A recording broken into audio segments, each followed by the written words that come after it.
I hope everyone is having a good morning. Welcome on in. Sorry it took a bit longer to go live than normal. I was just sleepy. Nothing is wrong. I am simply a sleepy bean today, it turns out. Well, it makes sense to be fair. We did stream for like 10 hours yesterday. And then I went out immediately afterwards as well because we were just picking up a couple bits and bobs. So, long day, but it was really good to be fair. I'm, once again, vastly underestimated how long it takes us to do stuff, but that's okay. I had a good time, which I think is the most important thing. Let me switch screens real quickly before I forget. There we go. Hello, Ratbirds as well. Good morning. I hope you're doing well. Welcome on in. We're here. We made it. Probably not going to go as long as yesterday today. I think we're actually going to do a bit of a shorter stream just because I am very tired. Oh dear. It's weird because like I feel like I read a thing a while ago that was like, but tiredness doesn't pass on from the day before or whatever. Like that's not how it works. But I'm sure it does. Like it definitely feels like it does. Also, 2 seconds. I think I need to give my glasses a proper wipe because I just noticed a big smush on them. I get a proper glasses wipe so I can see better. Oh dear. I hope everyone having a good rest of their day, or had a good rest of their day yesterday. Not that there was a whole lot left over here at least. I think I finished at 6 PM, so it was proper evening times. But I hope everyone had a good rest of their day regardless. I saw Star was celebrating their birthday, which was nice. There were a couple other people I know. I know Bateman was live, and I can't watch Bateman at the moment because they're playing a game that I might want to play on stream. Oh dear. Always the way.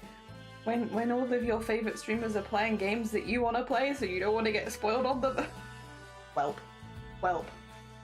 Is what is. Alright. There's one. And then... I think that's better? Yeah, it's better. There we go. Vision. Very nice. That's what I needed. Oh, David, I hope everyone's having a good day. We will be today continuing kind of where we left off yesterday, but trying to finish it. I mean, I say that I was trying yesterday as well, but definitely trying to finish it today. Even more trying. Trying to finish it even harder today. We've got most of the way through the lineup. To be fair, yesterday we were also designing the thing, which does take a little bit longer. Most of the baseline art is done. I do also need to do things like the sequins, bubbles, embroidery hoops, bobbins, I think we decided. Basically bubble-shaped things. Not necessarily bubbles, but bubble-ish things. We need to do those. And then we have the colouring, which I don't know that we'll finish this on stream today, but my goal is to finish it off stream. I'm going to go for as long as my voice can go, because to be honest, that's mainly where I'm feeling tired actually.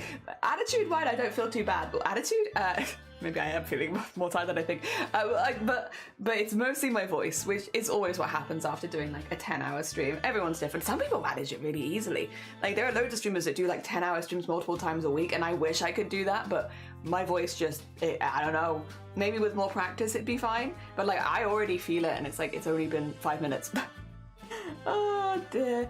To be fair, I think the way that I should combat it in the future is maybe plan, except for obviously yesterday was like a special day, so like we wanted to do it on the Monday. Generally plan my longer streams when I have a day off the next day so I can rest my voice. I feel like that's probably more sensible. But yesterday was the anniversary and I kind of wanted to do it on anniversary day. Nice mug, thank you. It was a gift from my parents. It's very tall and very pretty. There used to be two. Unfortunately, the other one got damaged. So, well, it like smashed. But this one we still have. And I do think this was, it was this, but in like a greenish kind of turquoise color. They're both very pretty. Oh dear. There's a store somewhere that sells, like, it's not near my family in this country. It's near my family in America. And they have like a store near them, and so when my family go visit my other family, they'll normally come home with a couple of the mugs because they're very nice. They're very nice. They're often unusual. These ones are relatively normal shaped, but they're often kind of unusual shaped, and they're big, so they hold a lot of tea. This one again is like a bit more on the regular side of things, which is fair. If I go over, I think if I wanted a really unusual mug, I'd want to go over myself and pick that out. Feels like it's basically, apparently it's a, again, I'm not going to say where it is because near my family, but it's a mug shop where like all of the mugs are different. So you go in and there's just like loads of different mugs and you just pick a mug that you like. And that is your mug, which I kind of love. It does mean you can't buy like sets because every mug is different. So, you know, like there probably are some similar ones or some similar colors and such, but like they're all all a little different. But I like that. I think that's kind of nice. I guess it kind of also, speaking, we were talking about mugs yesterday, kind of also follows the logic that you're meant to only have like one mug a household or something, and it's like, no, not quite, not quite. I think we have a great many mugs in this household. I said 20 to 30, but we might actually have more. I'm not sure. I'm not sure. Dear, do you want to see where we got to yesterday? 2 seconds. Let me switch to this screen. This is where we got to. So we still have a few more jellies to put in at the side. We kind of stopped about like, I think, donk here. So like this bit still needs to be finished. But the rest of those, the line art is done. It just needs to be colored.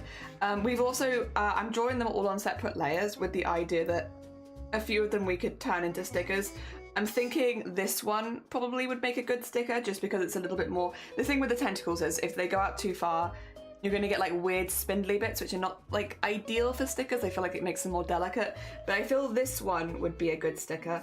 And then we'll see about the cosplay ones, but at the moment I'm kind of thinking this one is probably going to be our sticker, which I think is this one. There you go. That one, which is our yarn one. We could always make more in the future as well. I just, for now, I'd like to get like a couple out at the same time. Again, I don't know if it'll be today on stream. It might be, maybe it'll be a surprise for tomorrow. Who knows? Who knows? But I'll try and work it out. Vile, good morning. Welcome on in. I hope you're doing well. Vile, you do like 8-hour streams every single day. Not every single day, every single week. How do your voice keep up? I like after stream yesterday, I was like, I'm gonna go get a cup of tea. I'm gonna go get honey in my tea and stuff like that. And my voice still feels like, this morning. How do you do it? How do you do it? Also, Cassidy, good morning. It's a lot of jelly. Yeah, we had a vote in the Discord about what people wanted. And they were like, we want jellyfish and we want crafting. And it's like... I wonder what made you put those two together, but I'm more than happy to oblige. So yeah, we've got a lot of crafting jellyfish, and this is going to be a wraparound for a mug. I am going to make the background transparent, but this will be for a mug. And what we need to do is we still have a lot to add because we have these are the rest of the jellies, and then this is kind of like with all the backgroundy bits in it. So we still have a lot to do. But we are getting there. We're getting there. I'd rather not half-ass it, you know? People have asked for specific things and I will try and do the specific things. I'm talking to myself every day for hours on end for years. I'm sure it has something to do with that. But so have I. But me also. Maybe not like, I guess, as loudly though. I don't full volume speak to myself. Maybe that's what it is. I've been mumbling to myself for a long time, maybe rather than speaking to myself. And maybe it's the mumbling is not enough to actually test your voice too much. Nope, clearly no collection. Yeah, no idea where people have got that from. No, it could be anywhere. Could be anywhere. But yeah, we have a lot still to do. However, the stuff that we have done, I'm really, really pleased with. I'm also we've got these little, these are 3 like little cosplay jellies. I'm thinking if I do those on separate layers, we could also maybe make them into a sticker set, but we shall see. We shall see. You full volume it? Oh, I can't do that. No one around to hear it but me, so I can be as loud as I want.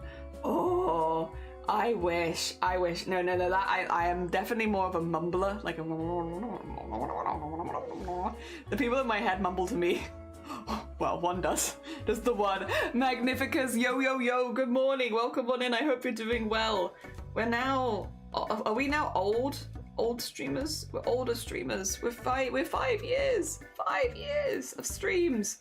Gosh. Yeah, yesterday, for anyone just probably yesterday, we celebrated our 5-year streamiversary. Because, well, for the reason that is that we have streamed for 5 years. I know. Shocker. 5-year streamiversary means streaming for 5 years?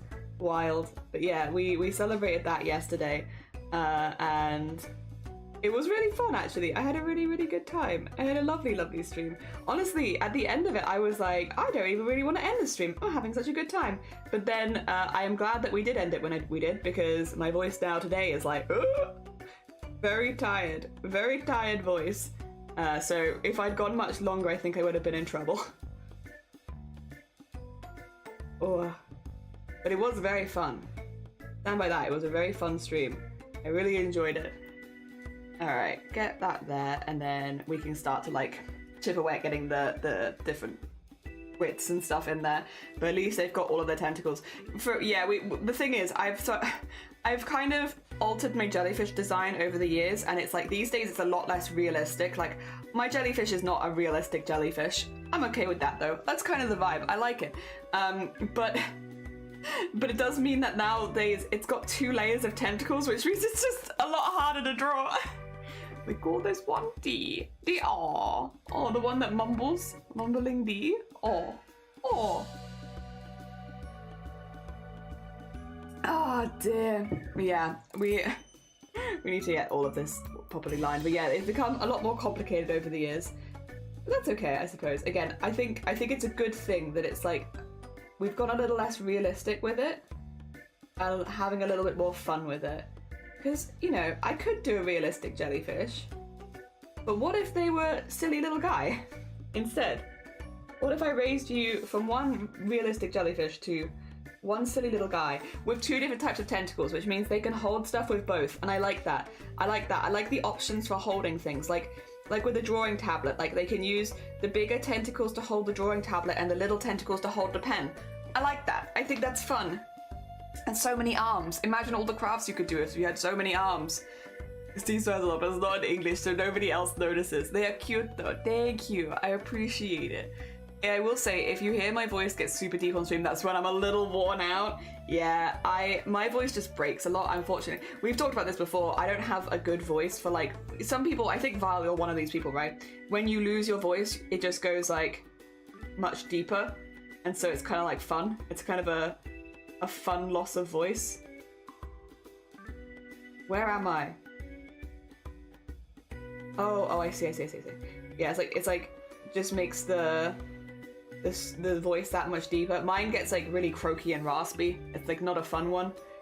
Doesn't sound good, I guess is what I'm saying. My voice doesn't sound better when I'm losing it. Some people, when they're losing their voice is like, yay! Really nice, like deep voice, like smooth, velvety. No, not me.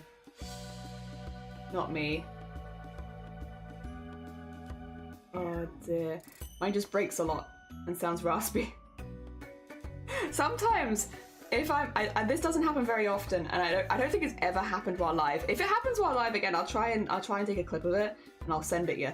Sometimes my voice splits a little bit if I have like a really raspy voice, where it would sound like I have 2 voices speaking in unison a little bit. Like, they don't sound good, but they do sound kind of creepy. If I do that again, I'll try and get a recording for you so you can be like, listen to my weird heckin' voice when I don't know if splits though is the right way of putting it, but it's like you can hear almost like two tones of speaking at the same time. Yeah.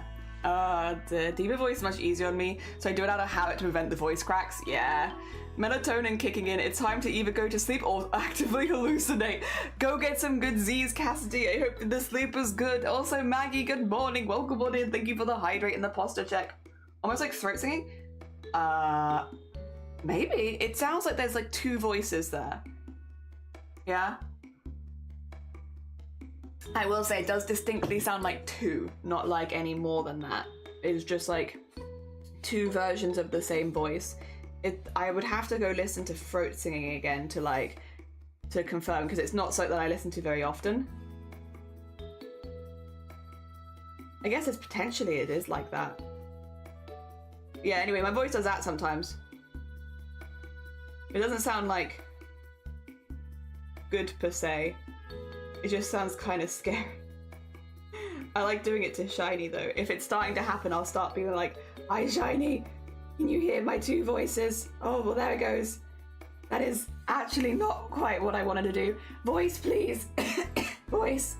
Oh, that's not the 2 voices, that's just my voice breaking. It's because we streamed for so long yesterday. Like I said, I don't have a sexy voice when it gets tired.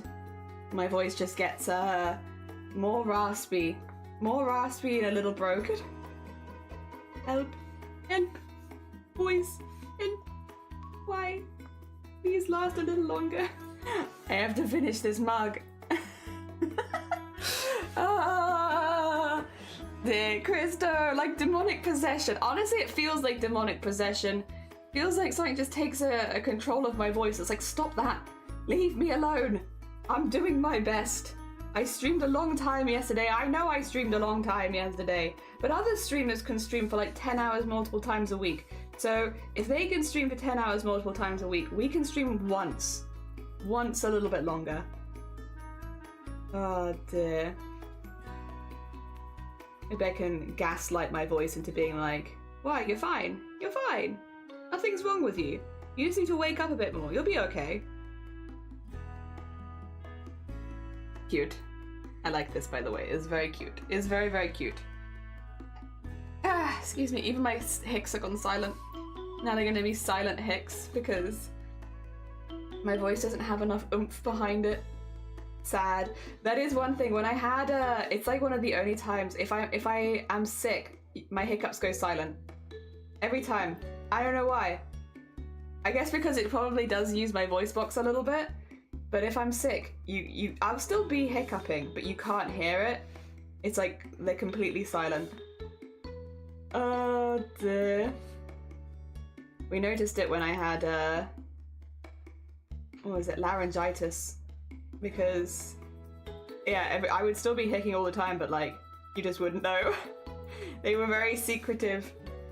Do I want to have like little, I kind of do like that actually. Just like a little nonchalant nose and mouth. Bored. Cute though, cute but bored. There you go. And then, to be fair, gaslighting aside, there is a chance that if I just use my voice for a little while today, maybe it will wake up a little bit. I think it does need a bit of a break, so I think today's stream, by the way, sorry, I should probably say stuff like this early on, huh? I think today we're probably going to aim to do about a 4-hour stream, so like on the shorter side. The reason is just because, if you couldn't tell, I think I need to rest my voice a little bit, and as much as I do really enjoy streaming, I probably should just take it a little easy and make sure I get a little bit of rest for it so that it can come back strong on Thursday. There we go. So that's probably the goal today. Goal today is do 4 hours, see how we're doing. I mean, if we're doing fine, if like my voice feels way better, then it's like fantastic, we'll keep going. But like if it doesn't, then at least everyone is in the know. That's about what we're planning to do today. Alright, and then let's start to get the extra bits in. Yeah, we've definitely overcomplicated the jellyfish design, but I like it, so. I like as well they have a little bit of personality. The extra tentacles just gives them more things they can hold and do, and I like that. I'm a fan. I think it's cute. The extra tentacle capabilities are very sweet. There we go. I think it's because of the... Yeah, I think it's because of the jellyfish design we did for the VTuber model. And then, like, that's just sort of become my jellyfish now. But then my jellyfish was always pink, I will say. That one is true. I have had a pink jellyfish since pretty much day one. And then the emote one's like a different one. Oh, that's... Oh, I guess technically right, actually. Okay. And then all of the frills. There we go. I'm so glad that when I went live, I decided that jellyfish was going to be the main motif for the channel. I know it was like definitely maybe not my first choice of things. I don't know why. When I first went live, I guess because I was, again, following in the footsteps of a lot of other people that I already followed, I was like, this is the way of doing it. To be fair, I think you'll see there was a period of time, which maybe this is just an artist in crafting. Other people can confirm or deny with their own experiences here, I feel like. Did you see, was there a period of time on Twitch, specifically in I think artists and makers in crafting, where people picked really like professional business sounding usernames? Like their usernames were like their business names, you know? And so people would, their usernames would be things like, you know, well, if their business was, say, it'd be like Jellyfish Designs or stuff like that. you know, very, like, there's nothing wrong with that, but like I feel like there was a real prevalence for a while of like very, almost like the username sounded like businesses already, which again, branding wise, smart. I'm not saying it's a bad thing, not here to shame or anything like that. I think it makes sense for a lot of people, but I do feel like there was a boom in names like that. Saw that during COVID. Yeah, that's the boom that I'm thinking of, because that's when I first started streaming, right?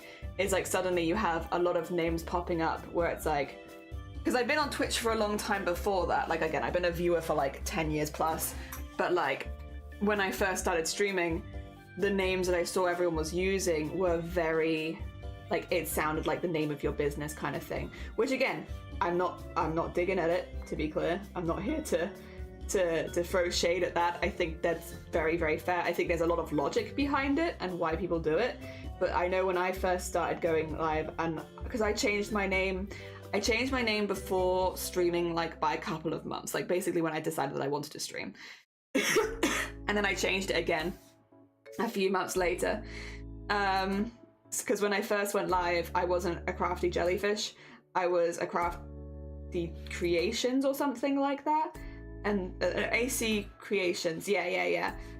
And I changed it to crafty jellyfish after a few months. And I'm very glad that I did. I much prefer this name, but I'm also not a very professional person. I also didn't have a store or anything like that. I was just kind of following the trends of what other people were doing. Hello to all, and mug me, mug you, JH, how you doing? Welcome on in. Welcome to a tired voice, Jelly. Don't really see these people that often anymore. Yeah, well, I think there was a window, and I actually think this is quite unfortunate, but I understand why, to be clear. Again, I'm not shaming. I think there might have been like a window for a lot of people during the lockdowns where they would like try and make their business an official thing on like Twitch and stuff like that, but if it didn't take off in that short period of time, they kind of had to give up and go back to their regular work. Which again, I think you have to look after yourself first and foremost when it comes to starting a business, and I think that's sensible. You know, give yourself a cut-off period. If it doesn't work in that cut-off period, then yeah, maybe to go back to work to make sure that you can like support yourself, I think is very smart. But I think there were a lot of people that came across to Twitch in that time, right? Where it's like, yeah, it makes sense. Yeah, where it's like they were trying to make their thing a business, and you know, there's levels, right? I think this is a really difficult one because I felt people feel very differently about it. I do think there is an element of luck, to be honest, when it comes to social media stuff, because being found by the right people at the right time. I mean, I definitely experienced it. You know, if Andy Ray hadn't raided me 1 month into me streaming, I wouldn't have met half the people that I ended up meeting. And like, yes, I would have, you know, continued streaming, and hopefully I would have kept growing and stuff like that. But like, did that give me a huge boost at the beginning? Yeah. And that was luck, you know, being found at that point and being raided and people wanting to stick around. And again, hopefully there's also the aspect of like, well, you know, it was seen as a fun place to be, so people wanted to stay. But at the same time, it's like, if I hadn't had the opportunity in the first place, yeah, things would have been very, very different, that's for sure. Dear. Like, I don't think it's all luck, but I think luck does play a part in it for sure. I can't remember if that's a controversial take. I think a lot of people are like, it's not luck, there's things you can do, and I think there are things you can do, but to make it your business, to make it your full-time job, I feel like definitely luck is in there. And also it depends on what you consider your full-time job. Like for me, again, I just earn more than being on benefits, which that would count for me, but everyone's different at what they'd have. And if you have a family to support and stuff like that, of course your level for that is going to be higher. Yeah. A crafty lucky jellyfish? Yeah, a crafty lucky jellyfish. Genuinely, very lucky. Dear. There aren't there many even around this stream? There are some that still pop around, but I'd like, for sure, a lot of the ones I saw back in the day do not really frequent Twitch anymore. because they streamed themselves and I followed them. So hopefully, well, to be fair though, Twitch is being funny about showing you people that only stream irregularly. Because I just don't see them in my feed half the time, which is very annoying. Because a lot of them, if I knew they were streaming, I'd love to see. But yeah, I guess. Yeah, a lot of them I know though. I double check a few names in particular every now and again. I won't say the names because obviously if they're not streaming, they're not streaming. But like there are a few names that I do double check every few months, and it's like they'll say things like was last seen live 3 years ago, and it's like nah, okay. I guess they are not back, which is fair. Which is fair. Again, maybe things took off for them IRL in a really positive way, so they don't need to come back. There we go.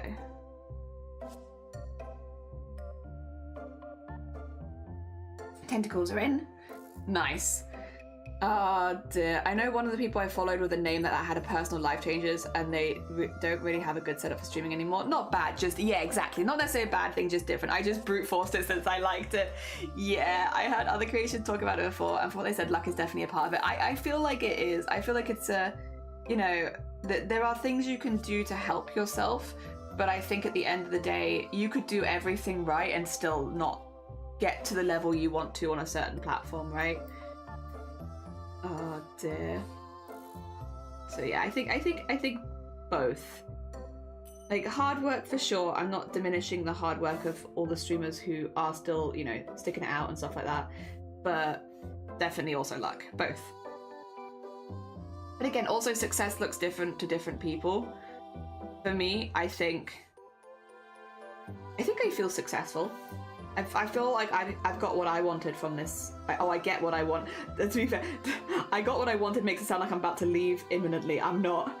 But I get what I want from streaming every week. So I feel like I got it. But again, what my level of success might not be what others would consider successful for them as well. So like while I feel like pretty happy and content where I am, I also understand that's not necessarily, like someone could be in exactly the same position as me and not feel the same way.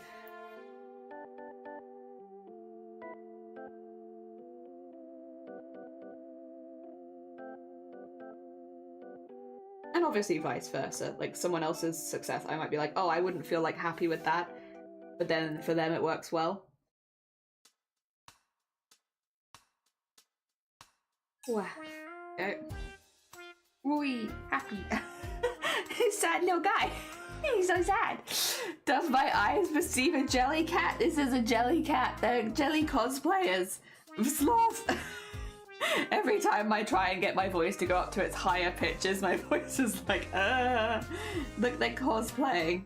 They're doing little cosplays. This is our little cat jelly. Jelly cat. I used to have my following page open. I fresh it when I need to find a new victim. Dills, thank you for the poster. I'm actually sitting pretty good. When I'm drawing, maybe not as much, but generally I feel pretty good. But thank you. I have a feeling your own business needs luck too, so you can have time perfect employees. Yeah, true. What you want to get out of it does determine a lot of how much work you'll need to put into it, which is very true. Also, Jason, good evening. All, how are we doing? I'm good. How are you, Jason? Welcome on in. My voice is a little bit crackly, but other than that, I'm very good. I hope you are doing well. I hope things are going good for you. Oh dear. We are slowly but surely getting Jellycat in. Origami frog in your throat? Yeah.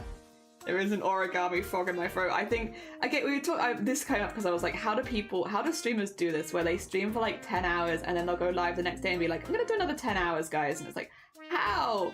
How? Because I loved streaming yesterday. Like, I would have just kept going and going and going. To be honest, I was having a really good time. But like this morning I've woken up and my voice feels like razor blades. And I'm like, how? How do you do that? Day after day, give me your knowledge. Give me your inside knowledge. I must know how you are streaming day after day without it like absolutely destroying your throat. Getting sleepy is not even half the week. Oh no. Add a doodle to the art. We could add a doodle to the art. For those who haven't seen it, this is our thank you piece. This is where it's at. Look at this. Look at all of our peoples. So many. Actually, I think I needed to add. Oh no, I got them in there. Okay, no, I did get them, sorry. I thought I hadn't. Alright, 2 secs. We must get the slightly bigger brush. Should I do one where you guys will be able to guess? Oh no.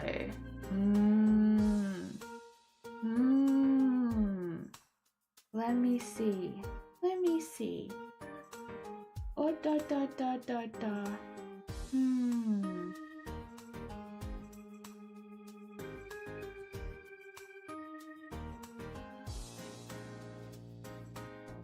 There's a few that I can think of, but I'm like, these are all ones where it's like, it'll be very hard for you to guess, and I kind of want to start with someone. Oh, you know what? No, okay, this is gonna be a weird one, and I need to find the name of this artist. But so, welcome to someone who has really inspired my streaming journey, and I cannot remember their name. And I've been looking for them online for years, but I can't find them because I don't have the business card from their art, and I don't have the, they didn't sign their work, which means it is an unknown artist, but I must talk about them because they probably influence the art that I do more than maybe any other person ever, which is the person who drew me as a goblin at Comic-Con in Comic-Con in 2022? Whoever that artist was, basically, these are people that have supported Stream Journey whether they knew it or not. This is someone who probably never thought of this drawing again because they were just casually drawing people as goblins. They probably never thought of this again, but that gave me so much happiness that moment when I was drawn as a goblin that that it has become like a huge part of my streams, like absolutely massive. Like, of all the things in my life that have happened that have influenced stream, I think none have happened more than a random person drawing me as a goblin. I still have the art of the goblin. What I might do, actually, if I can get the art out of storage, I might just post it in the Discord and be like, does anyone know whose art style this is and can help me narrow it down to someone who draws people as goblins at conventions? Because if we can, I'd love to properly thank them and shout them out in the Discord and stuff like that. Because this person, whoever they are, I don't know who they are, they could be anyone, has probably influenced my art journey more than any other one person ever, I think. Like that was a core change in my psyche when that happened, and that was back in 2022. I already liked goblins at this point, but yeah, massive one. I know one artist. Yes, please, if that's the case, Shifty, can you send them to me as a DM, and I will have a little sneak to see if it is that person, because if it is, I would love to like properly shout them out, because yeah, huge impact on me as a human and also a streamer. So I'm gonna whack them in there. I know it's a bit of an odd one to start with, but I'm like, I again, if we're talking about people that have like really positively influenced me, I don't think you can deny that the positive influence there has been felt by nearly everyone who's come into stream. Dear. Consistently. Oh dear. Even though it wasn't a stream thing itself. Then again, a lot of the things there are not necessarily stream things, I suppose, but yeah, the positive influence is felt consistently. Dear. It was MCM London, it would have been. MCM London 2022. Dear. If you have any ideas, put them in the Discord. Like, whack them in there, because I wouldn't want you to be posting them in chat if it's not them. Not because we don't want to promote other artists, but because it would be giving the wrong credit to the wrong person. If you think you have any ideas, whack them in the Discord and ping me, and I'll have a little look after stream. Yeah. Personally wanted a place to find and build a community, and I loved a lot of the community I found myself in. Yeah. 5 a.m. sleep on a work night is going to be probably, oh god, yeah, that is going to be a lot. And I really love the sharing and helping others. Mystery art, the mystery artist, whoever they are, it's all there for, it literally is. If you're like, why did Jenny get into drawing goblins? Because I had such positive vibes from that interaction with that artist that it changed me into my core. I already liked goblins before that, like, you know, we've had the clips that we showed on stream yesterday from 2021 and before where we were already talking about goblins. Like, there was a reason that when I was, you know, they said they draw me as a goblin, I was stoked about it. And it's because I've liked goblins for a while. But I'd never considered the idea of turning people into goblins until then. Of like, that's a thing that you can do. You can just turn people into goblins. That's a thing. Wild. And like, without that, I would never probably have done any of the digital art that I have done over the last year. Which is wild to say, but like, that's really where that came from, is being drawn as a goblin and being like, yeah, this has changed me to my core. Well, DM, appreciate it. Appreciate, yeah, we'll see if it's them. Because I really want to find them. I've wanted to find them for years. But, yeah, I just haven't been able to. Oh dear, because I tried to look on the MCM website back in the day and they didn't have anyone listed. So it was like, great. Because as soon as the MCM was over, they were just like, yeah, no, you want to see it? No, actually, you can't see it. Thanks MCM. That's really cool. The artist that I found that I really, really liked, I would love to follow until the ends of the earth. I guess I'll never find them again. Cheers. Oh dear. Just searched up MCM London and I went to his oldest Green Goblin. Oh yeah, good luck. MCM literally doesn't list them. I'll be clear, I have actually looked for them pretty intensely before. It's going to be one of those ones where it's like, if you know, maybe you can tell me, but if you're trying to Google it, good luck, because I've tried that. I've had the art next to me while Googling them, and I still haven't been able to find them. So, yeah, MCM really didn't promote them after the convention at all, which meant that there is no way of finding, like, finding them via MCM at least. Which is, unfortunately, I feel like relatively common for conventions. It's like once the convention is over, the artists are just whoop. Next one. It's like, no, I have so much that I want to say and see. They have a walkthrough. Ooh, that actually might do it. If I can find the stand. The only thing that might be a little difficult is I think they were at a friend stand. But if I can find the friend stand, maybe I can find them. Because it was two artists at the same stand. One of them was selling their art and stuff, and the other one was drawing people as goblins. So, yeah. I feel like if it had been on the website, they would have both been listed. But as far as, would you see them both? Maybe? Have you done a reverse? It's a one-off sketch. So even if you reverse image search, it's the only sketch of it that exists in the world. Yeah. Like, you literally stood there and they were like on a piece of paper. So they don't have any images of it. I don't think they ever took a photo of it. They just gave it me and then I had it. Very cool though. There's a name for that, right? Like, but it was that kind of thing. Oh dear.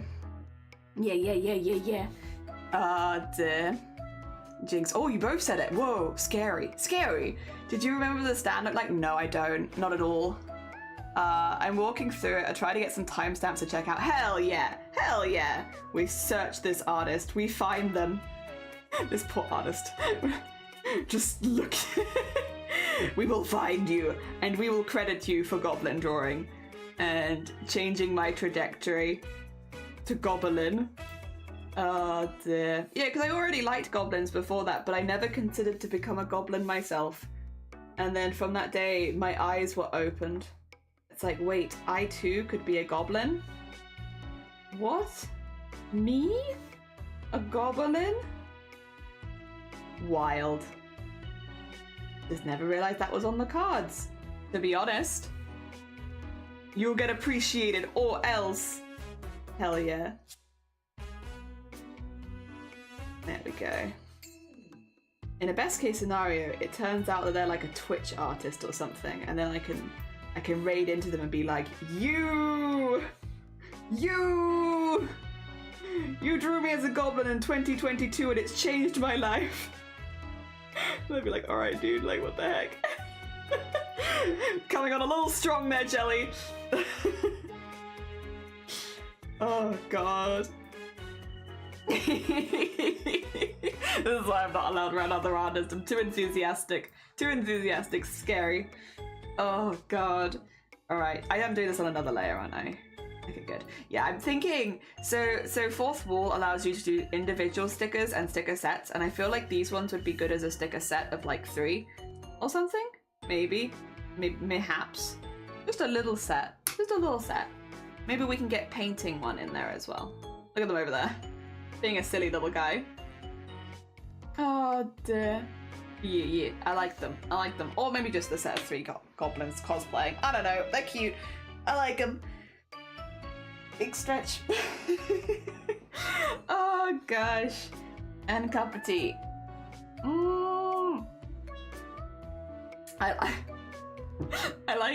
We could turn stream from our art stream to like not quite a GeoGuessr stream, but like kind of similar to GeoGuessr, but instead of guessing where you are, we're guessing the artist that made me into a goblin. I'm kind of down. I'm down for the wild goose chase stream. But I also need to finish this mug. I guess maybe that can be my reward. If we finish the mug early, we can go on a wild goose chase stream. I wonder why it's called a wild goose chase. I mean, I'm assuming it has something to do with chasing geese, but like, who chases geese? Like, of all the creatures to chase, I feel like geese are terrifying, and why would you chase them? I'd understand like if it was like the goose was chasing you, because that's relatable and understandable, and I feel like geese do that, but like who the hell in their right mind is like chasing geese? Absolutely terrifying. Oh, there. Get that in there. Get that in there. There you get that like that.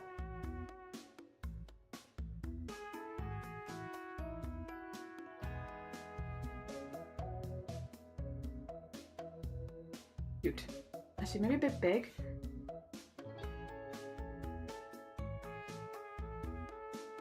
Like that, maybe? Yeah. Get their little horns in. Adorable. Did they make and sell comics about goblins? I don't know. I couldn't tell you. Literally, the only interaction I had with them was like, it was like a very short, like 10-minute interaction, if that. And like the entire interaction was them drawing me as a goblin. So like, I don't really remember what their store looked like. I did look at their store probably, but like it's been 3 years. So like, I don't remember, to be honest.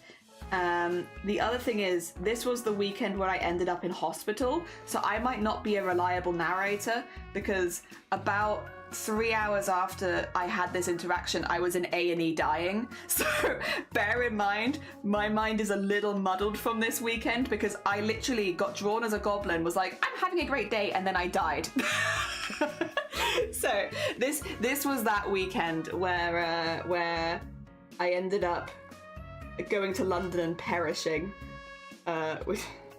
So I am not like the most reliable narrator of events from that weekend, probably, because I was like, at that point I didn't realize what was happening, but like at that point I was so sick, like, well, like I was dying basically.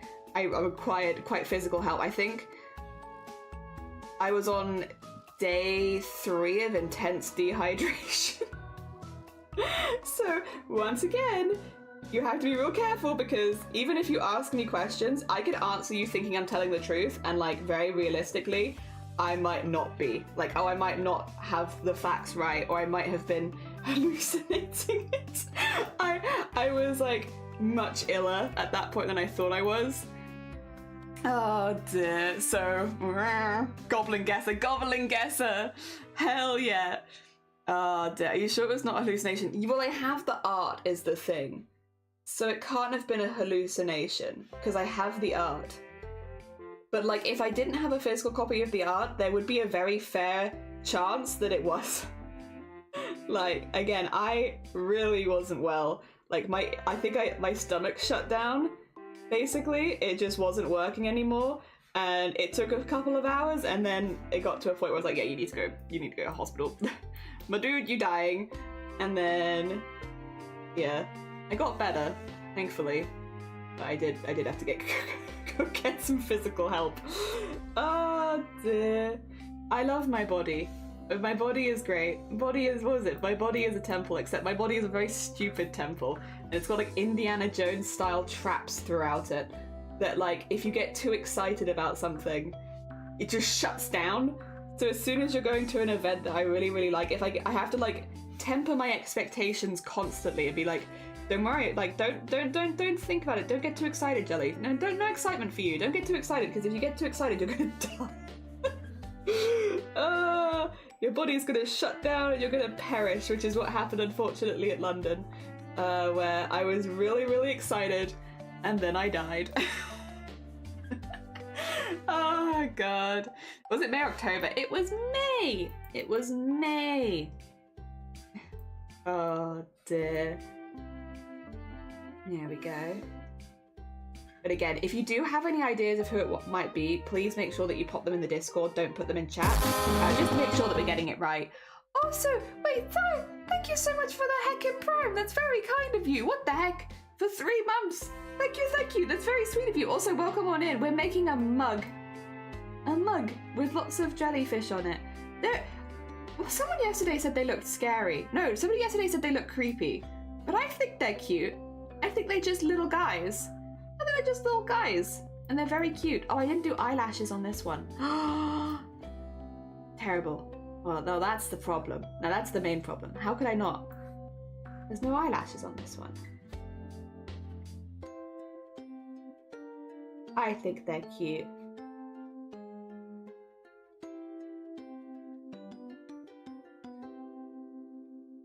There we go. They're just little guys.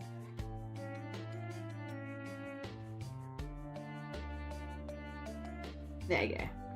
Yeah, can't forget that. That's important. That's important design stuff. Can't forget that. No. Jelly mug! Yeah! Oh dear, they're adorable. Thank you. I think they're adorable. We're doing cosplaying ones right now. So we have cat jellyfish, and then this is little devil jellyfish, and then we have unicorn pegasus jellyfish. Oh dear. Slalom! How are you doing? Welcome on in. I hope you're doing good. Also, speaking of putting things in the Discord, if anybody has recommendations for vocal stuff after a long stream, I know we have a lot of streamers in here right now. If anybody has recommendations, I am in the market for... Because yesterday I had a really good stream. I really enjoyed it. But then today, my voice is just absolutely shot. If anybody has recommendations, the only thing that I normally do is have like a honey lemon ginger drink after like an intense stream. Also, if anyone's like, Jelly keeps coming back to this, it's because it hurts.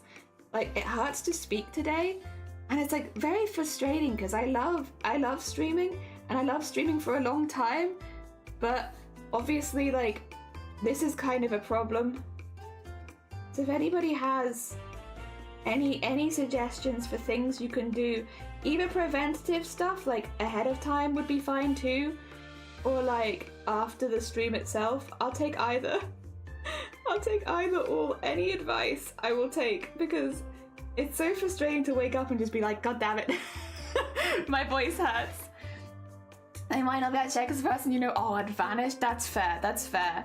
I'm doing a good sliding down. Oh, like a slalom would. Hell yeah. I'm glad to hear it. I'm glad you're having the good slalom. Hell yeah. Oh, dear. Also, Altiria, have a lovely lurk. Thank you so much. It's very kind of you. Oh dear. Yeah, I was about to suggest lemon and water. Yeah, that's the one thing I've had over the years, and I did it yesterday too, and it just, like, it does work. To be clear, like, I'm not going to disregard that it works. It does work a little bit. Like, I'm sure that I'd have had no voice today if I hadn't done that, but I don't know. Maybe I'm just being greedy. I want more, but I also want more. I want to be able to stream for longer.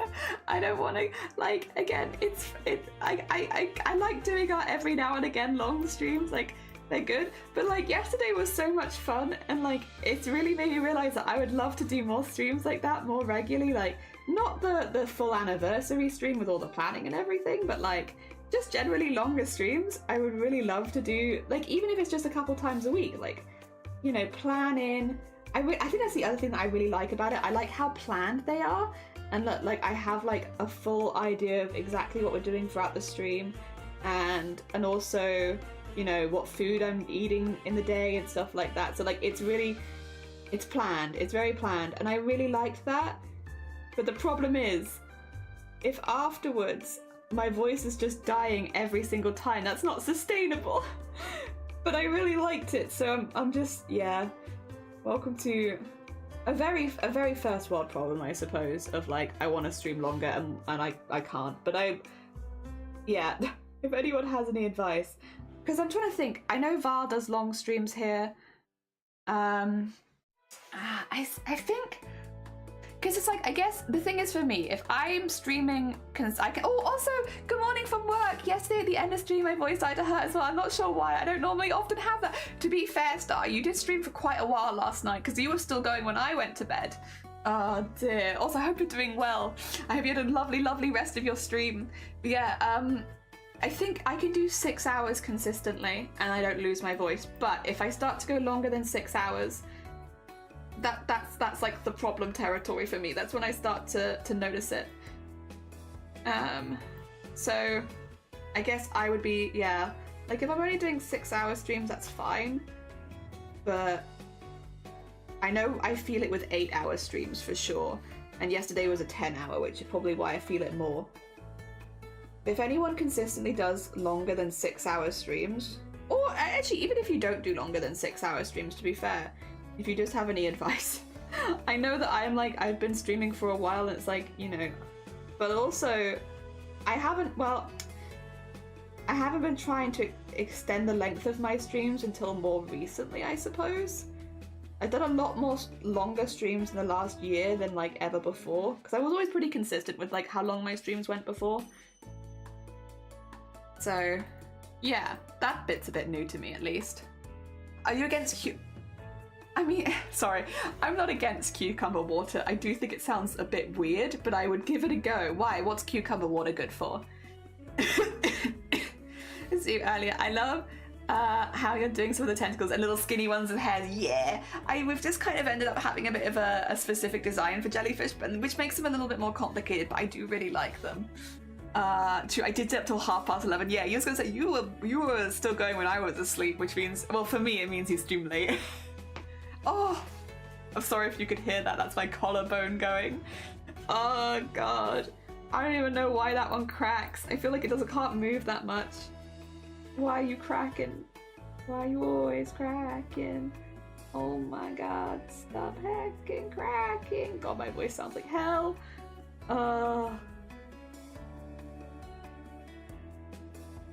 Guy.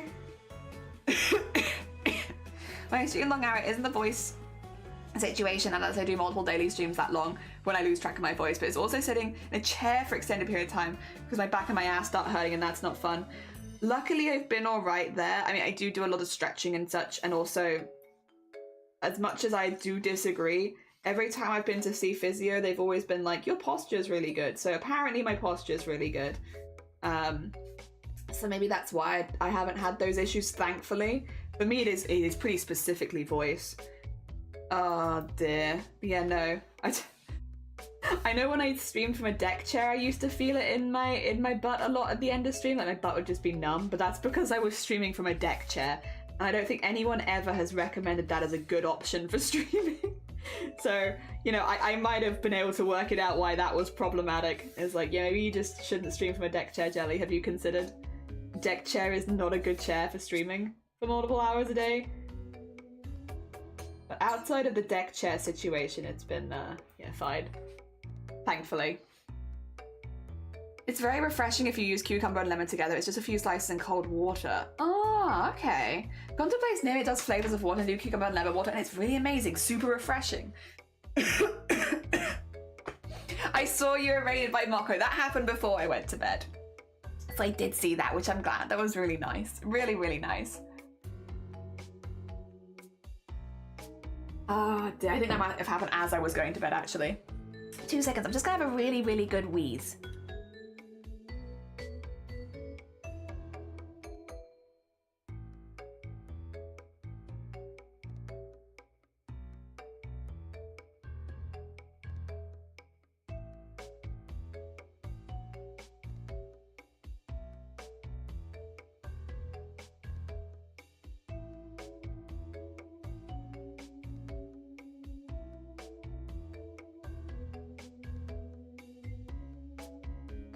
Sorry, that was a very intense wheeze, it turns out.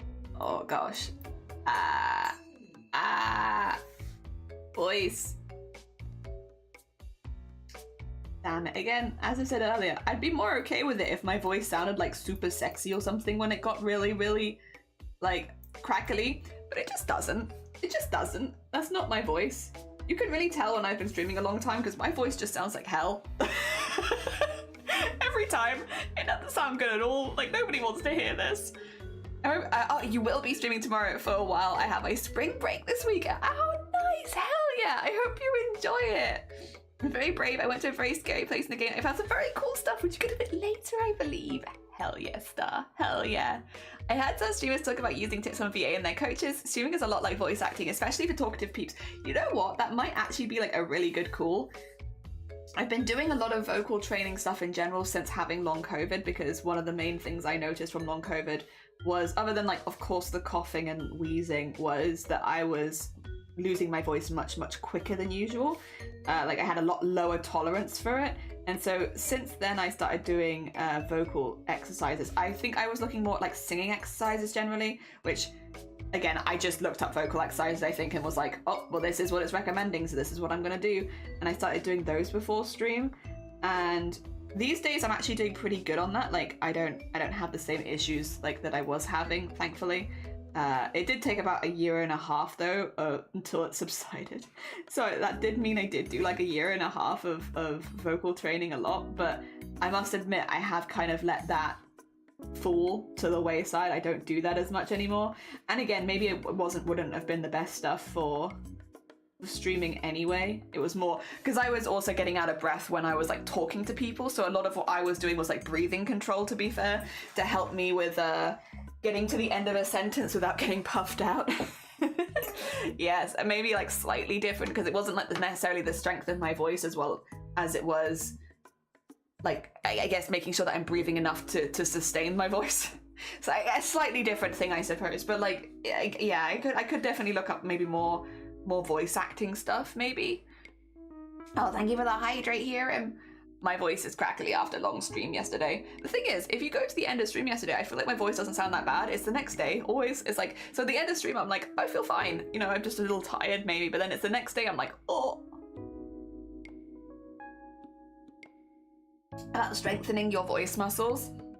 Yeah, and I know you have to be careful because that's like one of the reasons why I was like, I probably will do a shorter stream today, is even though like physically I feel fine, to be clear, like it's not like I'm actually sick or anything. I've just, you know, talked a lot. Just not the same. I'm not actually ill. But I remember like these days I'm very careful with if my voice is starting to go, like to not do really long streams or anything like that, because last year we found out you don't have to be ill to get laryngitis, and I never want laryngitis again. I am actually okay and never having that again in my life, thank you. Because laryngitis is the inflammation of the voice box one, right? And that knocked me out of streaming for like 2 weeks last year. And I wasn't sick or anything, like I was fine. I had no illness, and then suddenly I had no voice. And it probably took like 3 weeks total to like actually go back to normal. I feel like as a streamer, at least, that's been the most disruptive. Well, no, other than like full-on bronchitis, like that's probably been like the most disruptive illness that I've ever had. Because like you just can't speak. Oh god. And I always assumed with stuff like that, I kind of put it along the same lines as, which is, to be fair, once again, I'm not a doctor and I think it shows whenever I do these stupid things, right? But I thought laryngitis was like, you know, similar to chest infection, where like, you know, or something like that, where it's like if you get ill and then your body's struggling to recover, you can get worse. So like you can go from having a cold to having a chest infection kind of thing. And laryngitis, I think, can be like that, but you can also just get it from straining your voice. So if you, say, went to like an event and had to yell for a whole night, you can get laryngitis from that, which I didn't realize. I didn't know that. Excuse my ignorance. I was not aware that just by straining your voice, you can get laryngitis. So these days, if I have a day like today when my voice is obviously quite tired, it's like we'll do a little short stream. We'll do just a very short stream. Yeah. I believe, yeah, most talk about strengthening. And yes, also, yeah, that's another thing I didn't realize, is that you can do permanent damage to your. Again, I'm not a doctor. This is why I'm not a doctor. Like, you know, I am not that, and you should not go to me for medical advice. And I'll consistently show my ignorance to show you why you shouldn't go to us. But yeah, I didn't realize that you could permanently damage your vocal cords. Didn't know that. Didn't know that. I mean, logically, does it make sense? Yeah, it makes sense, but I didn't realize that was a thing that people just had happen, where they permanently could damage their vocal cords, especially from stuff like speaking. It's like you just don't imagine that. I don't know why. I just, again, like, I could understand maybe if someone was doing like the most intense opera singing every single day, because that feels like that's very intense on your vocals. But it turns out no, you can actually just get it from talking. I didn't know. Dear. I used to do slice of either cucumber or strawberry in a jar of water, and then I drink throughout the day. Would drop some lemon into the glass every time I refilled it. Honestly, maybe that's a vibe. Maybe that is a vibe. Maybe next time I do a longer stream, I'll have something like that to one side and see if that helps as well. Because test it. There's nothing wrong with testing it, at least. It doesn't work, it doesn't work. Let's go. I can pick up my gift. Go get your gift. Hell yes. Hell yes, Star. Go enjoy your gift. Oh dear. Yeah, I didn't realise you could do permanent damage to your vocal cords. But then I didn't realise you could do that full stop, really, to be honest. I was never something that I ever really thought about was like, at least not from stuff like that. Like maybe from other things like accidents and stuff. And again, like if you were really straining your voice, maybe I could imagine it. I just never thought of it. I guess it wasn't that I didn't know, I just never really thought about it very much. So it was never really in the forefront of my mind. And now it is. Now it is. Because it would be a real shame. I mean, I don't think my voice is that great anyway, but it would be a shame to lose it. Especially since I am very aware that the more raspy I sound, the worse I sound at this point. So it's like, I definitely don't want it to get worse. Oh dear. All the little things. I would be interested. Maybe this is a thing I can, when I go to TwitchCon, go around quizzing all the streamers I meet. Hey, what do you do to like support your voice during longer streams? I guess also though, what would that fall into then again? What's a long stream? What's a long stream for someone? Because long stream for one person is very different for long stream to the other. That being said, actually, I guess if it comes to like what helps your voice in a long stream, it doesn't really matter the length of the stream actually, because people's voices will probably start getting tired at different points anyway, and if they have a method to de-tire them, that should work regardless of how long the stream is. Oh dear. Yeah, for me it's always been, I do the honey lemon tea. I do it as like, it's not got any like caffeine in it or anything like that. It's just like in a tea bag. But I do that one and put some, it's a lemon ginger and then I put honey in the water. And I just have that. And I've done that since pretty early on. And I do think it probably does help a little bit. I've definitely done before like strepsils, which is just like a throat candy.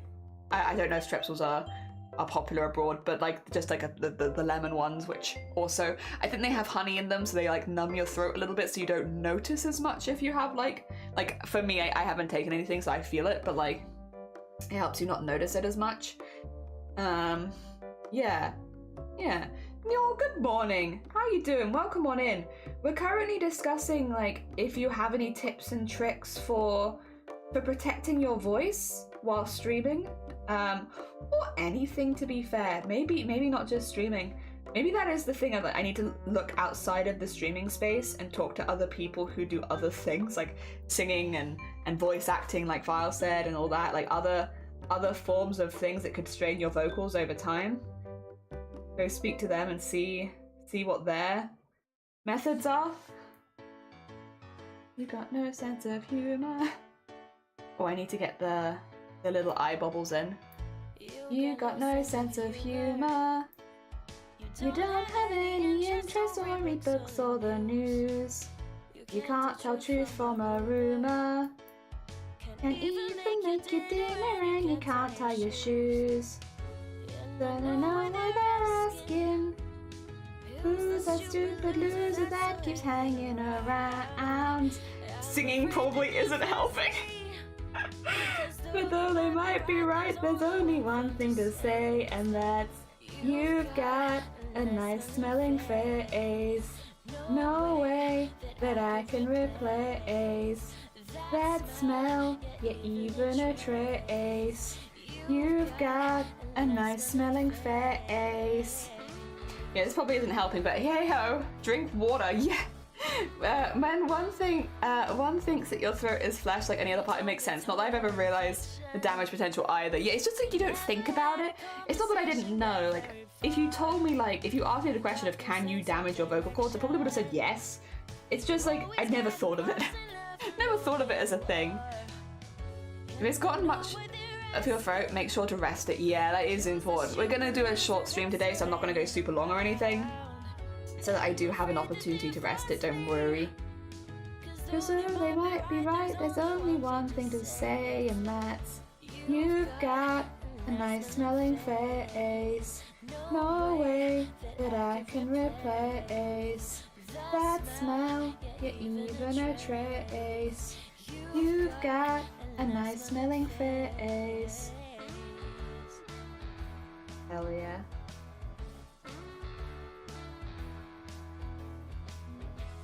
So what you're not interesting. Oop. So what you're not enterprising.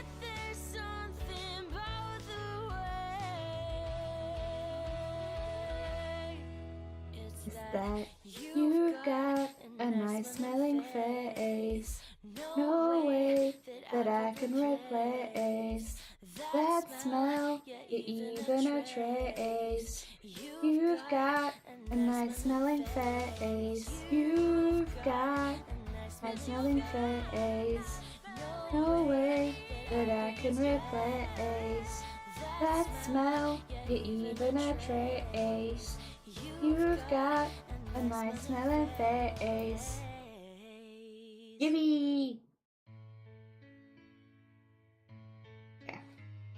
Wow. Vocal warm-up's a good too. Yeah, those are the things I can think of other than don't strain your voice by doing this silly stuff that's not used to. Yeah, silly voices would probably be like a not a good one. You've already put, I don't think we had actually mentioned like trying to change our voice though. I think that's new. I like tea with honey with my voice, but not sure if it actually works because it never really happened to me. Really? Ah, Star, you're too strong. Stuck here on this one-way street. Star, too strong for us. Been a long week since I was just swimming here. What's on your mind, my dear? I think that we need to speak. And I'm staying on the glass, but I'm out of my depth. Oh.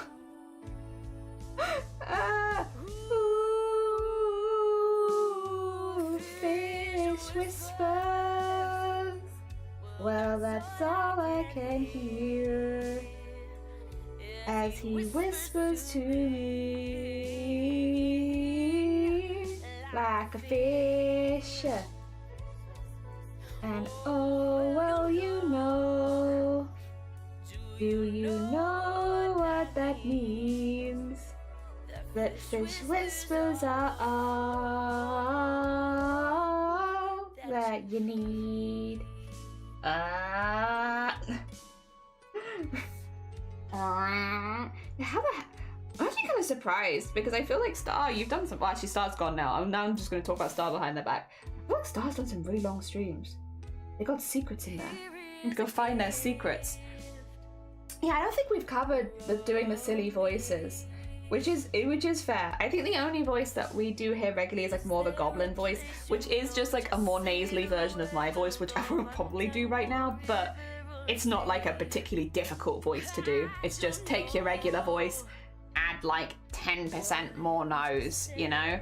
It's not, if anything, I think when my voice is a little lower anyway, like today, because it's a bit tired, it's actually easier to do that voice because the goblin voice is generally like a little bit lower than my regular voice.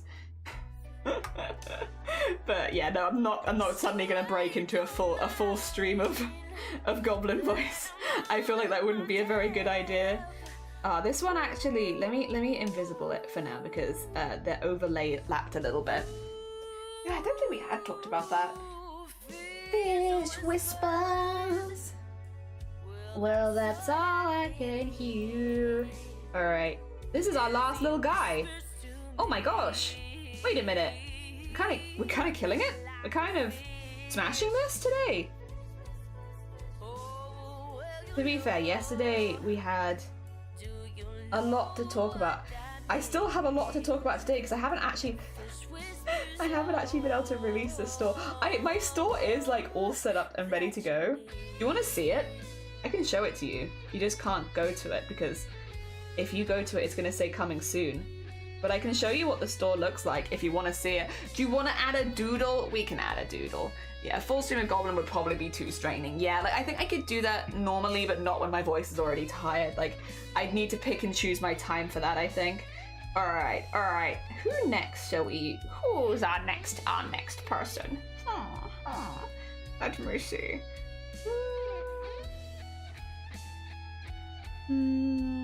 It'd probably be good to do a streamer this time. Again, like I have a lot of support inside and outside of stream.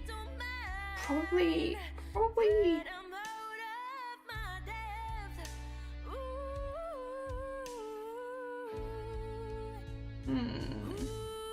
I mean, we could start going through. I'm trying to think, because what we've done is we've gone through obviously the mods, we've gone through the Boobtober staff members, we've gone through a lot of the crafting community. I don't think we have hit all of the crafting community yet, actually. I think we have a few more craft. You know what? Star's gone. Let's do Star. Let's do Star next. So this is probably not going to be the best, but I'm going to do their VTuber model version of them. I'll also get the Star shout out really quickly. If you've not met Star before, a very, very talented bean. It was also their birthday yesterday. So, you know, that the good reason to pop up over. Even if me selling them doesn't make you want to go over, don't you want to go over and wish them a happy heckin' birthday? A very, very cool bean. I think I need to give it out to Star, really, because, okay, so Star was one of those people that joined us after we did TwitchCon. And they started making costumes on Twitch after that, and it was really nice to, I think, Star was probably one of the first people where it was like, oh, wait, I guess it kind of hit home that, like, if you stream something, the likelihood of you meeting other people that are similar kind of comes in, because Star, I think, legitimately found this channel because of the TwitchCon stuff. And I never really considered the stuff we're doing would attract people that of like a similar interest. And for those who haven't met Star before, Star's an incredibly talented cosplayer. So like, it was really, really cool to see, like, oh, the things that we do here means that I get to meet more cool people. I don't know. I feel like Star inadvertently ended up motivating me one of the most out of anyone, because it's like, oh, if I keep streaming this, does that mean I get to meet more people like Star? So they ended up probably accidentally inspiring me more than anybody else ever has, because it's like, oh, this would be great. I'd love to meet more people like this. Guess I gotta keep streaming cosplay stuff then. Which is probably part of the reason that even though we do a lot of different arts these days and we do like a lot of different bits and bobs, that I still come back to cosplay as like a thing that I enjoy, because I know that if I keep showing stuff like that, then I'll get to meet more people, again, like Star, which is always really, really nice. It's a nice thought. So yeah, Star has to go in there as one of the people that is probably accidental inspiration, but it's because Star is an incredibly talented cosplayer. Like, the stuff they make is absolutely top tier. They do so much of their own pattern making. They make absolutely beautiful pieces. They've also done a lot of really cool digital art recently as well. So like, yeah, just they do so much. And to think that I can meet people like that because of doing these kind of streams is like, well, I gotta keep doing them then. Gotta keep doing them then. So that I can keep meeting people. Oh god, lore! So much lore! I wasn't ready for that lore. Starry side. There we go. Oh dear. Also, Temp, good morning, lore! So much lore. And Squid, how are you both doing? Welcome on in. We're currently, more lore. So much lore. We don't want lore. We're currently working on the last jellyfish, actually. We've been doing really, really well. And this is our last jelly.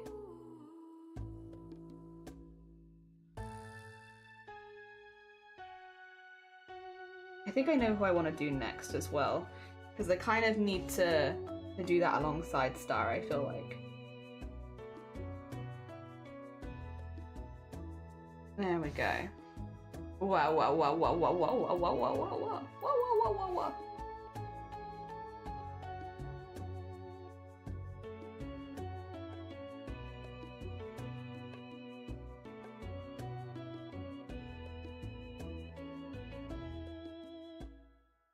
Actually, I think I know 2 more I need to do.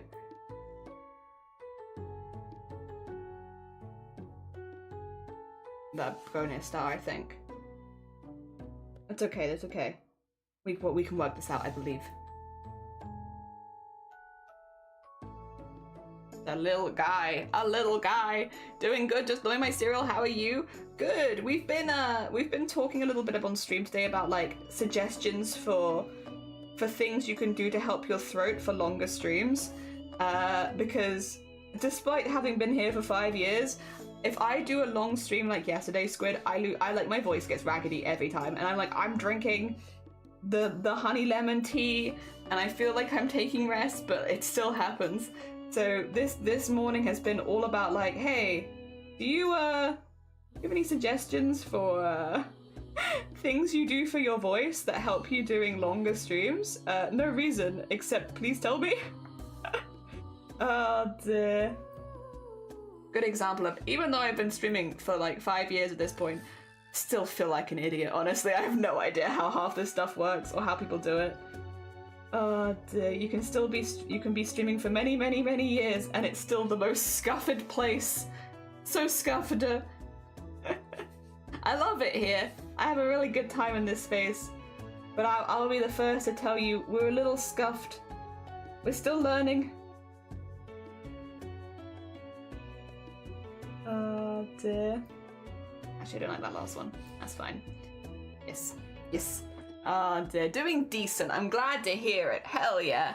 You need to stop procrastinating and continue my excitement. Oh, good luck, Nyor. Good luck. I hope that it's going alright. Oh my god, what the heck? I feel like people have just been speeding down our road today. Which is like, again, we have a 20-mile-an-hour road outside our house. But every now and again, I don't think it's picking up for you guys, thankfully, but like, I'm just hearing this, either that or there's thunder outside, and I don't think there's thunder outside. But I can hear these noises going past the window and it's like, oh my gosh, what is this? Why does it sound like you're going so fast?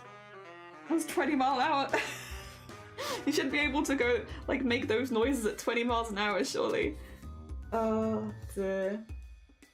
Yeah, I'm always interested to hear people's streaming tips and stuff like that. To be fair, it's actually, sorry, this maybe sounds really stupid, but it's one of my favorite, like, when it comes to, like, panels at, like, TwitchCon and stuff like that. Maybe this is really silly, but it's because I always feel like I'm just missing something here. I love going to the panels where it's, like, for new streamers. And, like, listening to the advice that more experienced streamers give them. And I know I'm not a new streamer at this point. Like, obviously, I've been around for a while. But, like, I've always kind of, like, have it in the back of the mind of, like, what if there's something really simple that I just don't know about? Because, like, oh, that's a number I don't know, so I'm getting a phone call if you can hear that, don't worry about it. Because I'm always like, yeah, like, you know, once you're in your own streaming space and you have your setup and stuff like that, things don't really change that much. And what if there's, like, something, like, a really cool quality of life improvement that I've just not heard about?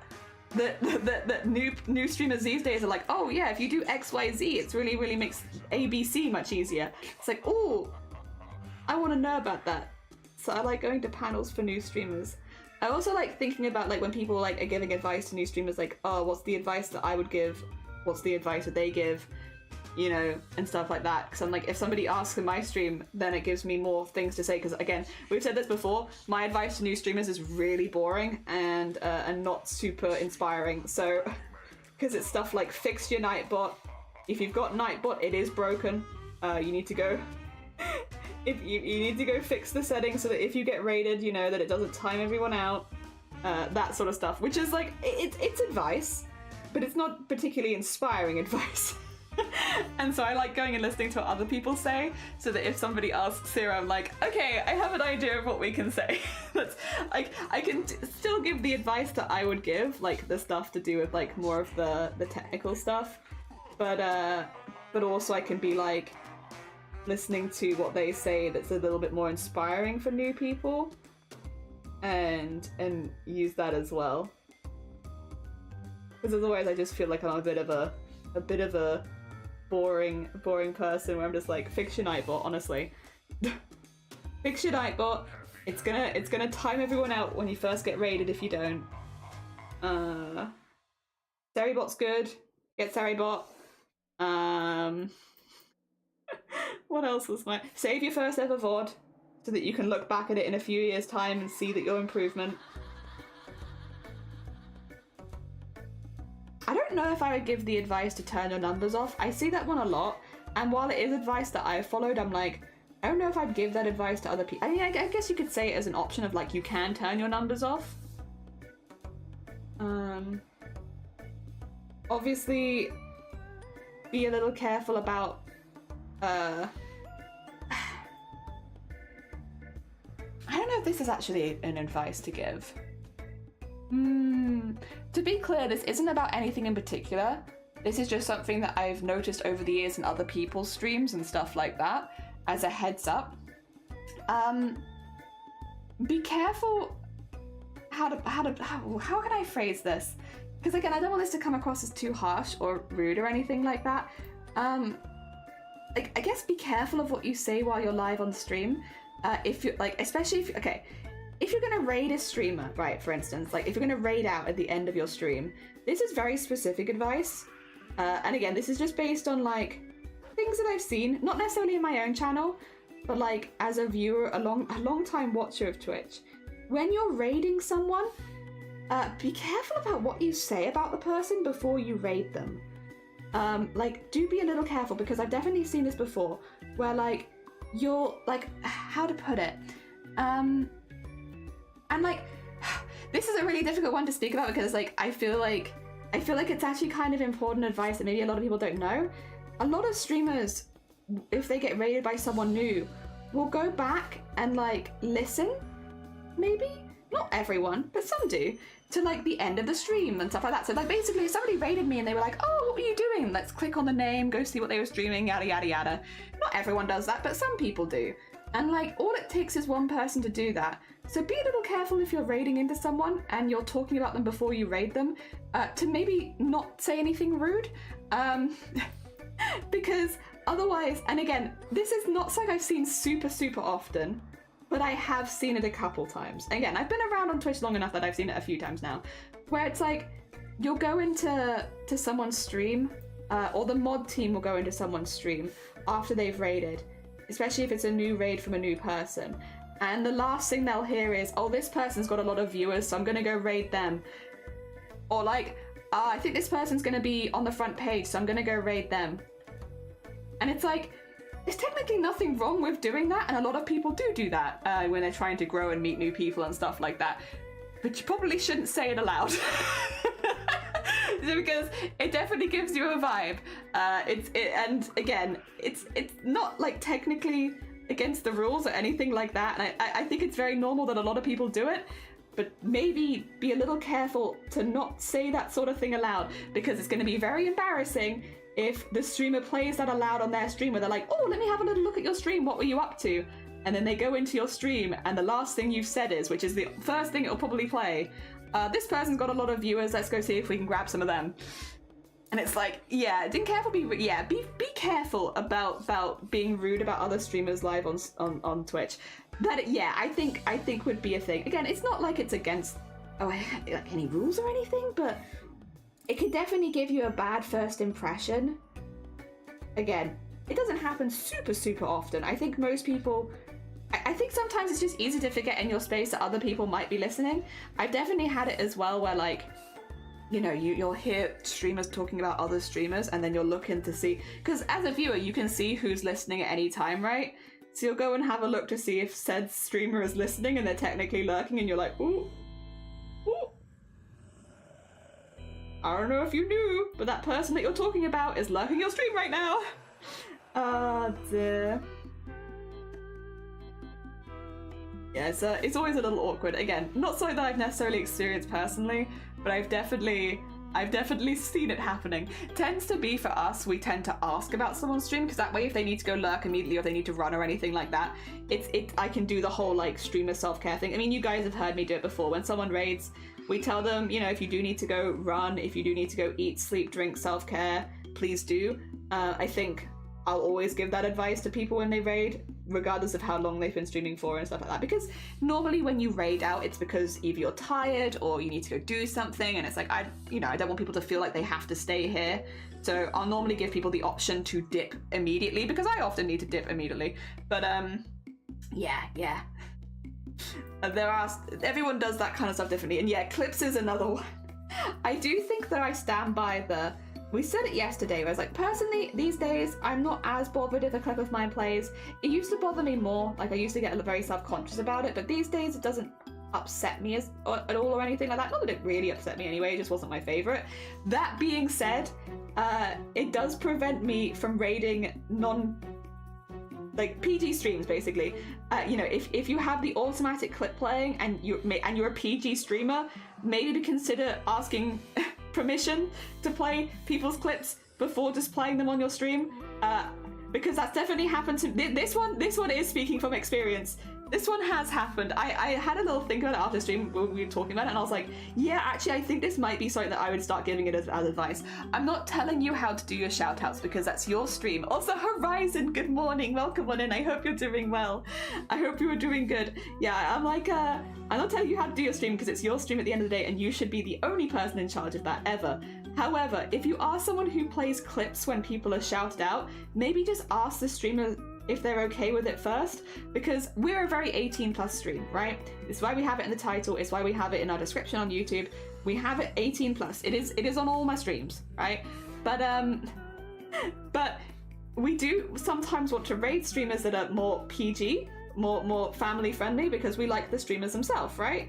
And if I know that they have clips playing and they're not going to ask permission, it prevents me from raiding you, basically. Because if I raid you and then it plays a very 18 plus clip, that is so awkward. And I'm an 18 plus streamer. We have a lot of 18 plus clips. So yeah, I would probably, again, it's your stream at the end of the day. If you want to do clip shoutouts for people, yeah, do your clip shoutouts. But it might be worth asking the permission of the streamer first, just in case, to make sure that something that is against your channel rules is not playing on your stream. Because I don't know if anyone else has had that experience, but there has been a couple times now where I have raided someone who is, they might say they're an 18 plus streamer, but they generally don't do anything 18 plus, or they're just someone who is more PG friendly, and we've raided them and they're like, oh, let's play a clip from your stream, and it's like me yelling about tits, and it's like, it's just very awkward for everyone, because obviously the clip that you've just played is now against your own channel rules. Oh dear. And it's awkward for me because I'm just there like, I am so sorry. Like, and then it's awkward for everyone. I feel like it takes 2 seconds to ask permission. Like, you can always set up 2 different types of clip shoutouts as well. It's like pretty easy. If you set up a clip shoutout, then it's much easier to set up a regular shoutout anyway. And then you don't have to worry about the embarrassment of accidentally playing something against your channel rules as soon as we come in. Oh dear. I would appreciate that at least. I'd appreciate if people asked more often. Saves me a lot of embarrassment. Again, not my thing. If it's your stream at the end of the day, so it's completely up to you how you do it. It would just be advice, I suppose. Ah, dear. Also, I put a timestamp for when the art. Oh, thank you. I appreciate you. Thank you. You sweet bean. You sweet bean. I can actually probably watch that absentmindedly later while I'm continuing art off stream, to be fair, which is perfect. Does clips having 18 plus tagging possibility? No, unfortunately, it doesn't. No, because it's not run. The clip shoutouts is not run via Twitch, so it doesn't matter what tagging you have on the clips. It's normally done by an external bot, so like Stream Elements, Nightbot, something like that will be doing it, which means it doesn't really matter what you do on Twitch's side right now, I don't believe. A lot of people, and I also agree with this actually, a lot of people have brought up on social medias and stuff could we have it that clip shoutouts you could specifically say to pull it from their featured clips? Because then it gives streamers, especially streamers that have been around for a while, because I have, by the way, about 1,300 clips of me right now. Streamers who have like a big pool of clips that you could pull from, it gives us a little bit more option to like narrow it down what you would see if it would only pull from like the featured clips, for example. And that's, I saw somebody else asking about that on social media. Like, that wasn't my idea, to be clear, but like, I thought that was a really a good way of solving the problem, to be honest, because that way if someone does do clip shoutouts and it's specifically pulled from the featured clips, you could curate very easily the clips that would be pulled from. Because if you don't feature a clip, you don't have to worry about it ever being taken as a clipped highlight. Because we have some clips, like, again, within this community, very funny. Like, it's just a meme. I think actually a really good example of this, right? We still have this clip. Actually, I could probably go get the clip. It's one of my most popular clips. Basically, if you've not been here before, you know, you don't know. But for everyone who knows here, we're a very queer community. We have a huge portion of the LGBTQA+ here. I am also LGBTQA+. We have a lot of gay here. And I feel like if you've been here for a minute, you probably know that. We're a very colourful community. It's probably not that surprising. I feel like nobody is surprised by this. However, there is a clip called Jelly Joins the Tories, is the name of it, where I'm basically saying, if you're gay, get in the closet. And now if you didn't know me, that might make you think that I'm homophobic. And I couldn't really be like, yeah, that's fair. You know, I can't really fight that. And it's definitely been like over the years of like, should I start deleting some of these clips? But it would be a shame to delete the clips, I feel like. Because I don't know, like they're like very in jokes with the community, and we always laugh at them and stuff like that. There it is. It's got 121 views. Let me get the link. Copy the link, and that way you guys will know what I'm talking about. And it's definitely like given me thoughts of like, should I delete clips like this over the years? Because it's like, without context, would that make me seem homophobic to a new person? I don't know. It's another reason why that sometimes I can be a little hesitant about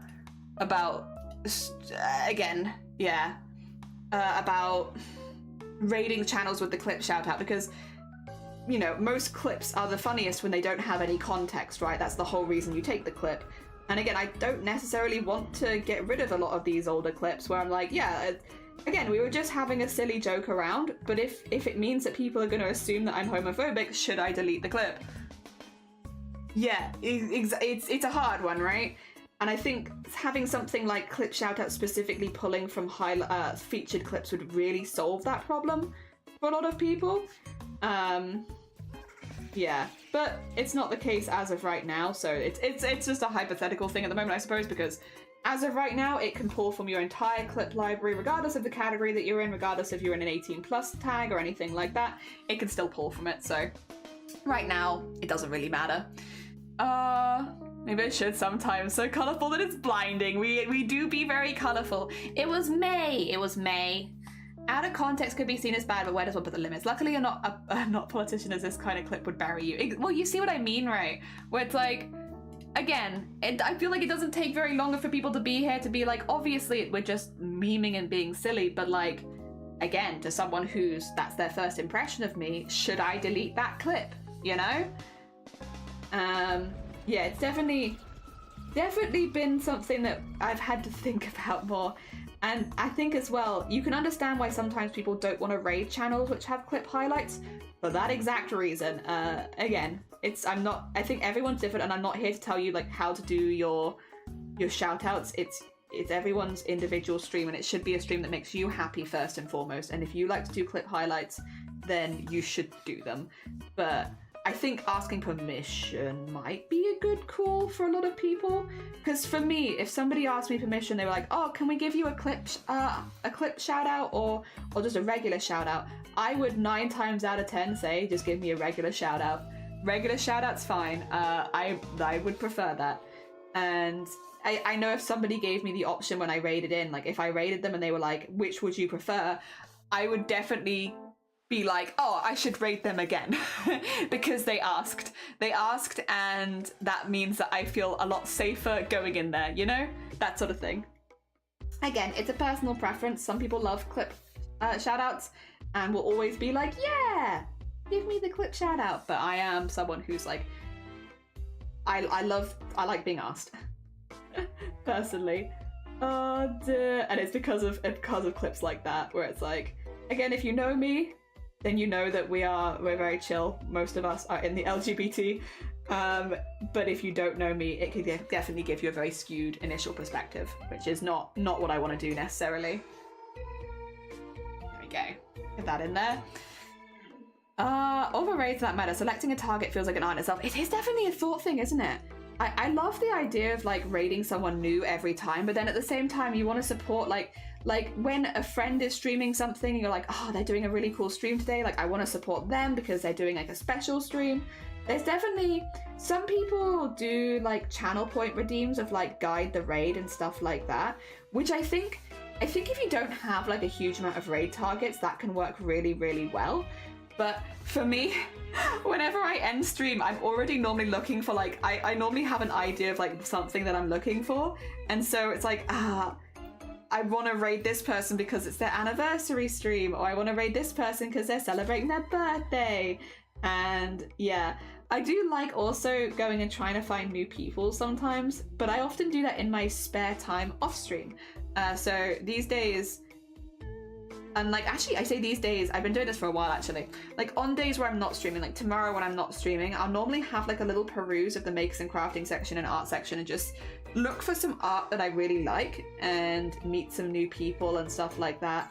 Follow a few new people, and then if I happen to see them live a different time, raid them then. But yeah, I tend to do that more. And I like that, to be fair. It also gives me a good excuse to just watch streams on my day off. Not that I need an excuse. I'm here like nearly every day anyway. But if I ever did need one, I'm doing research. I'm doing research so I can find new raid targets, actually. Definitely research. Definitely not that I just want to watch streams on my days off. No, I'm giving myself a very good excuse. Yeah, I like doing stuff like that. I've been doing that for years now.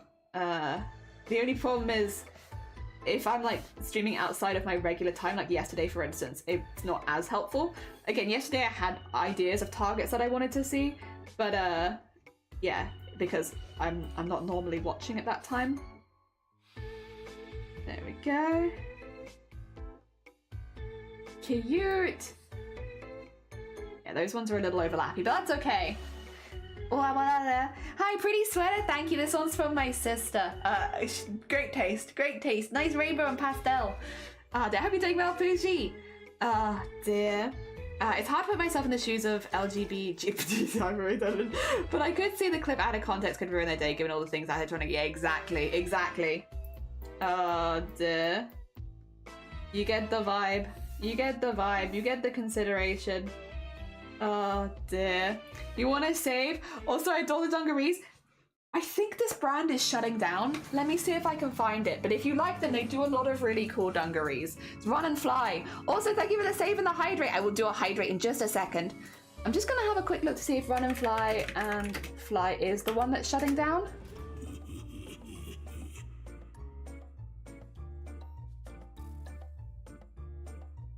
I'm not sure.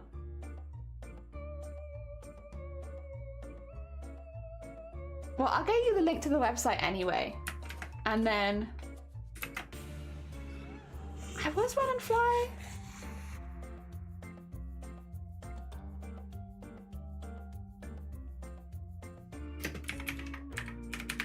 Or did I just imagine that? Maybe I just imagined it.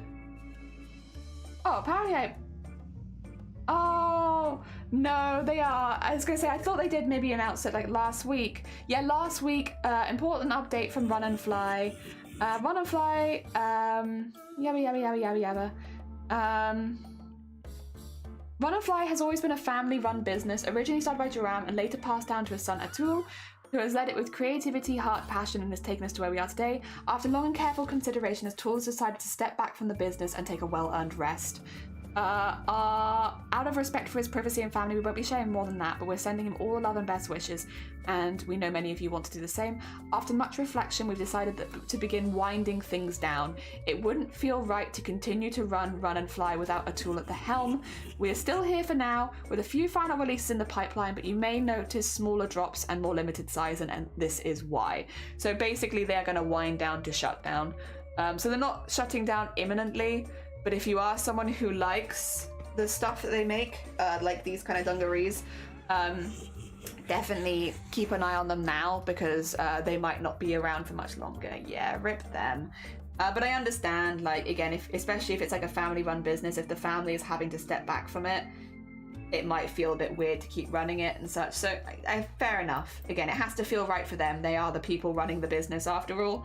But if you are interested in the stuff and you don't want to miss out, yeah, get on it quickly. Go buy their stuff. They have a lot of really cute stuff there. I have their dinosaur ones and I have these ones, and I love both of them. They're very comfy. They have a lot of sizes and I like them very much. Also, I was going to do a hydrate. Thank you. Ah, dear. Yes. I like that more and more we've just been talking about like the fashion brands we buy from. Oh dear. Although this one was a gift, but the dungarees I bought, the other ones I bought myself. They're very nice.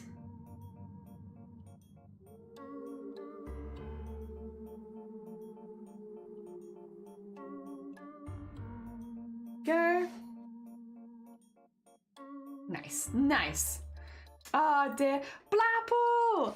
Blapple, how are you doing? How goes the holiday? I hope you're doing well. Welcome on in. Blapple, my voice feels like actual hell today, but we had a really lovely stream yesterday. It's just because we went for like 10 hours. But today I really feel... Actually, Blapple's a long-term streamer. Blapple, what's your advice for throat stuff? How do you protect your throat during the long streams? I'm curious. What do you do? It doesn't actually sound that bad this right moment, but I'll be honest, my voice hurts. It hurts to speak. Like, oh dear. Also, look, this is our mug design right now. Cuter! I like them a lot. Although this one, I am going to move just a little bit, because it's a little low, and I think it could go there. And then this one. There you go. Get him in there. Cute. Ah, dear. I fully meant mug for your face. Oh! I'm holidaying so hard, Jelly, my head hurts. Advice for throat stuff. That sounds weird. You know what I mean. That's what I've been saying, tea with honey, and it's like, I love it should work, but I feel like it doesn't always work. But that is exactly the advice that I gave, was tea and honey. And I said I gave the advice. I'm the one looking for the advice. It's me. I'm the one struggling with my voice. 2 seconds. I'm just gonna grab. I would like to be quite accurate with the colors here, so I'm just gonna grab like how I normally draw them. I might make them a little bigger potentially, but I want them to be, I guess, kind of right. Actually, wait, did I have a... Oh yeah. Hey, do you guys want to see my shop? I can show it to you. It's secret though. You can't go to my shop and buy anything, but I can show you what it looks like. I was gonna say, because I'm about to open a piece of art that is like, I think I made for the store a while ago. Let me have a look, see. Well.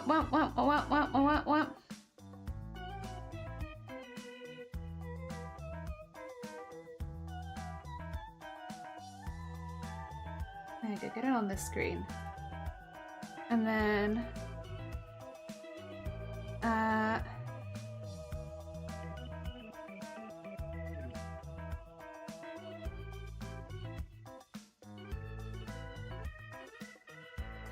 oh, it's going to be really zoomed in and awkwardly to the side, but you get the vibe. Look at all this. I made this.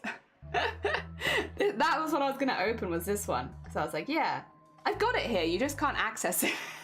It's there, just inaccessible, you know? Oh god. What I was gonna open was this one. Yeah, this one where they're just the faces. There they are. Cute, so I can grab the colours from them. Oh dear, didn't say anything, but I didn't. I was good. I need to get better at looking up my voice. I lose my voice often. Yeah, that's how I feel. Oh god, when I say it's a hot Vimto. Hot Vimto? I don't know if I've ever had that one. That's a new one. What's Vimto? It's like a fruit squashy drink. Fruit squashy drink. That's right, thank you. I just want to get the colours. So some of them I want to be this colour. And then I think I want some of them to be this colour. But then purple was actually the main colour that people picked. So what I might do is, if I take this blue, for instance. Let me just make a smushy. There's the blue.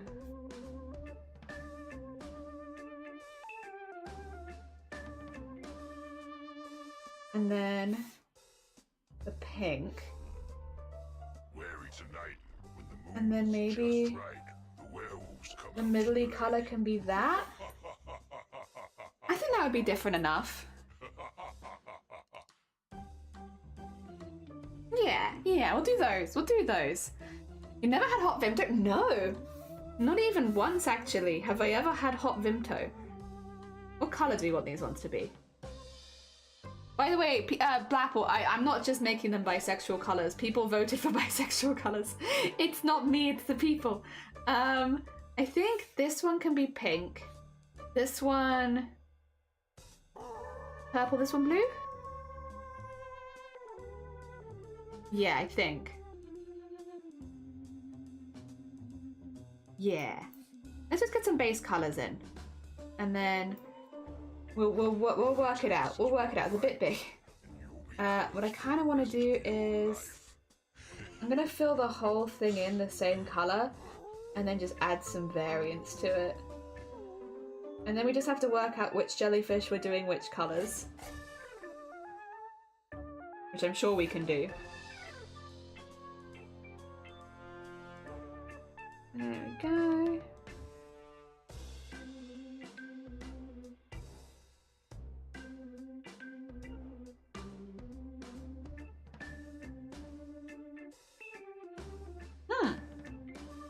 Chad yearns for bi jellyfishes. They yearn. I don't want to vote purple, so I know, right? But glad to be getting Jelly getting revamped. Yeah, we have like little so people wanted crafting and jellyfishes, so here they are. Some jellyfishes that are crafting.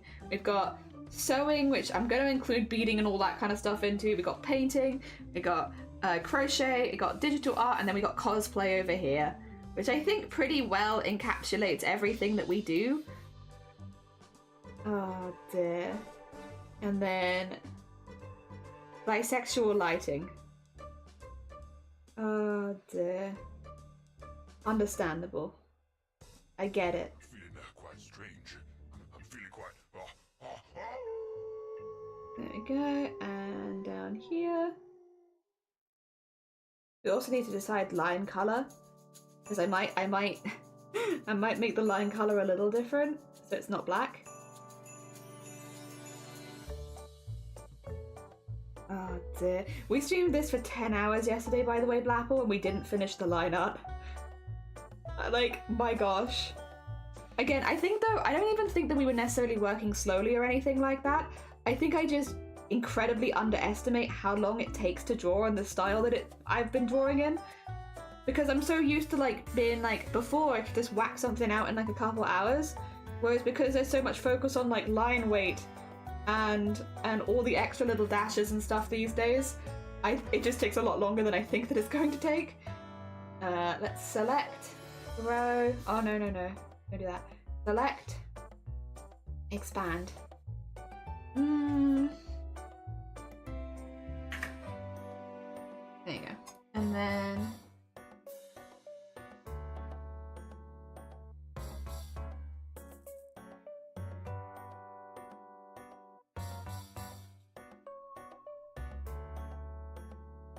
just while we're deciding which colour is going for which one, let's we'll just colour them in like all at once and then and work it out from there. There we go.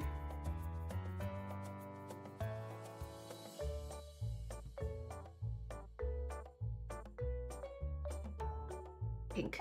Pink. Dear. It's pretty good. I'm showing my Northerner A-list and nothing wrong with that. Oh dear. And I appreciate the heckin' advice as well, because I've definitely never tried that one. That's new. That's new to me. Oh dear, sure. But imagine how much slower it would be with mouse. True. True. True that. It would be, in fact, a lot slower.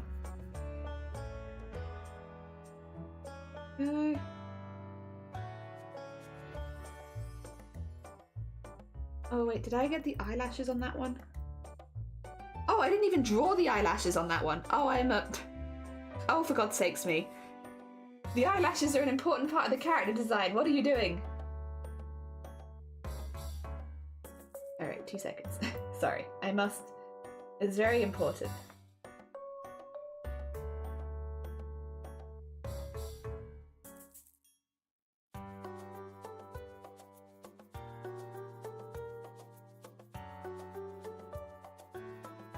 Character design. It's important. Like, look at that. Like, imagine if they didn't have that. Oh, I'd be so silly.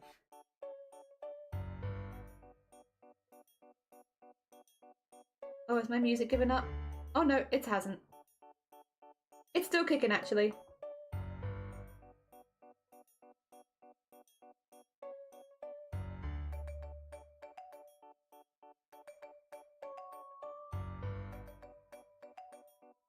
There you go. That's better. Oh my god, imagine. Imagine! No eyelashes? Terrible. Terrible. There we go. Back to that again.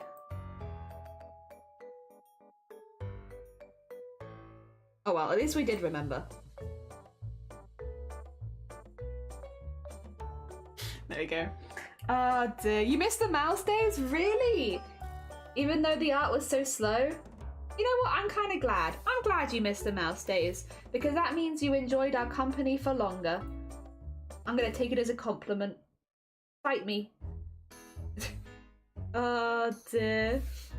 Hell yeah. Although, that being said, it's not like I've exactly sped up.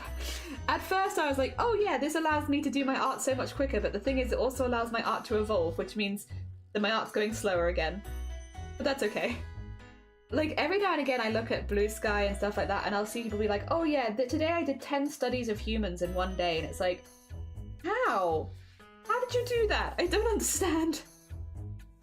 Dear. A level of skill that I aspire to, but I'm definitely not there yet. How the hell are you doing 10 human studies in one day? I need to get that brain on me. I need to get me some of that brain. Where I can do 10 human studies in a day. Jesus. Impressive. Simply incredibly impressive.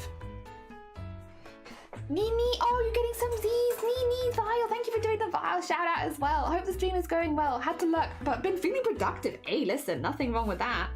I'm glad that the productivity has struck you. Hell yeah. Very cool, very cool. You still see but Smoy!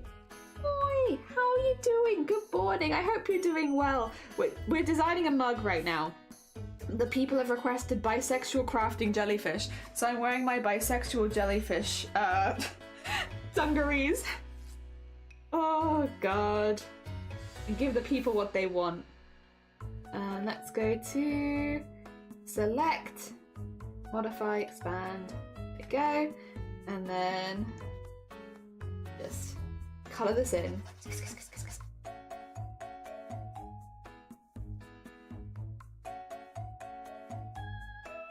Very nice, very nice. And then purple's the last colour. And then we just have to work out from there which ones we're doing where, but that's okay, we got this. Also, I booked a bunch of stuff for Japan last night. I'm happy if I can get like one drawing a week done, literally. Literally, I'm like, how are people doing 10 studies in a day? Like, it's so impressive, don't get me wrong. I want to be that, but also I am very aware that I am not in any way that right now. I don't understand. And maybe if I keep practicing art, I'll get quicker. But right now, I'm like, that feels like insurmountable. Insurmountable speed. I mean, it's okay because I'm enjoying the art that I'm making and all that kind of stuff. I don't feel like I have to go quicker at this point. I'm having fun. Fun is my main focus. It's just so impressive when people can. I'm like, whoa. Whoa, how do you do that? Give me some of that. Go. There we are. I played some Undertale, ran into Napster Blue, and now I understand your emotes. Yee!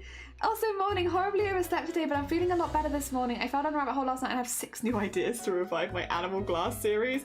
Hell yeah, Feathered. Feathered, how are you doing?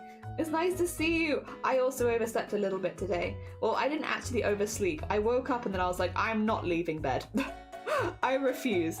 I not purposefully overslept, but I kind of purposefully didn't leave bed. Not quite the same as oversleeping. Oh dear. There we go. Close, but not quite. Oh wait, what am I doing?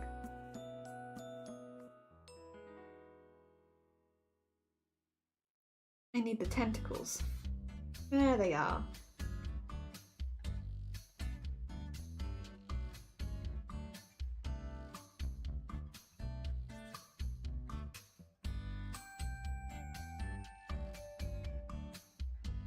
Nice. Get the little cattail in. And then get that in there. This down here. That's a bit messy. And then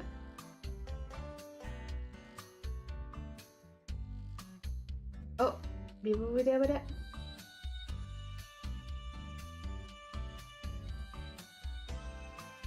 And all the way around there, and then that's another one. Done. And then we just have to decide which colours the other ones are going to be, because I want it to look random, and that's always the hardest, isn't it? When like putting things next to each other and trying to make them look random is like the hardest. I think the big ones I want in pink and I think the big ones I want in pink and blue. Blue was also the most voted for. No, purple was the most voted for though. So maybe I kind of want this one in blue and this one in pink, I think. But then I don't know if I want that one in purple.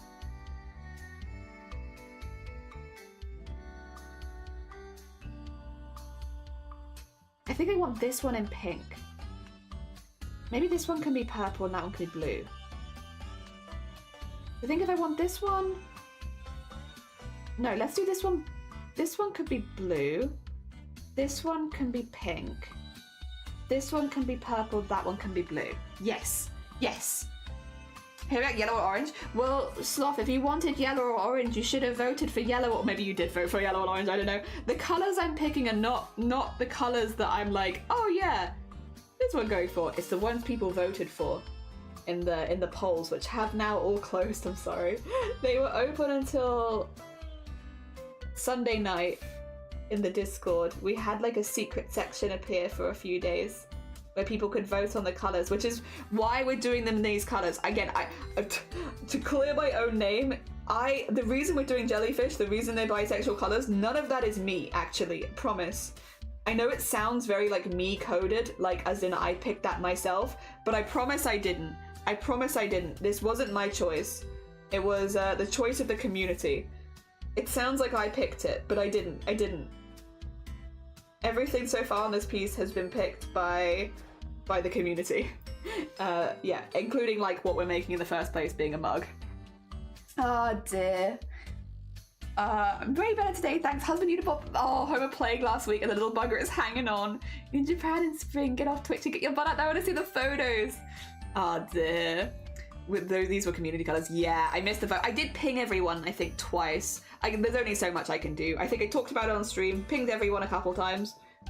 I do give it my best shot, because I know every single time we have votes and stuff like that people miss it. But there's only so much one can do, and I think I did everything I could. I think I reminded people 4 or 5 times. Yeah. But it's okay. I mean, like, at the end of the day, I still think we're making something really cool. And we did have a lot of votes, to be fair. I think we had like near 100 people vote. It was a lot. It was a lot of different voters, which was very, very cool. Very, very cool. Probably one of the biggest sets of polls we've ever done. I mean, we did have multiple polls running next to each other, so I think that did in some ways help because it meant people could just go from one poll to the next poll to the next poll very easily. Yeah, we had loads of people voting, which was really, really nice. I'm very glad. Yeah, if you're wondering why we're doing stuff, it's probably because people voted. You could have voted for me, Jelly. I couldn't actually. Okay, so here's the thing. The way that we do the voting, I actually can't vote for anyone because to make sure that people, so I can show you, you'll see me. Also, Robert, thank you for the follow. It's very kind of you. I promise. Listen, look at this. I show you. So I can't vote in my own poll when I do ones like this because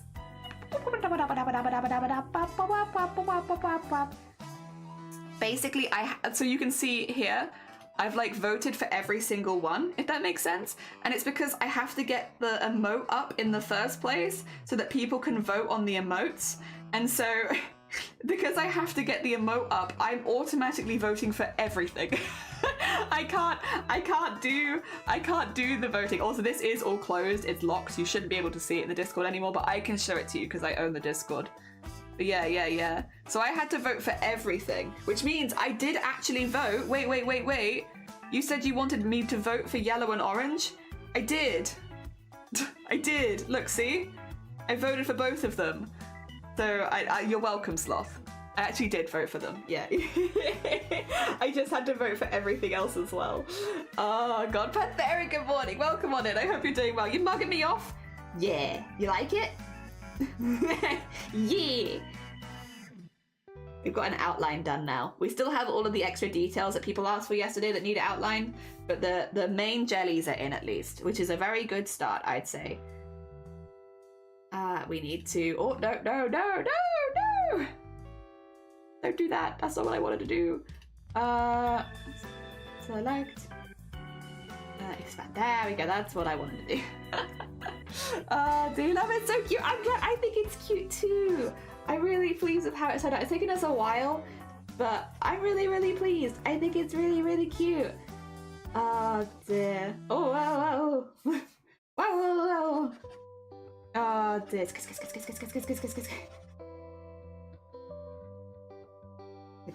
We're getting there. Go the whole way around.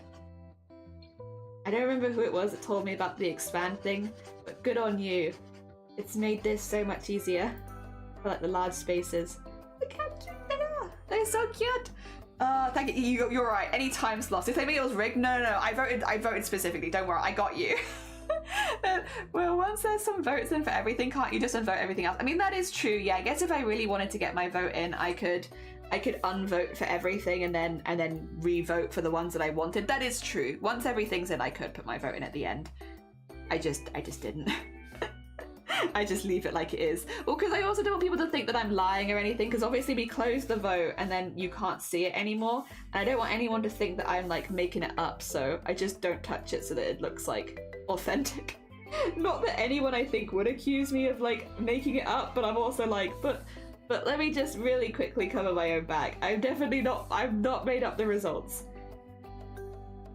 Oh dear. Just doing what I'm told, I promise. Yeah, I want this one pink. I like this one pink. This one will be purple. This one will be blue. I love colouring a lot. I do knitting and crochet. Lovely. Yeah, we do. Well, actually, interestingly, because we asked for crafting jellyfish, and these are all the crafts I do. We do sewing, beading, and embroidery, painting, crochet, because this is our little crochet one, digital art, and then cosplay. Yeah, those are our ones. It's quite funny. We actually had them in a position where I can show you all of them laid out. That doesn't happen very often. They're all just there, ready for me to show, which is kind of fun. The only thing I realized afterwards that I haven't put on here is that we do VTuber rigging. We do VTuber art and VTuber rigging, but I guess I could kind of fit that into digital art in many ways. So I think it's fine.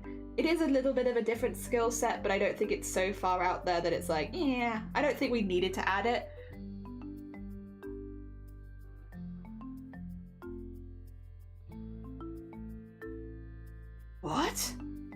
Oh, it's the effects. I was like, what the hell is that? the true moment of confusion. I was like, oh my god, am I broken? Is everything broken? Jade, thank you. How you doing? Good morning. I hope you're doing good. Welcome on in. Oh, also, Goat, we can do that for you. Good morning, Goat. And Ministry, good morning. I'm so behind on chat. Let me just catch up. The actual mug is shaped like a oh, I don't drink out of that mug. That's very fair. That's very fair. I want to make a mug with all my streamer friends I've made. Good morning emotes. I think it's like 8 at this point. I have no idea how to do it. Are you doing it through fourth wall? Because I can give you the dimensions of that if you need it. But then other than that, I guess just like mushing them, because that's a really lovely idea. I demand proof that blue was not voted for. It was voted for. Can you take it's second, that's why we're doing blue. Blue, pink, and purple were the leading colours. That's why I'm doing blue, pink, and purple. Can you take the waste rain back, please? No, because I'm also in Wales. Where am I going to take it from? Wales to Wales? Oh, no, wait. You mean bring it back to Wales? No, can't do that. We've had enough. Did I just work it? To send it here. I want rain. Jelly, where is the confused fish? Well, this is for crafting. Nobody wanted confused. I think everyone thinks crafty is cunning. I think so. I'm very cunning. Very, very cunning. Thank you for Big Vomit, by the way. Also good. Oh, wait, I need to draw someone, don't I? Well, let me... Actually, no, we'll just do this now. We'll do this now, because... Oh, God, I had some ideas of people I wanted to do.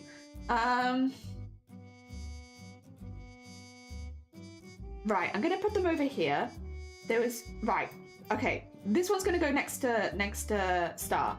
So this is a bit of an odd one. But I want to talk about them anyway.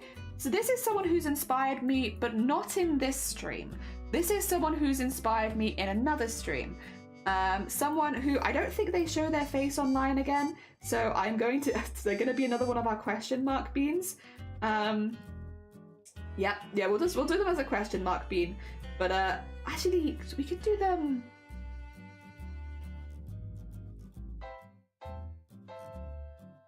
No, we'll do them as a question mark bean, but I am gonna do them with a DM thing here, because they do be DMing. So there'll be a question mark bean because I don't think they show their face online. And again, trying to be as respectful as possible to the people that we're talking about here. By the way, for anyone who wasn't here yesterday and is like, what are you doing, Jelly? What we're doing is a thank you piece for everyone who has inspired me or has supported me or helped us out in our streaming journey and stuff like that in some way or another, whether they know it or not. I think a lot of the time of people that have really supported in many ways and inspired me in many ways, and also talking about the many ways that people have inspired us, because yesterday was our 5-year streaming anniversary, and I kind of just wanted to talk a little bit about some of the cool people that I've met along the way that have inspired me in different directions. This person has inspired me massively as far as making fan art for people, because as you might have noticed, especially over the last few months, it's been something that we've done a lot more of, and it wasn't something that I really thought of that much until I saw what this person was doing, and I was like, oh, that's a really heckin' lovely thing to do, and I really like that, and I kind of want to do that too. And it might sound silly because I follow so many artists online, and I have done for so long, but yeah, it's not something that I'd really thought of all that much until more recently. And this is Pipia. Pipia is not a streamer in this community. I think they do stream, but they are someone that I've met from Shifty's community. And Pipia makes so much, let me get the shout out if that works. There you go. Pipia makes so much amazing art and like fan art of the people around them, like Starry Side, like Shifty, stuff like that. They make so much beautiful fan art, and they are the person that really made me think, oh, this is a thing that you can just do for people, for streamers. You could just make them fan art. And I know it's a silly thing. Again, it's one of those things, unless you think about it, you might not be like, oh, I guess it's like of course you can make fan art for streamers. Of course you can. But I hadn't really thought of it specifically until then. So I gotta put them in there. Even if you see with them, and they're really chill. They are very chill, very sweet bean. So again, a lot of the people that we're shouting out are not necessarily people that stream regularly or anything like that, but they have been inspired. Oh!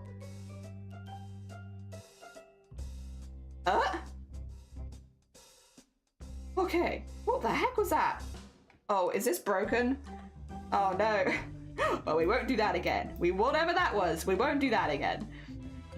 But yeah, we got a lot of people here that we're just like slowly but surely building into of our thank you piece of cool people that have inspired me one way or another. And this is, again, someone who doesn't stream, but who I still think deserves the recognition for having inspired me one way or another. Yeah, there you go. Another one. Probably not one that... I think there's a lot in there that people probably wouldn't necessarily expect me to talk about, but I guess that's also the thing of you don't always have an opportunity to talk about the many ways that you've been inspired as an artist and streamer while you're live, because you're talking about so many different topics and stuff like that. And again, for people who are like, why are you doing this? It's because we hit 5 years of streaming yesterday, and I just kind of wanted to talk a little bit about a lot of the people that I've met along the way that have really inspired me one way or another, and the many different ways that they have inspired me as a thank you. Because, you know, behind, I think, every streamer is a community, and also behind me as a streamer, there is definitely a community of people that have consistently inspired me throughout the years that I want to highlight, and I want to talk about, and I want to shout out, especially people like, for instance, Pipia, someone who you might not see in this channel and thus you might not know, but is still someone who has influenced me one way or another. In this case, in a way of making more fan art for people, as something that I never really considered doing. And now I'm making lots of fan art going up to TwitchCon and stuff like that, and it's something that's been really, really fun and that I've really, really been enjoying. Yeah, because I used to, don't get me wrong, like I've made a lot of art for people in the past, but nearly always, oh, do I want that in front or behind? I will keep that there actually. Nearly always it's for people that I already knew before streaming. I have not really made fan art for people that I've met via streaming.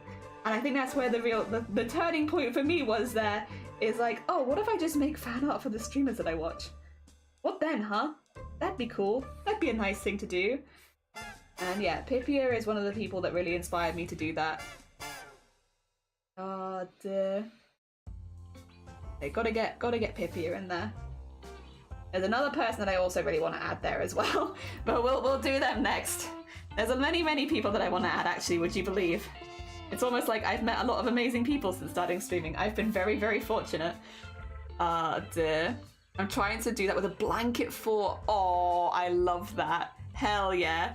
My stream is so behind. No, you're fine. Also, thank you for the save. 2 seconds. Let me just... I'll fill this in and then I'll save it, because then I'll have more to save. The more that I do, the more that I can save. But that's probably a dangerous way of looking at it. But if I quickly fill this in, then I can save even more.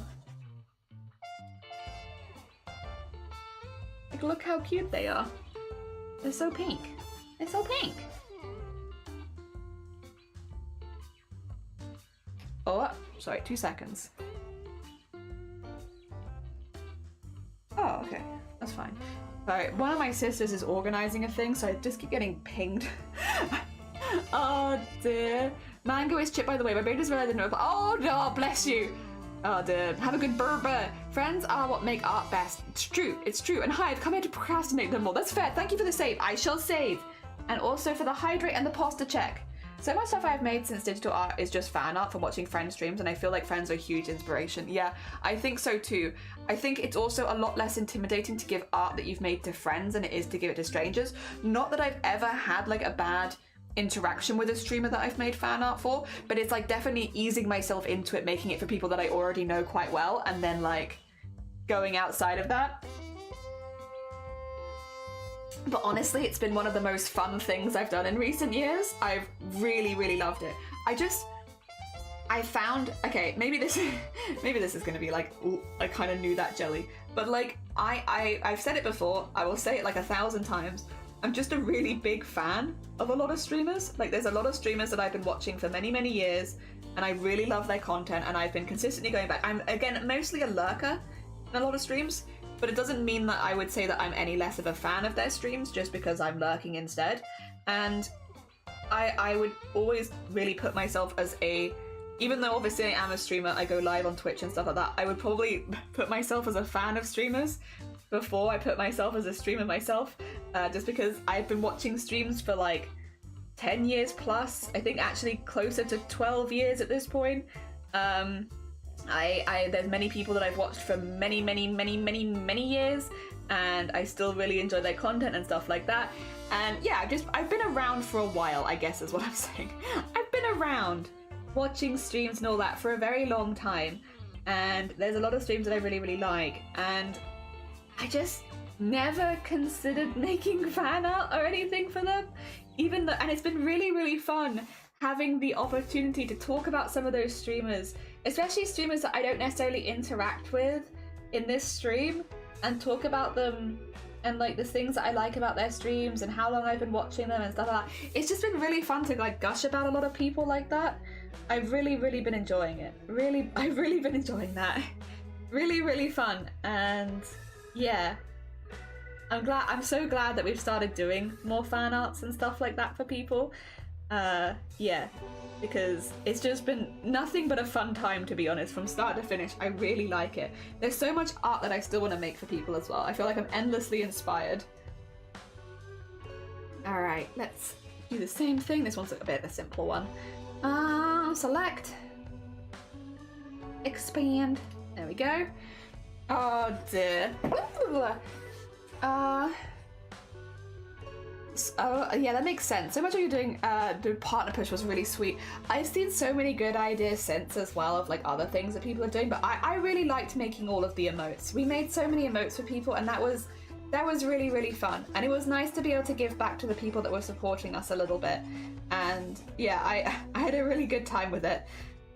Oh dear, I'd love to do more events like that. Like obviously not for partner push because we've done that, but like for other events like that in the future and stuff like that as well would be really fun.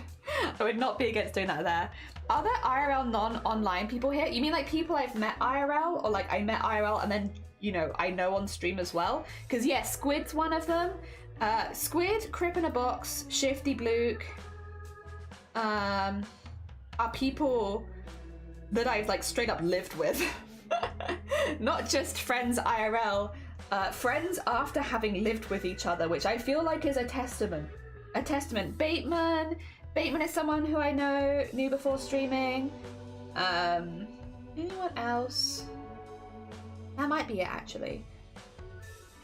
Shifty, Bateman, Squid, Crip were all people that I knew before streaming.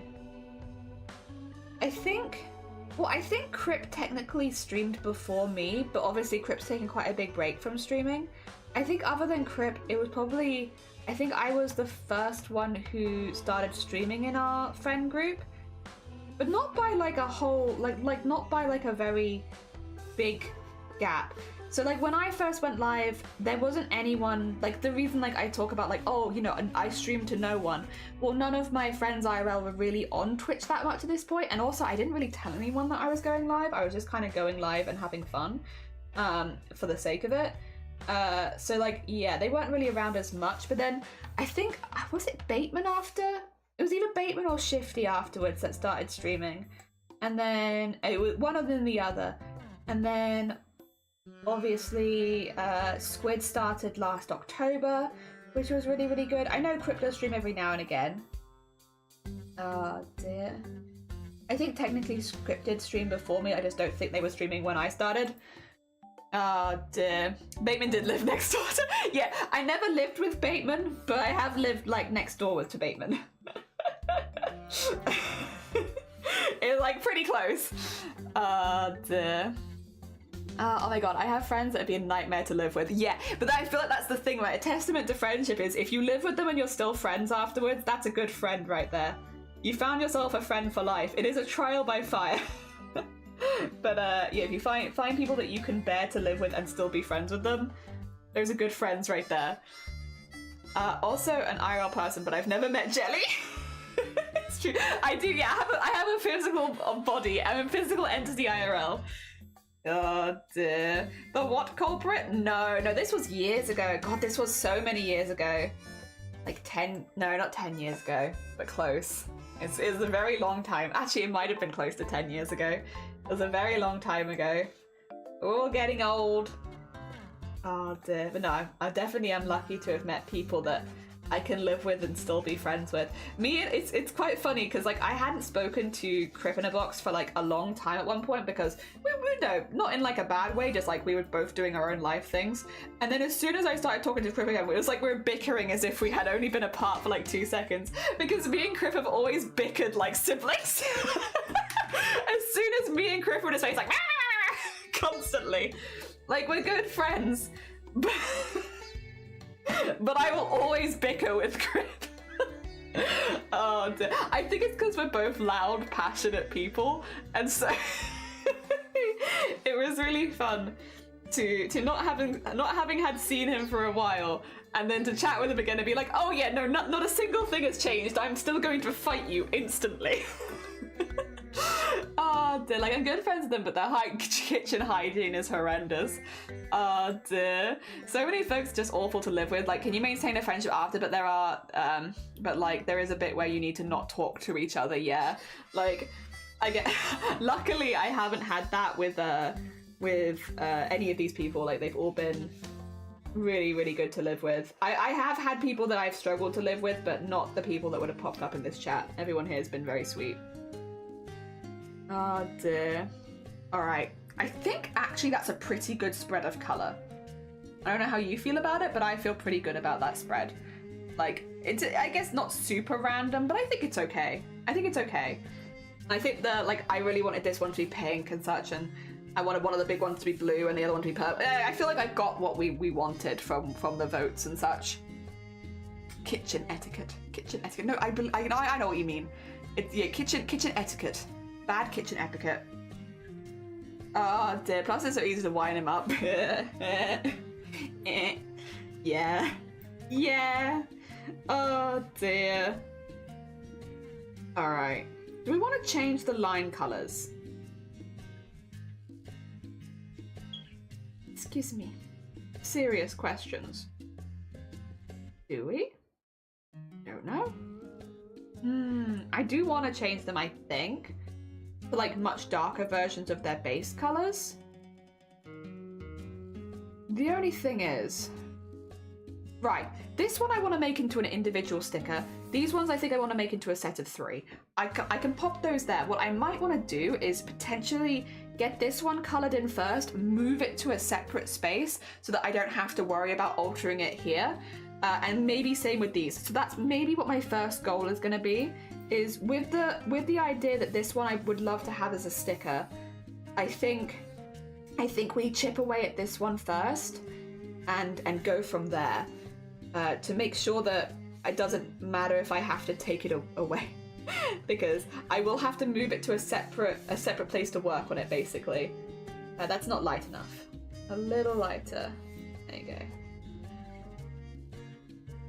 Good.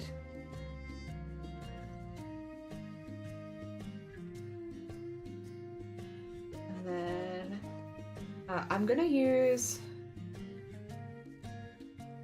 like a much richer color for underneath here, I think. Yeah, I could also just stop having it highlighted. Maybe even darker than that. Yeah, for the frills. And then I normally go even darker again for the tentacles, I think. But we do need to work out what the, iris colour is going to be, because the highlights on this one are probably all going to be the same sort of colourway. I am thinking shade in purple because purple's such a lovely shading colour. It's also very stereotypical of me, and also people voted for purple as the main colour they wanted to see. But highlight, I think it's going to actually be in blue, maybe?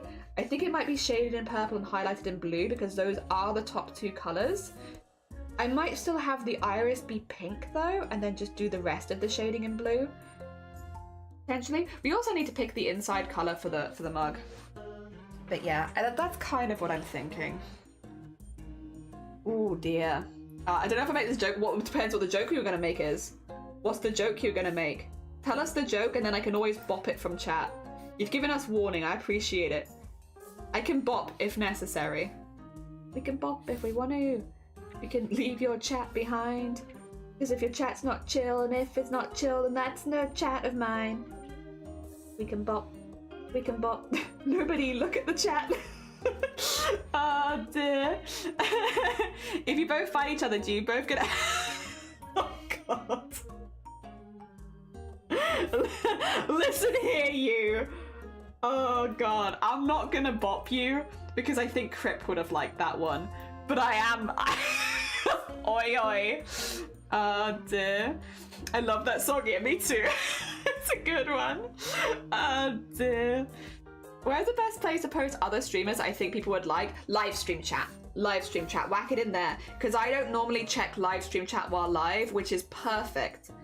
Since that way, if I check it while live, I'll forget as soon as stream is over, see? So check it, pop it in there, because then I can have a look at it after stream. It's like the silly streamer brain thing where it's like, yeah, whack it in the one place I normally don't look so that I can look at it later. So that I don't forget. Because I also might want to check out said streamer, you know? No, it's always a shame when I look at it while live and then forget it immediately afterwards. Sad. Yeah, do that, do that. And then I'll just have to try and hold myself back from looking while live because I know I'll forget. If I look while live, I will not remember after stream. Streamer brain will kick in, and that'll be it.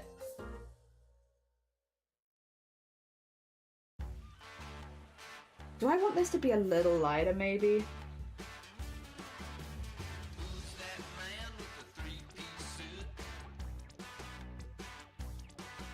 Yeah, like a little bit lighter. Not too much. Just a little bit. These bits I'm fine with. This is a good deepness. Happy with that. Because this is meant to be a bit deeper.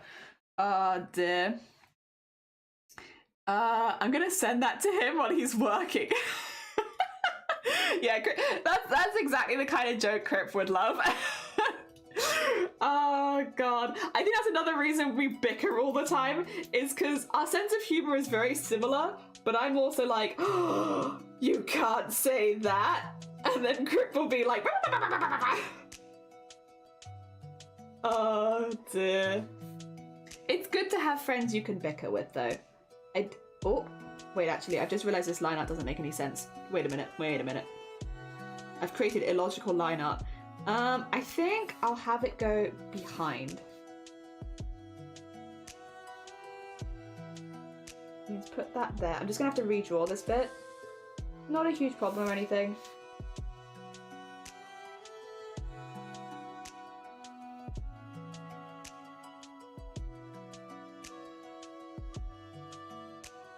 So, and then I do see a little teeny tiniest of little gaps there. So let's just lock that back up again. Actually, I was going to colour it in this colour anyway, so not a huge problem. But yeah, that needs to be... One needs to be behind the other, basically. I can't have both there. Dear Roscoe! Roscoe! I don't know if you saw this yesterday, but I thought this would be very up your alley. Some people have been posting, because they've been on holiday recently in Japan, and they've been posting some of their landscapes. Where's the one I saw yesterday that I was like, I feel like you'd really like? Is it this one? Yeah, this one. Well, there's two actually. Look at this. Look at this. Like the perfect reflection on the water with the stone in the middle. And then this one as well.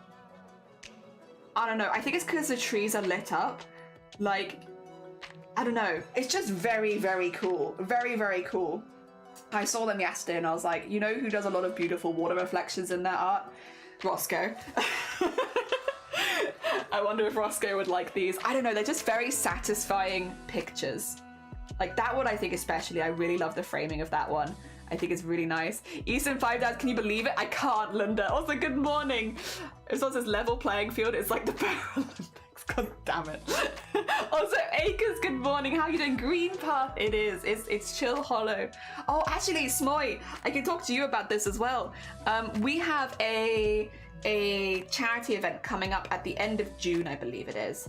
I'll double check before I properly announce anything, but we're going to be doing VTuber SummerSlam again with Gamers Outreach, And during that, we're going to be doing a very similar charity event to what we did for Mermaids, where we learn a game in a week and do a speed run at the end. So we're going to be playing Hollow Knight. We're going to be playing it for the first time on the first day of the fundraiser, and on the last day of the fundraiser, we're going to be speed running it, and I'm very excited. The reason I'm specifically telling Small is because Small was playing Hollow Knight a heckin' lot. They are one of our resident Hollow Knight experts at this point. So yeah, maybe I'll be kind to you and being like, I don't understand. How does game work? How do you do this? I don't get it. But yeah, we've done it before. This is not our first rodeo. It'll be our third speedrun like this, I think. Where we have like a set amount of time to learn the game and then speedrun it at the end. Which is generally something we do for charity. It's going to be very exciting. I'm looking forward to it. Dear. A friend of mine that used to photograph weddings was, we also asked if we married as we bickered constantly while working. We usually responded in unison, yes, but not to each other. They have crazy landscapes. I mean, that is lovely, isn't it? It's so pretty. It's stunning. I'm terrified of being on a boat like this because I can't swim. If it looked like this, though, I'd risk it. Yeah. Looks like the rock is just levitating and exciting. Yeah, we gotta get it in. Now that Silksong's been like announced for this year, I gotta get it in. Gotta go. Gotta get on that. Hollow Knight's been on my list for the longest time, but also I did want to save Hollow Knight for a speedrunning type event, which just means I do try to match the events we're doing to the charities we're fundraising for. Gamers Outreach is all about gaming. So, like getting games to kids in hospital so that they can communicate with each other, even if they're having to spend 24/7 in hospital, getting them going, you know, talking to kids going through similar things, and also give them entertainment and distraction. So I figured I wanted to wait until we were doing an event like that, which was very gaming focused. So yeah, that's what we'll be doing in a few months. I'm very excited. Very excited. There they are. Just a little guy. Oh dear. Hollow Knight's a fantastic game. I've heard really good things about it, Acres. Like really good things. I'm putting my money on... Oi! Hilariously, tonight I was doing a doodle redeem for a community member of my favourite Hollow Knight character, but I went with 2 because I just couldn't pick. That's fair. I work as usual, so we'll be in and out. No, you're fine. Good luck with your work. I hope that it goes well. It's hard, but once you get the patterns down, it becomes a lot easier. That was like Celeste, to be fair. Like Celeste, the first time I played it, I was like, oh god, am I going to be able to learn this in like a... Am I going to be able to learn this within a... What do you call it? Week? But then... The more that I did it, the quicker I got, and you know, it just took that little extra piece of practice. We got there though, and I had a really good time with it. And I love those kind of events. I don't know. Everyone's different, but I love that kind of like challenge element when it comes to the fundraising. It's like, and also like having like the community interaction of making it harder or easier and stuff like that is also very, very fun. Sorry, 2 seconds. I just need to...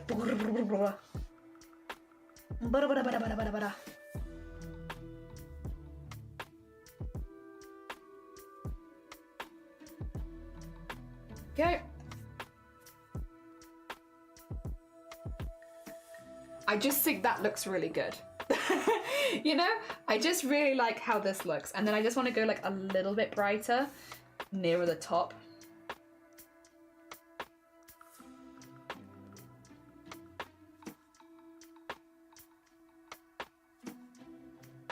That, and then a little bit around here too, just to like pick out a few bits.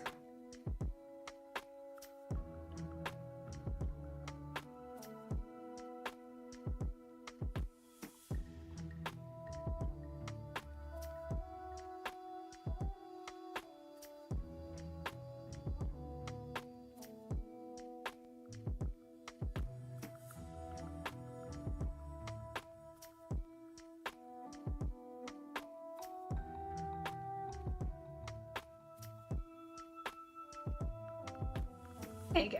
Okay. Fun. And then put it down a little bit. It's not quite as intense. Cute. Cute. Oh dear. I'd say... I'd say it was more of a swift mention than a... Oh yeah, it wasn't an announcement in any form, was it? It was just like a, oh, by the way, Silk Song 2025, goodbye! Also, Owen said, good morning, how you doing? So you love speedrunners who will spend less time. fully lost like I was. Yeah, I mean, I probably will watch a lot of speedrunning like content just to really like, you know, watch a lot of guides and such beforehand, which is what I normally do. I won't attempt the game till we start it, but I'll like watch a lot of stuff. Also, Crash, good morning, welcome on in. How are you doing? I hope you're doing well. Underwater roll neck jumper dress, very elegant. Hell yeah. Hell yeah. I have my wait, you have your pre-surgery appointment? Good luck. Good luck. I hope that it goes really, really well. Hell yeah, exciting! Exciting! I hope it goes really good. I don't know if I prefer it more like that. You kind of like it really intense. That's hard. That's hard. Wow. Wow. Also, what color do we want this to be? I think this should be like a few different colors. Because I kind of want to have like the color changing thread vibes at the top. We could kind of match the vibes of like the others and do like blues and basically pick colors from the other ones and push them in, sort of thing. I think actually that might be a good call. Do a little bit of both of them. So if I grab like this and this and just do a little bit of all of them.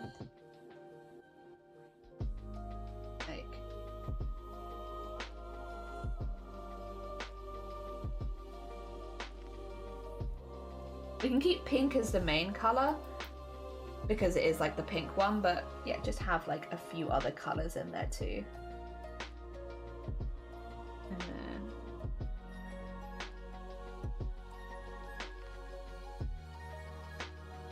so, and then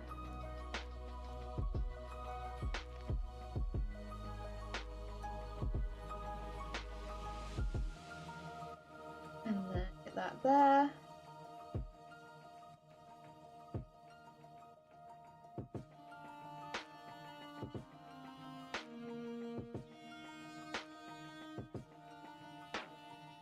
And then we'll do that. We'll do that going the whole way up, I think. Like it's a little stripy scarf. Do I want to go a little darker with the purple, maybe?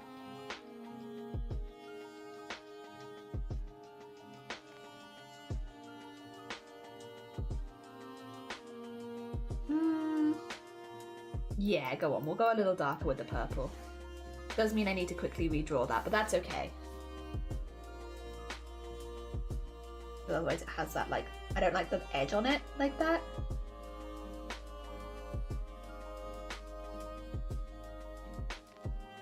That's okay though, that's okay. Good.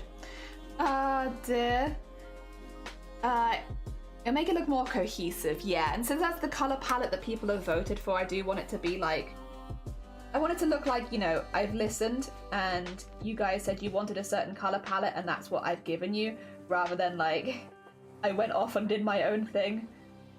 Like, nah. I want it to look like we've listened. Because I have, to be clear. I did try and listen. I've been trying to put what people voted for into every thought. There. And then... there you go.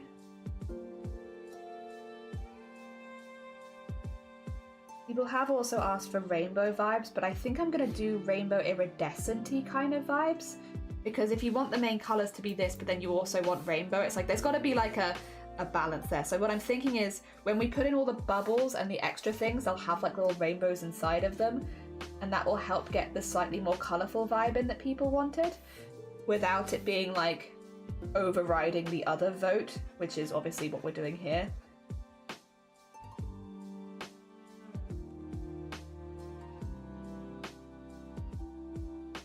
Yeah, that's cute. I don't think it distracts too much either.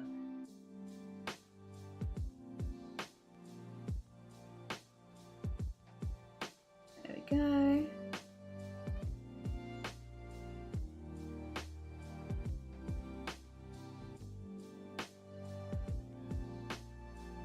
And then other one.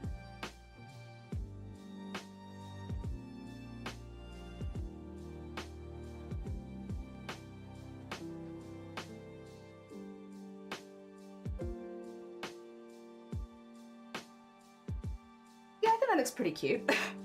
I think that's pretty cute. The Final Fantasy was really fun. Have you played Final Fantasy VII? I haven't, no.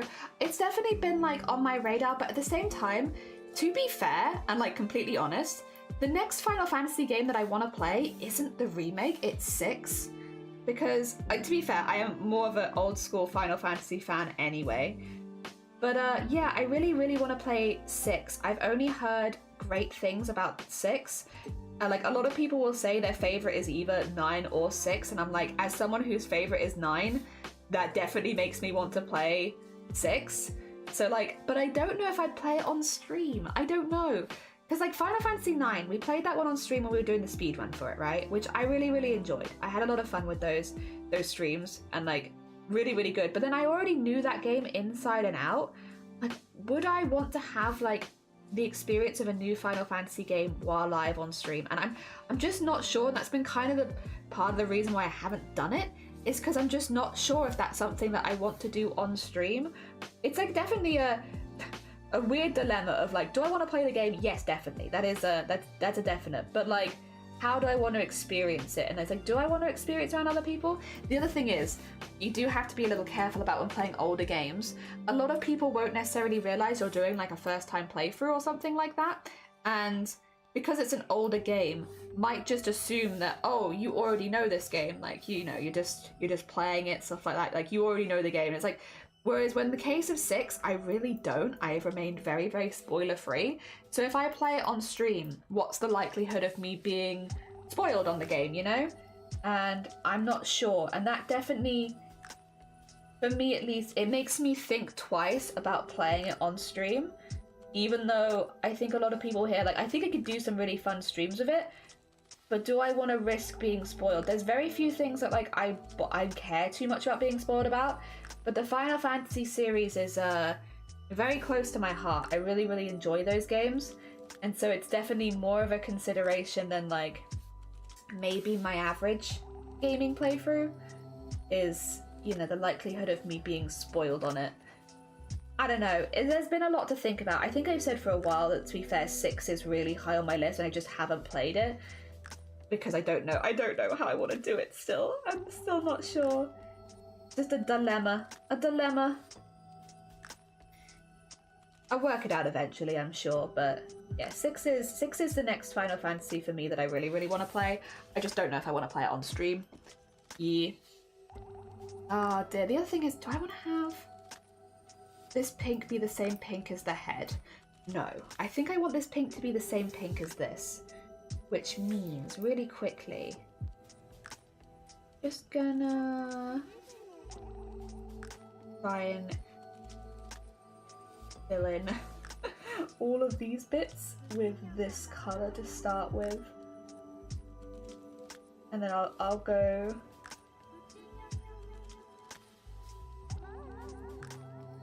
there we go. I need to go fix it down there now, but what if I okay, I'm gonna have to do it like this, and then I think I'm just gonna have to go fix it, because yeah, it's gonna look really messy. Oh, I don't know if I like that actually. Wait a minute. No, I don't think I like it actually. That's not the right colour, huh?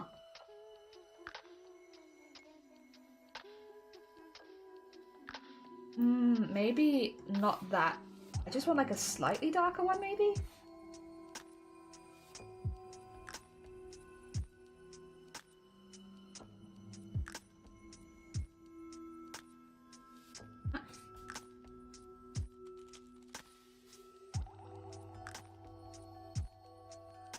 Maybe?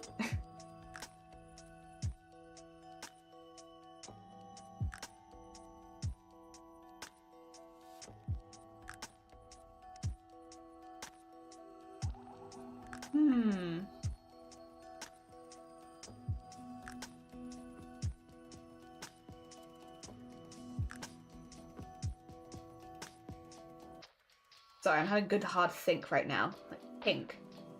Let me consider pink. We could use maybe the pink from inside the eyes. That would be a very bright pink, is the only thing. But I'm like not against it. I just don't want to use too many colours because I feel like stuff looks busy really quickly. Maybe that would be better though. Yeah, that's kind of the vibe. I actually had, by the way, sorry, if you're like wondering what the color palette here that like the scarf is, I actually had this scarf, very, very similar to this scarf when I was a kid.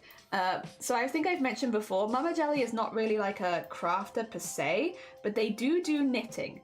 And they knit me a scarf, and it was a really long, thin scarf, and it was in purple, blue, and pink because they were my favorite colors when I was younger.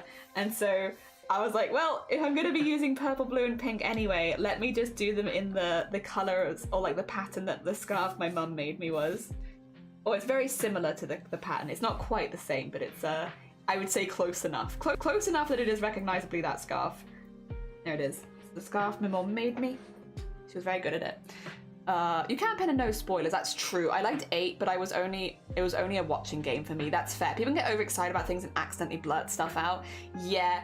We also have the thing, and like this has happened many times since I've gone live for the first time. People will be like, I'm not spoiling, but I can't wait till you get to this point. It's not gonna make sense to you because you haven't played, and it's like, I know people mean well, and they think they're not spoiling it. But if we're being like really pedantic here, that is absolutely a spoiler because now I'm waiting for that part, you know? And I've definitely experienced that quite a few times where it's like I know you mean well, but that is quite legitimately a spoiler. I think that we need to speak. And I'm staying on the glass, but I'm out of my depth.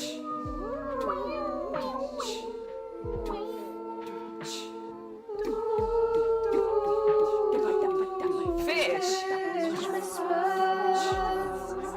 Well, that's all I can hear as he whispers to me. Like a fish. Oh, you know what that means. The fish whispers are all that you need. Oh dear. You're gonna love the next room. That. It's like people are like, well, I didn't spoil it. And it's like, I know what you mean, and I know people don't mean to, but like as soon as you, and like even if like I play a lot of horror games, for instance, like you'll get people who'll be like anticipating the next thing because they've played the game before. The problem is, if you start saying stuff like you're anticipating stuff, then I am going to like get ready to be jump scared, and that's again, it kind of, you don't mean any harm. I know you don't mean any harm, but that is spoiling a game for someone. It just because you're not saying exactly what happens, indicating that something is about to happen at all, is spoiling. And yeah, it definitely it makes me second guess some of the games that like I might want to play on stream for that exact reason. There's a little double Nado! Thank you for the fish, but also good morning! We've finally got to the colouring aspect. We're finally there, colouring it in. How are you doing? I hope you're doing good. Good morning. I shared tonight's doodle and spoiled it because I'm like, oh, it's story stuff. You need to hit things.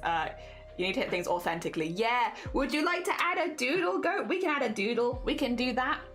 I also hate that when people say there's a bit coming. Like, it's definitely spoiling. The next part's so sad. Character just introduced. Oh, I hate that guy. Yeah, it's stuff like that where it's like, well, I just met them. I don't know them yet and stuff like that. And again, for most games, to be clear, like before anyone's like, oh god, most games I've not had any. Like, even if people say that, it doesn't bother me that much.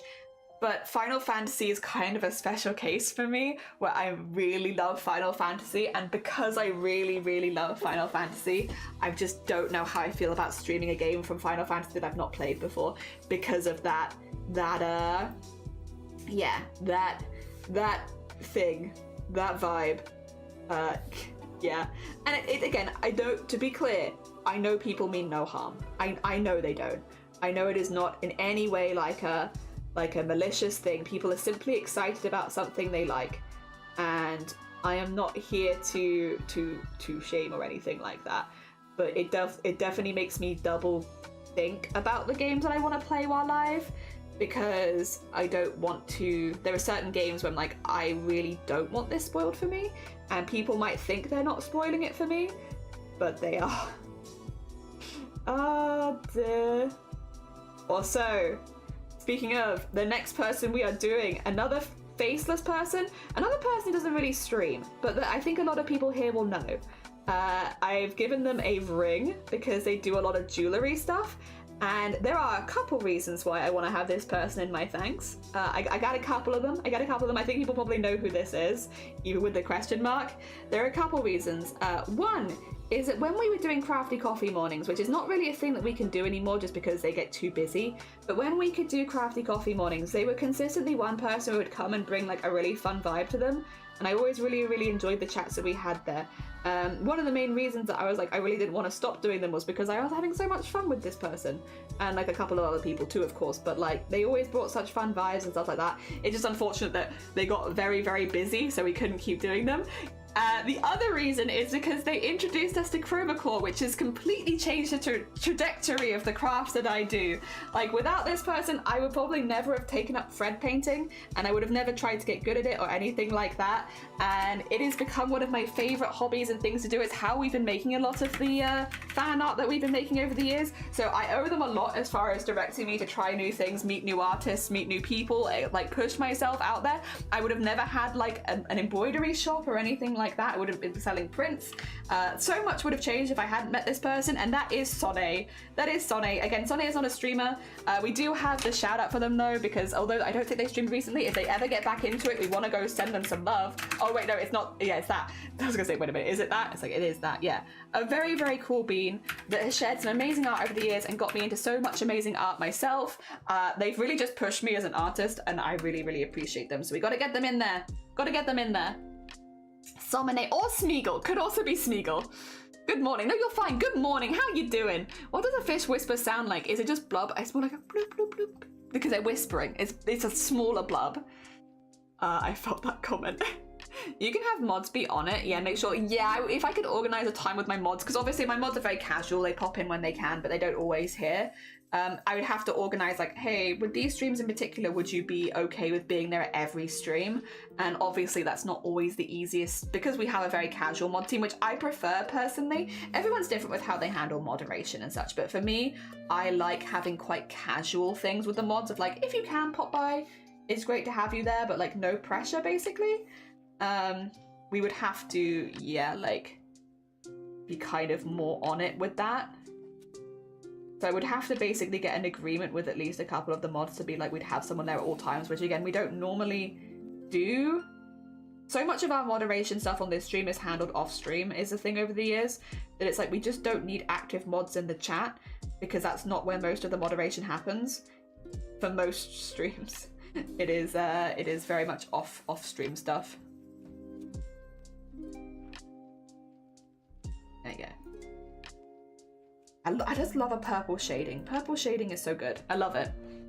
Ah, dear. I'm valid to keep some games for yourself. Yeah, don't need to stream everything. Exactly. And love some good fan art. Your art inspires me. Nado. That's very heckin' kind of you. Thank you so much. I feel that way about Hades. I just don't want to deal with some people being a lot on my first playthrough, even though of the game too many folks have big feel. Yeah, it's one of those. Yeah, no, that's a very good way of putting it. Again, there are plenty of games where I'm like, it doesn't bother me that much, but you have those set games where it's like, this one, it would bother me.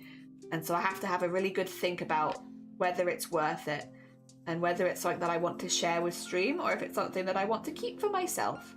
And yeah, Final Fantasy VI is one of those where it's like, I don't know yet. I'm still not sure. I'm still up in the air about it because I don't have a whole lot of time for games outside of stream.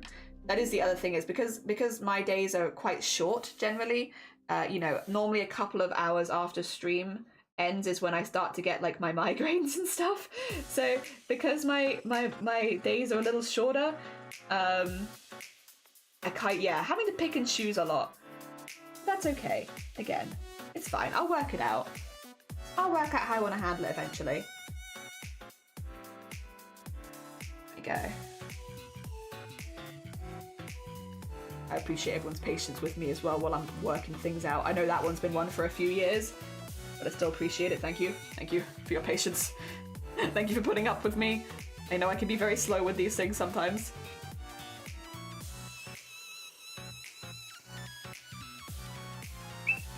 Excuse me.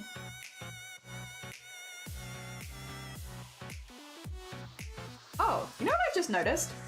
No eyeball shading. I think you probably want some eyeball shading.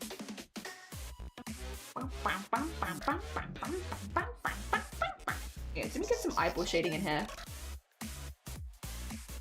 Feels a bit weird. Feels a bit naked.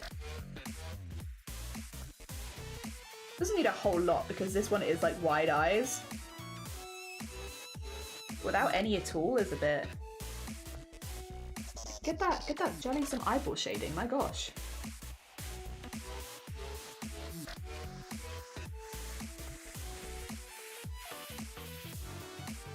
There we go. That's better.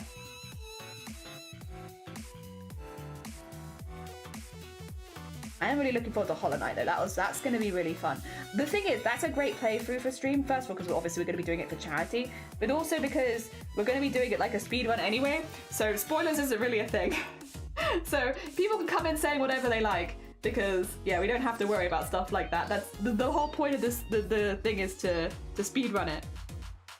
But it works very well for streaming. Very fun. Oh dear.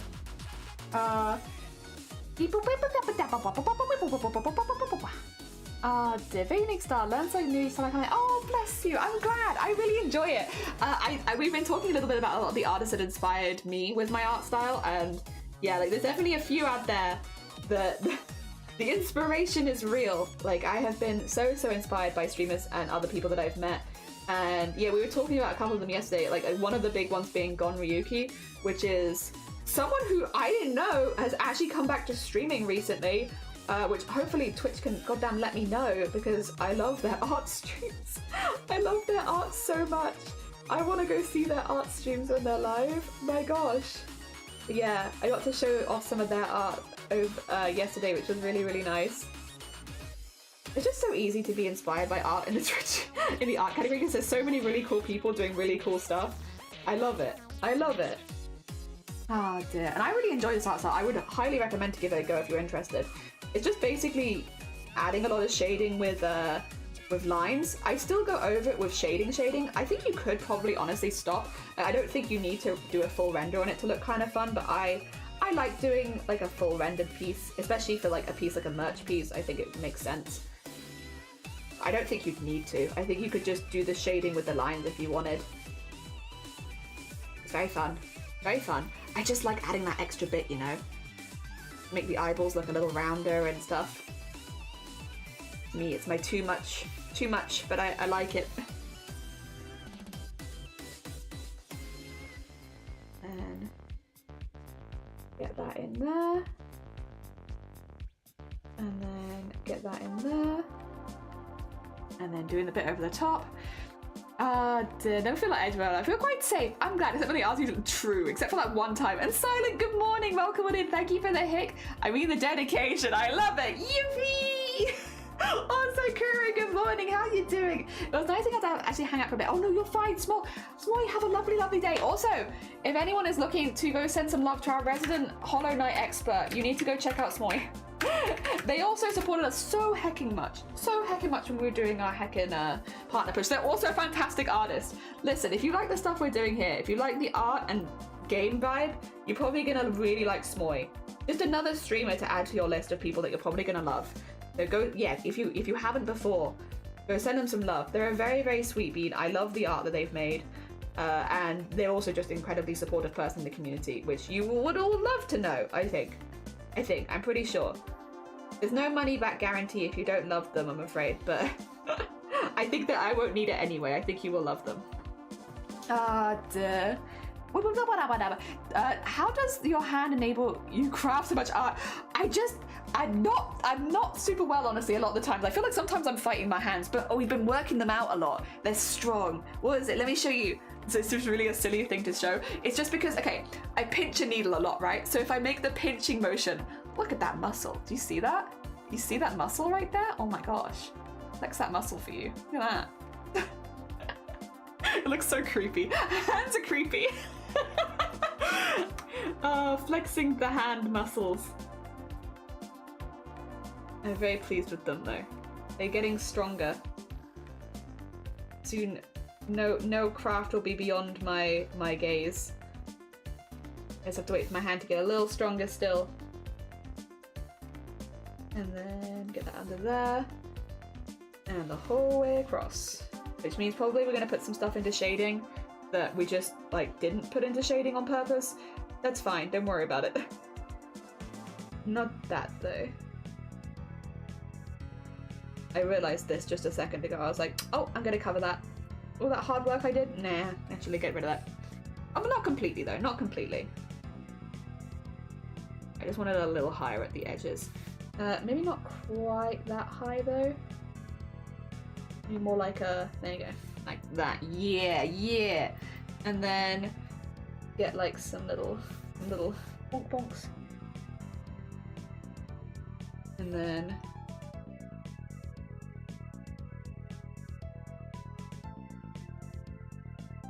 bonk bonk.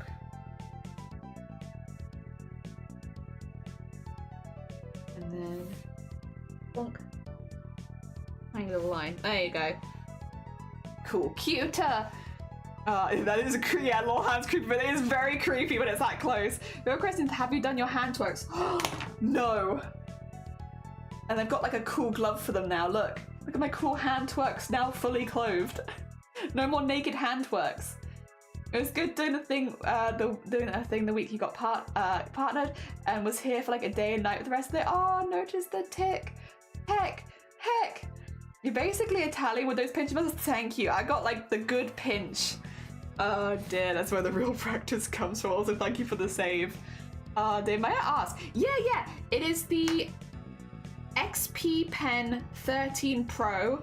And if at any point you want any of that information, underneath stream we have an equipment section where everything is written out. Just because I know sometimes when I speak it, I slur the words together. So if you're ever like, I think Jelly told me this thing, but I have no idea what Jelly actually said, do not fear. It is underneath the stream in the equipment section at all times, so that if I am slurring my words, you don't have to feel awkward about it.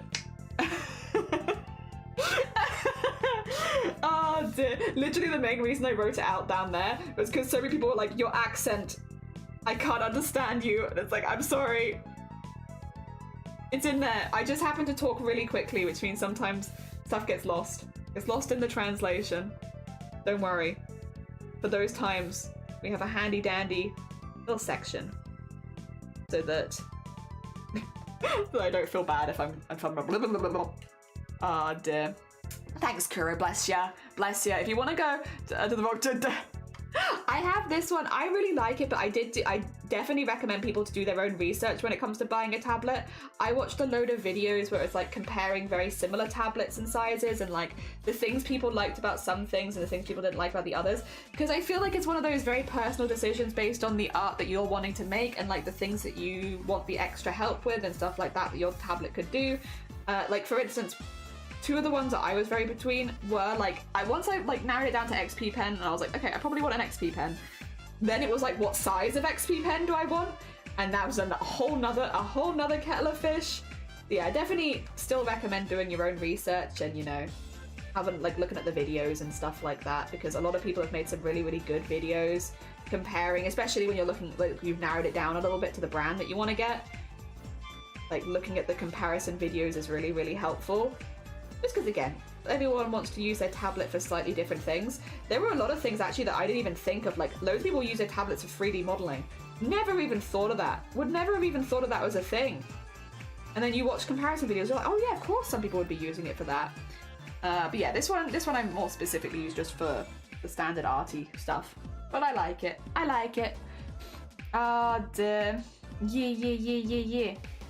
There's no one universal tablet that everyone's gonna love. Yeah, it's yeah, which I think sometimes it can feel like that's the case, where like people will recommend their own tablet and be like, it's the best thing ever, and it might be for that particular streamer, but like I don't want to be that person who's like, yeah, the tablet I got, that's the best tablet. It's like, nah, it's good, I like it, but there are definitely other tablets that will be better for different people.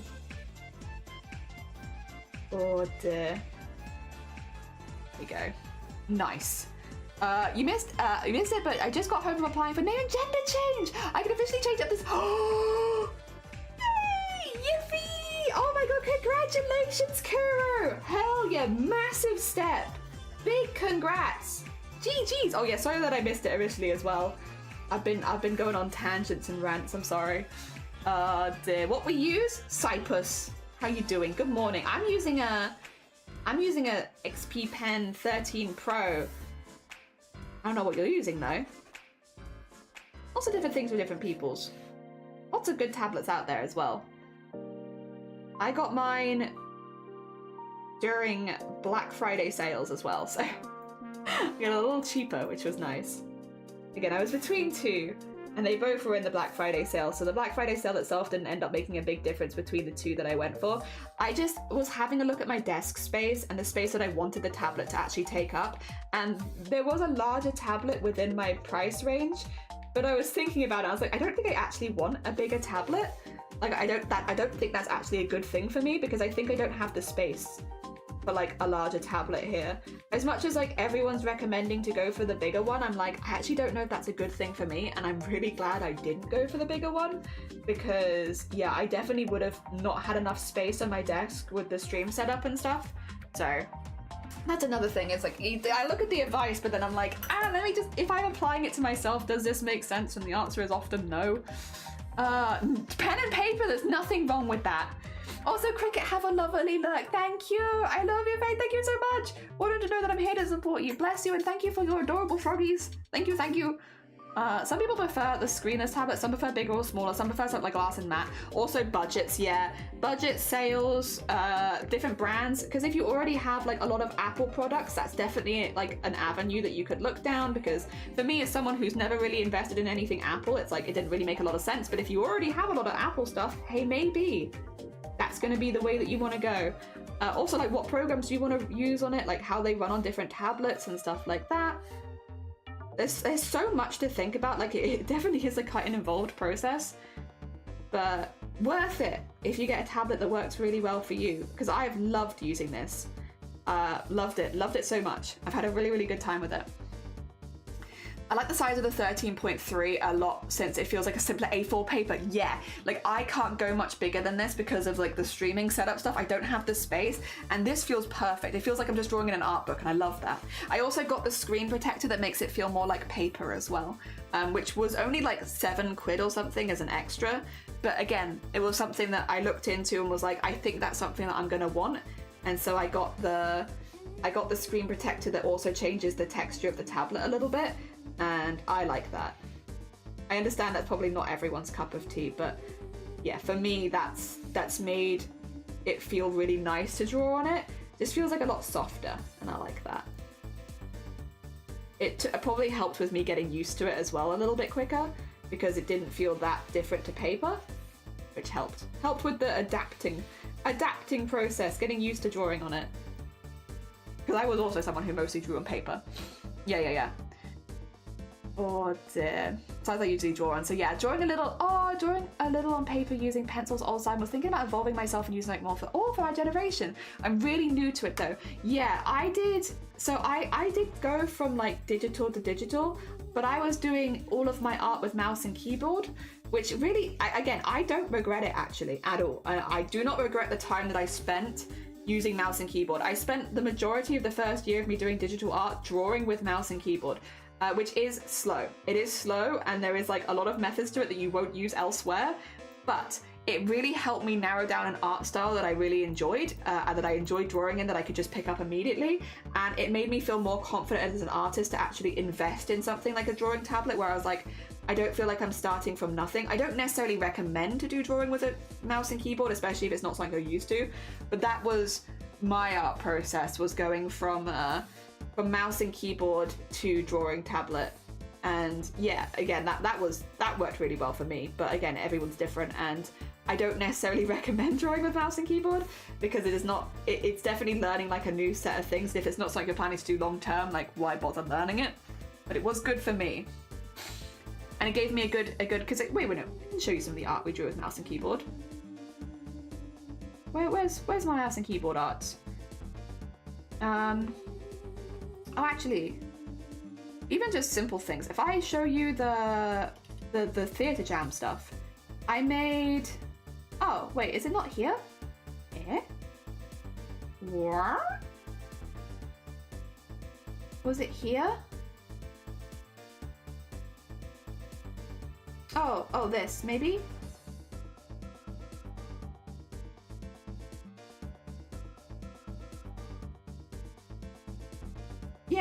Yeah. Okay, well, we'll use this one. So I made this for the Theatre Jam poster. This was all made with mouse and keyboard, right? But you can kind of see like I have like an art style that's popping up from this. Like you can see how I like to draw myself. You can see how I like to draw my eyes. You can see how I like to do my lines and stuff like that. Like I've got like a consistent art style. And then if I open up instead, let's say Blapple stuff, which I made, you know, for Blapple, that art style's still there, it's just refined. Like this is a refined version of this, and using a drawing tablet has really helped me refine my art down, but it has not changed my style. And the time that I spent using mouse and keyboard really helped me find a style that I enjoy drawing in, that I could then translate once I'd had like a little bit more practice and went to a drawing tablet and could do a lot more with. Yeah. So that was good. So I don't regret that time, but it was also much harder to get it as neat as I wanted to during that time because, you know, mouse and keyboard is hard. Oh dear. Fiddle on small table when you have your laptop on it. Yeah, I bought a screen tablet and kind of hated it. Used my friend's tablet recently. Had a more of a glass-like texture and I preferred it so much more. Hell yeah. Back for lunch. Hope your lunch is good. I pet cat and now my hat smells like bushes and trees. Oh my god, what? Living the dream. Hell yeah. Oh dear, I beg your pardon. Yeah, fair response. What do you mean? You mean like what's shifty eating? Rule 1 for tablet, start off with cheap one, get to use it. Well, I didn't do that though. So this is the thing, I don't feel like that is a rule for tablet. Because for me, I never used a tablet and then I went to this one. I mean, I guess this is still cheap in the larger scale of things. It was 200 and something when I bought it. I think 210 on special.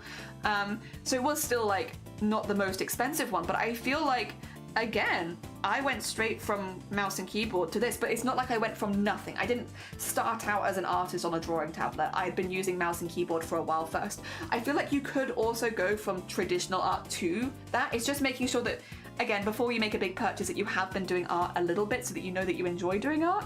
Because oh god. I don't think getting a drawing tablet makes your art better. I think it makes it easier to achieve the art that you're already doing, and then you'll improve from there because you can work through things quicker. But I don't think getting a drawing tablet will make you a better artist. Just my opinion. So I feel like if you can practice without a drawing tablet, say while you're saving and then get it, that makes more sense. If you're in a good financial position, then maybe you could buy one straight away. Oh dear. Yeah. I now pay as so maybe 15 years now. Nice! I'm definitely going to get a paper screen. Yeah, protector at some point as well. I've not seen it sold here, unfortunately, so I have no idea how to get it. I got it off Amazon, but I couldn't speak for other countries, obviously. My mouse drawing is so bad, I will never. That's fair. WinRAR does have dark mode. Oh, nice, Lumi. Enjoy your WinRAR dark mode. Hell yeah. I painted eggs yesterday. It was so fun, but it's been a while since I need to be... Oh, God, yeah. True. Detailed.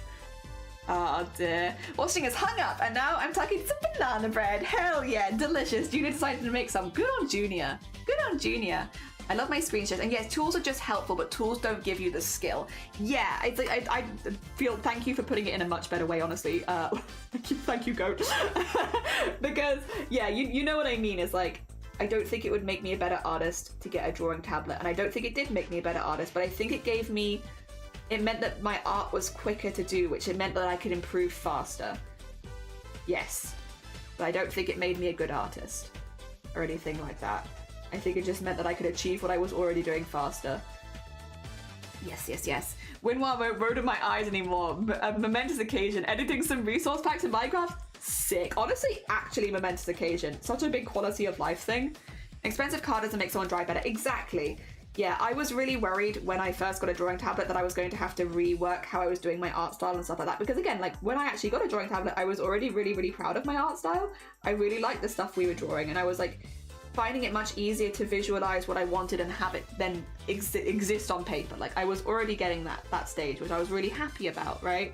And I was worried that when I got a drawing tablet that I'd find it difficult to do the art style that I'd really enjoyed doing. But it turns out that's not the way that it went at all. It just meant that it was actually quicker to achieve the style that I wanted without having to spend over and over again doing the same thing, you know? So, yeah.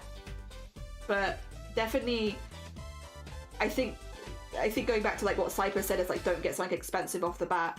It's like, yeah, if you haven't been doing art for a while first, I think I could definitely see that as like, yeah, definitely don't do that, because it's not just going to make you a fantastic artist by getting a thing. I mean, I'm not a fantastic artist, to be clear. Before, be a little careful, because I don't want to make it sound like I'm putting myself on a pedestal. I am a very new digital artist.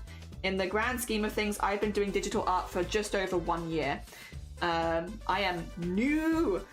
Not that I never did any art before, because obviously like I did make the emotes for the channel and stuff like that, but the art that I made was purely functional of wanting a thing and like going for it. I really didn't practice digital art until about this time last year, so I am still very new. So again, take everything I say with like the perspective of a very new artist in the grand scheme of things. We have many people in this community that have been doing digital art for far, far longer than me, and probably have far more insight into that than I do. I am new. I am big new. I've just been in a very fortunate position where, because I stream art for a living these days, I have a great opportunity to practice art on the daily, which a lot of people who might be in full-time employment or education not in art might not have the ability to do. So I do have that as a benefit, but I am still, in the grand scheme of things, very new. I'm pretty good with traditional art though. Like I've done a lot of sewing. And when it comes to sewing and embroidery and stuff like that, now that I feel more confident having like that I've been doing for a while. The embroidery not quite as long, but like the traditional art like that in general, there I am not new, but here I am new. Dear. Perfect analogy. Yeah, honestly true. Words, I'm right. I always like when people help me with words and sentences. Yeah, no, I appreciate it. Words are hard, styles are a habit. And oh no, the words. I think a lot of people, very expensive tablet, as the most you find out when you need, and then you can always, yeah, true. Yeah, if you go from like, if you start with a very expensive tablet, to be fair, yeah, you might not know what you actually want from a tablet yet, which could mean that you buy something that's not super useful for you, I think is what you're saying. Dear. I jumped from inking with calligraphy and then I did digi, and that's why my strokes are so full of confidence. Hell yeah. Like, to be fair, you do have very confident strokes. I'm getting there. That's still, but then again, I'm still new. I'm not a new streamer anymore, and I can't really fall back on that, but I can fall back on that. I am a new digital artist.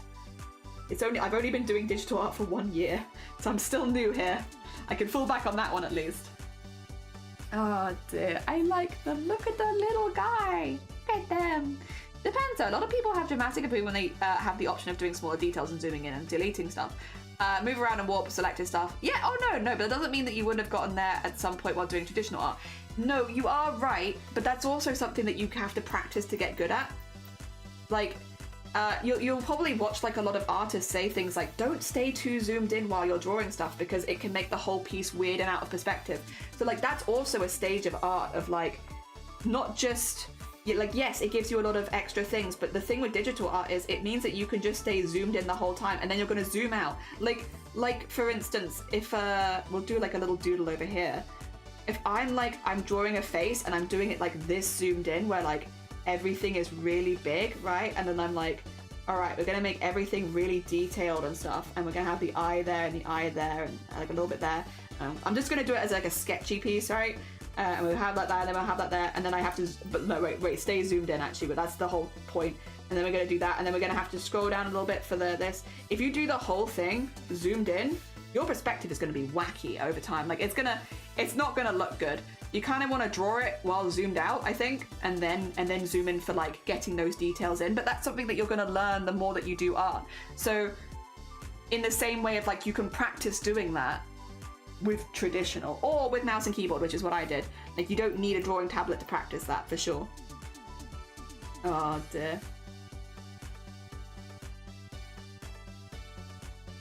For me, I keep colouring in things with the smallest brush, and that's why I zoom in so much. Which is a learning thing. Once I get quicker at changing my brushes and such, maybe I'll zoom out a little bit. But I definitely do most of my sketching much further out because, you know, if you do it zoomed in, it's going to look wacky. And these are wacky little guys, but probably too wacky. The wackiness will be far too much. Diana, you're going to be lurking. No, you're fine. Have a lovely, lovely lurk. Take care of yourself. Hell yeah.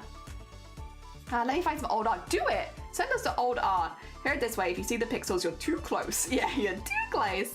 The brushes. Oh no, the brushes. What brush do you use? Same applies to brushes that you use. Yeah, exactly. Different vibes and effect, but you can't achieve for the normal round brush. Yep. It's definitely helpful for cleaning things up and easier small details. You'd have difficult drawing, let's say finer lines, for example.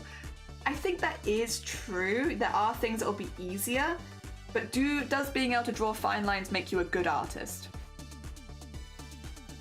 I don't know. I think this is the thing. And there are also things with traditional that you can do that you can't do with digital.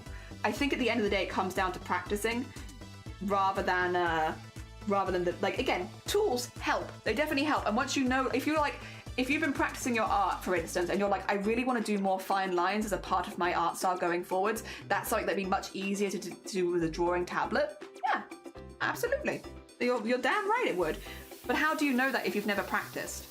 I think that's what Cypress is saying when they're saying, like, don't go into jumping into, like, getting a really expensive tablet off the bat. I think, I could be wrong, maybe that's not what Cypress is saying at all, but I think that's maybe the vibe of, like, do you even know what you want your art to look like yet? Do you know what your style is? Do you know what your style necessitates? Necessitates? Do you know what your style needs to look good? And it's like, if you don't know what your style needs to look good, it can be very difficult to buy a drawing tablet that's going to work for you. I think that's what they're saying. I could be wrong. I could be misunderstanding it. Oh dear. Like, how do you know what you want if you haven't had the chance to practice it first? Because otherwise you could end up buying a tablet that actually really limits you.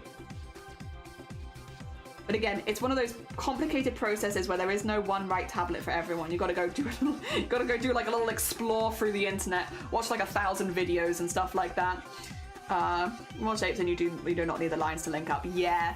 Also, have fun experience trying to zoom in on a piece of paper. Jelly, you are drawing in Photoshop. If we use a square bucket, if so, the square bracket button enlarges and shrinks the brush. Oh no, I think I have it set up. So I could be wrong, Feathered. But when you set up the XP pen, you set up all the hotkeys. I don't have a hotkey set up for that right now. So I think that's why I don't have. I think it's my fault. To be to be clear, is this Jelly's fault? Yeah, I think so. I think I haven't actually got the hotkey set up to do it at this point because I didn't set it up with the hotkeys when I was first setting it up. Yeah. So right now, drawing tablet is just not set up with that. Dear. Oh, yeah, you meant on keyboard. Yeah, also I don't have my keyboard to hand because I'm using drawing tablet would be the other thing. My keyboard is tucked. Sorry, I'm having like 1,000 phone calls today. I'm popular with the spam people, it turns out, for some reason. Today. Maybe it's because they found out I've been streaming for 5 years now and they're like, perfect, get him. Get him! Send him all the spam calls. Sorry if you could just hear my phone vibrating though. It's my phone if that helps. It's not your phone probably, it's probably my phone. The hotkeys don't work. Yeah, my keyboard's not within arm's reach. So you probably are right that the keyboard things still work. But I remember when I said the reason I got a smaller tablet is because my stream space is actually very small. This is what I meant. My keyboard is not easily with arm's reach. It's why though every single time I go to shout someone out, I do this. It's because my keyboard is all the way over there. It's the only place I can fit it. Yeah. I would have to actively set it up as a hotkey on my tablet if I wanted to do that. Yeah, which, as I just said, I have not. Which is why it is my fault at the end of the day.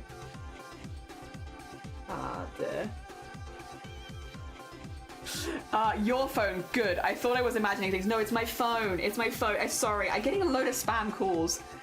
I feel like mine is hanging off the desk. Yeah. I am gonna probably get a new desk when I move everything upstairs, mostly because this desk is actually just disintegrating. I've had this desk since I was like 12 years old, And I love this desk. And it's a really good desk, and it served me for many years.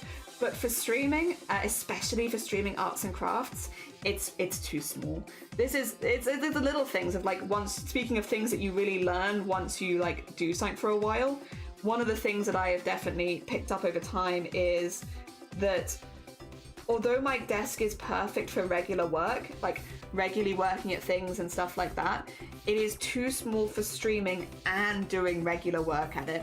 Like one or the other, it's fine. But as soon as you're doing both, it's just a little bit too small, and it makes it difficult to do a lot of the crafts that I want to do at this point. Again, it's taken me a few years to get to that point. Definitely not something that I would have considered changing initially from stream, and not something that would have prevented me from streaming in the first place by any means. It's just like it would be a nice quality of life update at this point to update my desk. And yeah, so when we move upstairs anyway, and I'm already moving stuff, I'm thinking I'm gonna get like a proper desk setup. I actually do have two desks, but because I can't turn my head far enough for the other one, I would need them both to be kind of flat in front of me. That's more of a disability thing as well. Like some of it is, it makes sense for most makers and crafters. I think some of it is accessibility in general, is I have some extra accessibility needs because of not being able to move in the same way other people can. Oh dear. But yeah, we'll get there. It's all a work in progress. Slowly updating things over time is good. Once you identify a problem and being like, this is a problem, I should fix this. Yeah. Oh dear. Have we got the best desk ever? I'll probably get a second-hand desk, to be honest, because it's not super close to us, but if you go into like some towns in, I think around South Wales, they have British Heart Foundations where you can get second-hand furniture, and you can get some like really good high quality stuff, but second-hand, so it's like a little bit cheaper, which means I could get like a really nice desk within budget. That's probably what I'm gonna do. Probably gonna do that. And then that way I can get like a nice desk, but I don't have to worry about it costing like an arm and a leg. Dare not to do all the same thing. My stickers are right! Yippee! Hell yeah! British Heart Foundation have amazing furniture, yeah, and there are places in Wales, right, sorry, this is gonna sound a bit weird, but like there are places in Wales where you have like a lot of like kind of well-off people, and the furniture that they donate is like, it's like proper like solid wood stuff. And you're like, Jesus. So you can get some really, really good deals on secondhand furniture because people are just giving like ridiculously nice furniture there. So that's kind of why I'm like specifying, like there's a couple of areas in South Wales that have like really good British Heart Foundations, and I think I'll get myself a good desk from one of them. And like a good size desk too. Like it is a bit hit and miss because obviously you never know what they're gonna have before you go.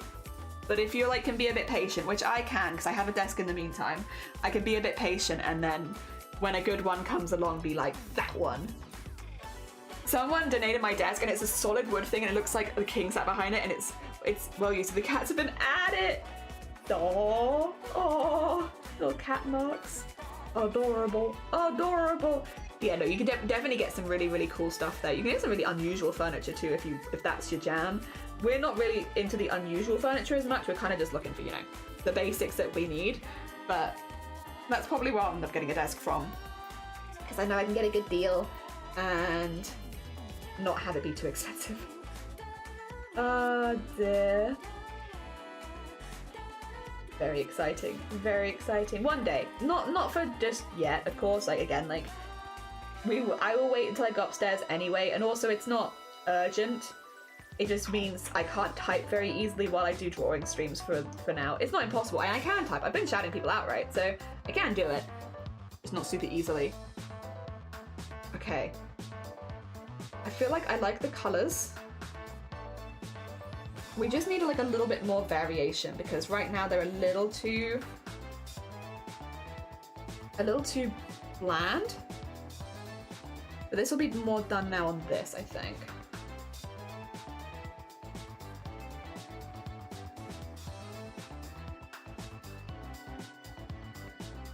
So just getting some. There you go. Also, don't worry about it going over the eyeballs. I will erase it and shape it a little bit. I think something like this.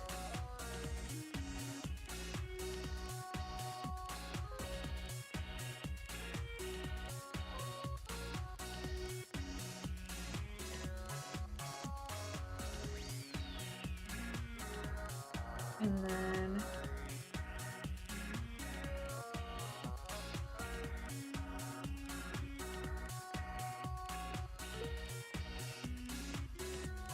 there we go. And then all right, then let's just neaten this up a little bit.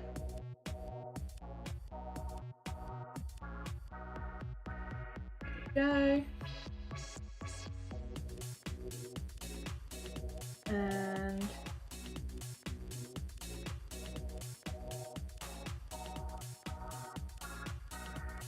actually get that up to there. There you go.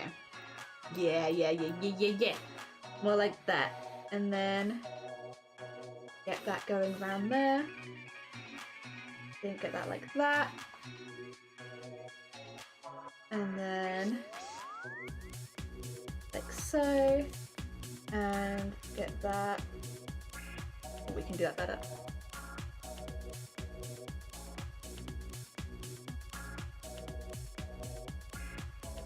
And then I just want like a little something something, otherwise it feels very meh, very flat. And then let's erase it from the eyes. And everywhere else it's kind of got in the way. There you go.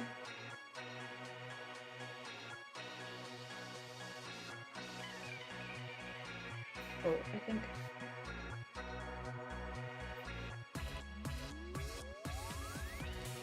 I can't decide on that bit. I think maybe like that I'd want more. I'm going to be adding a highlight up there anyway. I just want something that's a little lighter. Otherwise it's just too samey. The other thing is I kind of want to have a little bit of a ombre on it. Ombre? Is that the right way of putting it? I'll show you what I mean maybe. So let me just get the little extra lines in that I want to do, and then I'll show you. Is to do like some of these.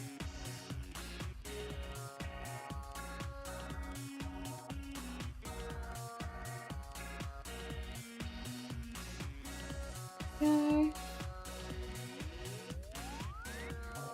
I'll put a clipping mask over it or something so we can easily get it in. I think what I would want is, actually I don't even know if I need the ones at the bottom because I don't think you'll see them very well. But then I want to take the colour here and just go like that, go like that, go like that, on a new layer, do that, and then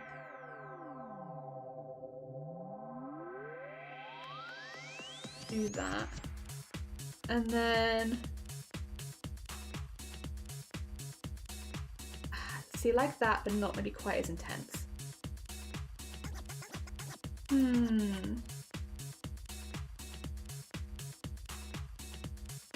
Then you can still see it. Wow, but do I want you to see it at the bottom? I don't know. I kind of don't want you to see it at the bottom. I'm having indecisions. Maybe like that more? Yeah, maybe like that. I want a little bit, but not too much. Not too much.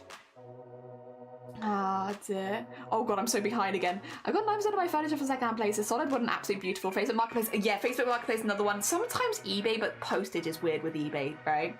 Sounds like Haringey for nice clothes and charity shops. Lots of old rich people donating stuff. Yeah, it's like that. There's a few places around Wales you can get that. I miss what you said as a post you kicked in and oh, hand me a mum's worth of letters. Who won in Persona 5? Also, hi. What would you mean who won in Persona 5? Can I win him? I don't know. But how are you doing, Punisher? I hope you're doing good. Maybe me? I hope it would be me. I don't know. I don't know. I also want to put a little bit... Okay, I'm pretty happy with that, actually. As a start. Happy. Happy. Like it. Pretty fun.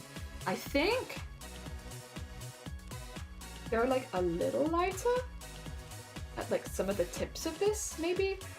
I grab the bubble d'avant, all of this here, and then just put a little bit, not too much.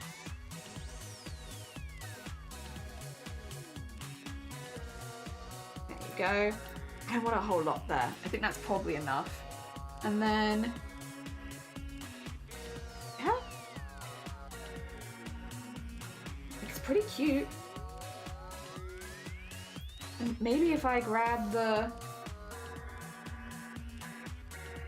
and go slightly deeper. Ooh, fun, fun. I like that. Slightly brighter. Yeah, they're pretty cute. So I keep like wiggling my whole body around, which doesn't really help that much, but I will keep doing it. They're pretty cute. This is one jellyfish. I haven't done the highlights yet either. The highlights I am thinking we're going to do in blue to kind of match the blue vibes, which we're going to be putting on the rest of it. So highlights for blue, I think.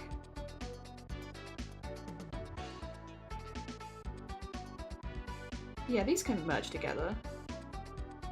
Because these are like, yeah, like the little detail-y bits. We love that. And then this is shading. And then this can be highlights. Yippee! Okay, we're getting there, we're getting there! Progress, significant progress is being made.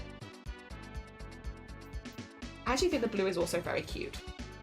The blue also feels very cute.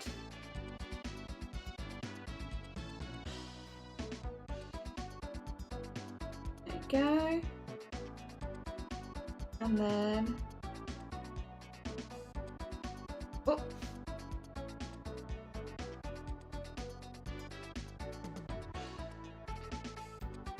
Yeah, okay. I was worried because it's because the highest colors voted for were blue and purple, so I figured we should probably use both blue and purple for highlights and shading.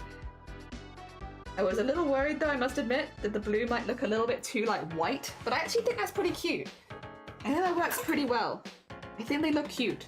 Yippee! Yippee! Oh, sorry. The victim, oh, did it? Oh my bad, I'm sorry, Punisher, I'm so behind. Hell yeah. You put some lighting to hell yeah, thank you. Well, I'm looking forward to seeing it. One of the letters was, we're investigating your, ooh, the bank. The next one was, we're investigating your play. Oh god, damn it. Time to finish off a few bits. No, you're fine, good luck, good luck, Trevor, excuse me. Brain is mushy. Brain is mushy, it's trying its best. But it is in fact just a silly mushy brain. I hope that it goes good. Oh dear. There we go.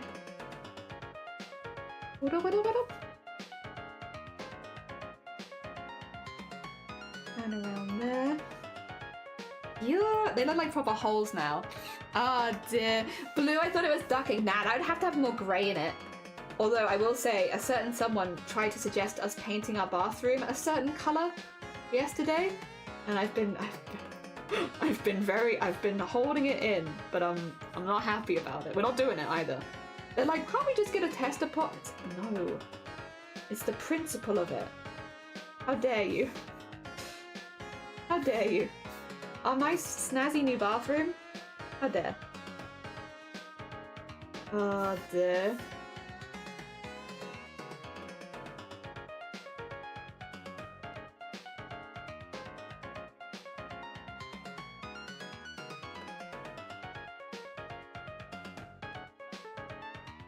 Cute!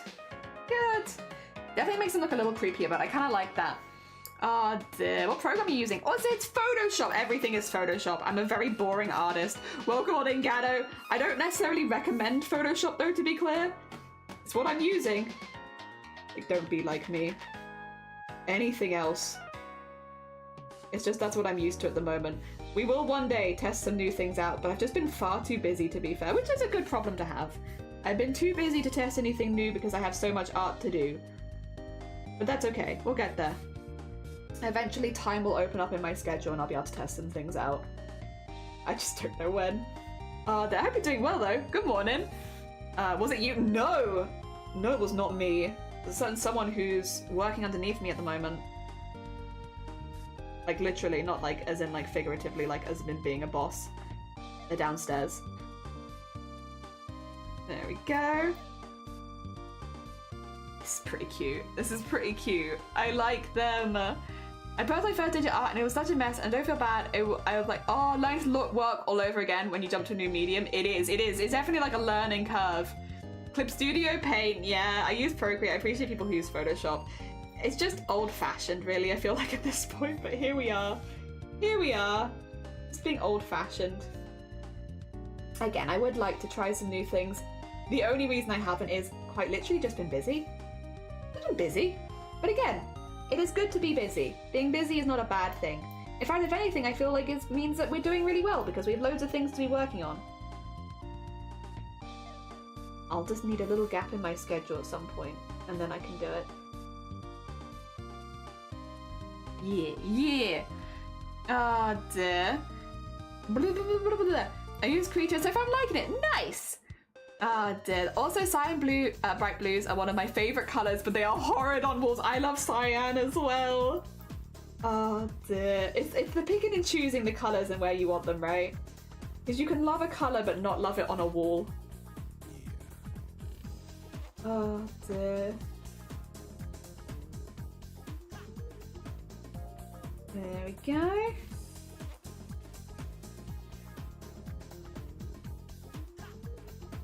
Look how cute their little frills are. They're so cute. I find Adobe is the easiest to use. How are we doing? Okay. Right. I was gonna say, I think I did limit myself to 4 hours today. Oh, damn! How are you doing? What are you doing? You heckin' late stream or early stream. 2 seconds, let me get you the shout out. How are you doing? You skimkus pixels. This I first I'm in Clip Studio. Damn! We fixed your shout out, so now I can do you. Look at that. Now you can do your proper shout out again. Oh dear. Hell yeah. We fixed it. And would you like to add a doodle? We can add a doodle. A couple balls in that. Oh god. In the color, it was our first house, and we are, for anyone who's just come by, I will add a doodle in a second. We're making a mug. Jason! Oh, bless you. That's very heckin' kind of you. Thank you so much for gifting subs to Chubby, St. Laura, Shadow, Mike, and Koi. Thank you. Normally an hour and a half ago, but I was having fun. What were you doing today? What were you up to? 5 gifts for 5 years. Bless you, Jason. Thank you very much. That's very sweet of you. Please don't go to 100 years. Understandable. I will keep that in mind. Understandable. I will consider that. Yeah, we're making a mug design, but also this one I want to make as an individual sticker. So we've just been getting all of the work on this one done first, so that we have like one that we can create as a sticker, so I can open the goddamn merch store a little quicker. But yeah. That is, it's Kingdom Come. Yeah, I know Bateman was playing that a while ago. Are you enjoying it? The fact that so many people I know are playing that same game makes me think that it's probably quite fun. I hope you're having a good time with it. Dealing with your art, yeah. Let me go over to here. So we need to add a new person. Add a new person. Oh god. Okay, let me see, because we did get that selection of 3 in which I wanted to get in. 2 seconds as well. Just a little. Also, for anyone new here, hello, hi, my name is Jelly. I'm a cosplayer based in the UK, but we do like a lot of other arts as well. And yesterday was my 5-year streaming anniversary, which means that we're doing a lot of stuff for 5 years at the moment. Like, we're doing this whole piece here.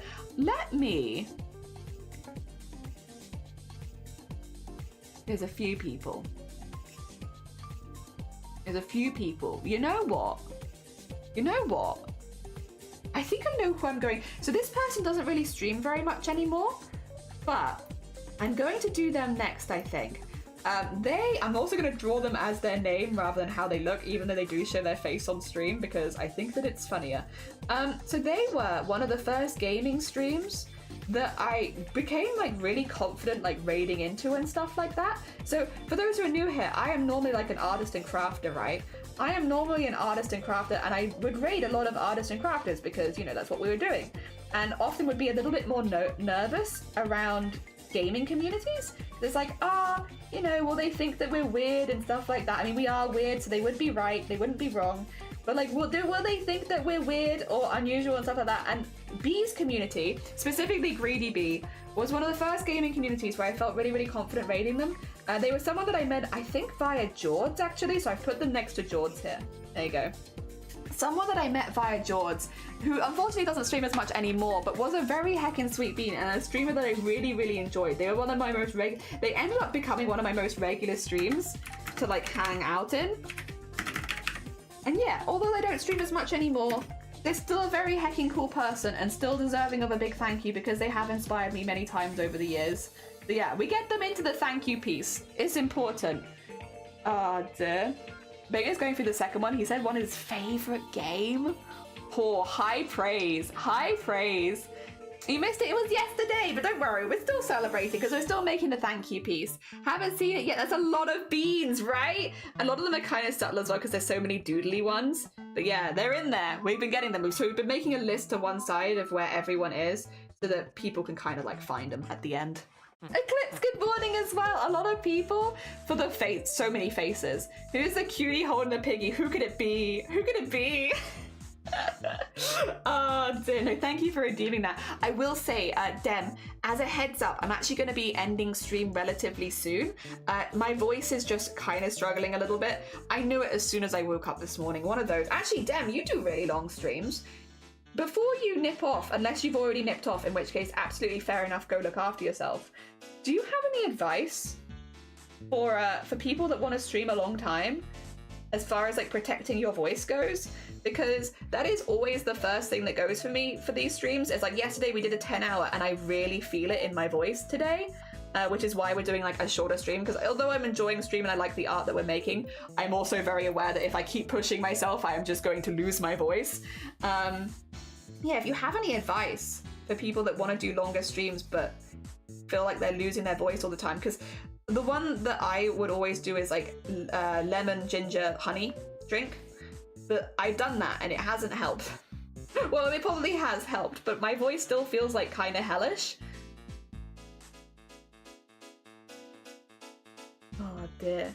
We're just looking at like what people's I guess techniques are.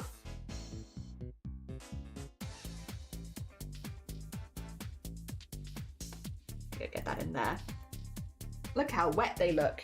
Cayuta!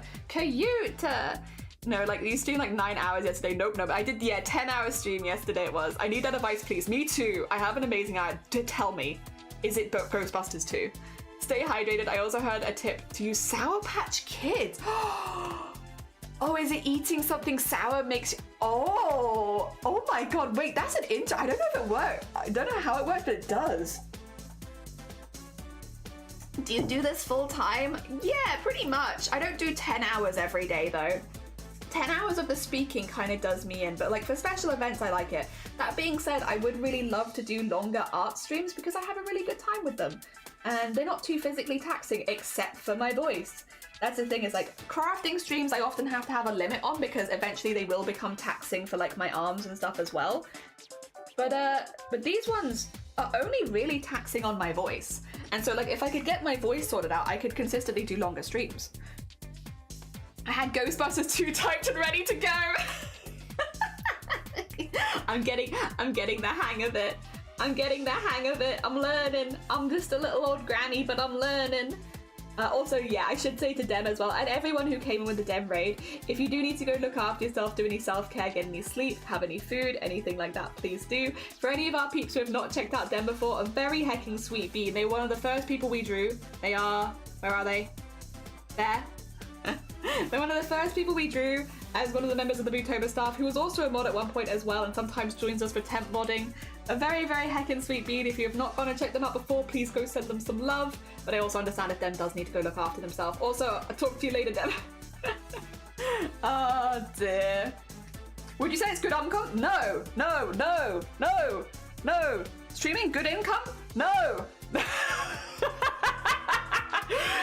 Everyone's different though. Everyone's different. Sorry, I put myself in the big one so I could properly get that. Not at all. I earn an average of, but like the thing is, it's good for me. So I am someone who a few years ago was declared as unfit for work, kind of against my will. I didn't actually want to be declared as unfit for work, but I had a lot of stuff going on. I had a lot of diagnoses and I really wasn't doing very well health-wise. So I kind of ran out of options and had to leave work.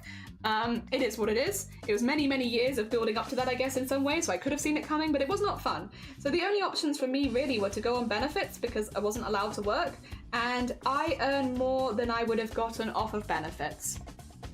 It's not minimum wage. I earn an average of about 200 quid a month, or $200 a month. There you go, take that.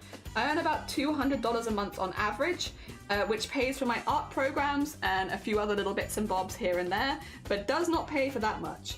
And that has been my average for like a long time at this point, but the most I could physically get for benefits is like 70 quid a week, and I wouldn't have got that. I would have maybe got like 40, 50 quid a week, which means if I'm earning more than 200 quid a month, then I've earned more than I would have of benefits. Not that I can get the benefits anyway, but if I could have, then I would have earned more than that. So my barrier for going full time with art was much lower than the average person's barrier because I only had to earn more than I would have got from benefits, which is about 200 quid. So if I earn more than 200 quid, then I've done it.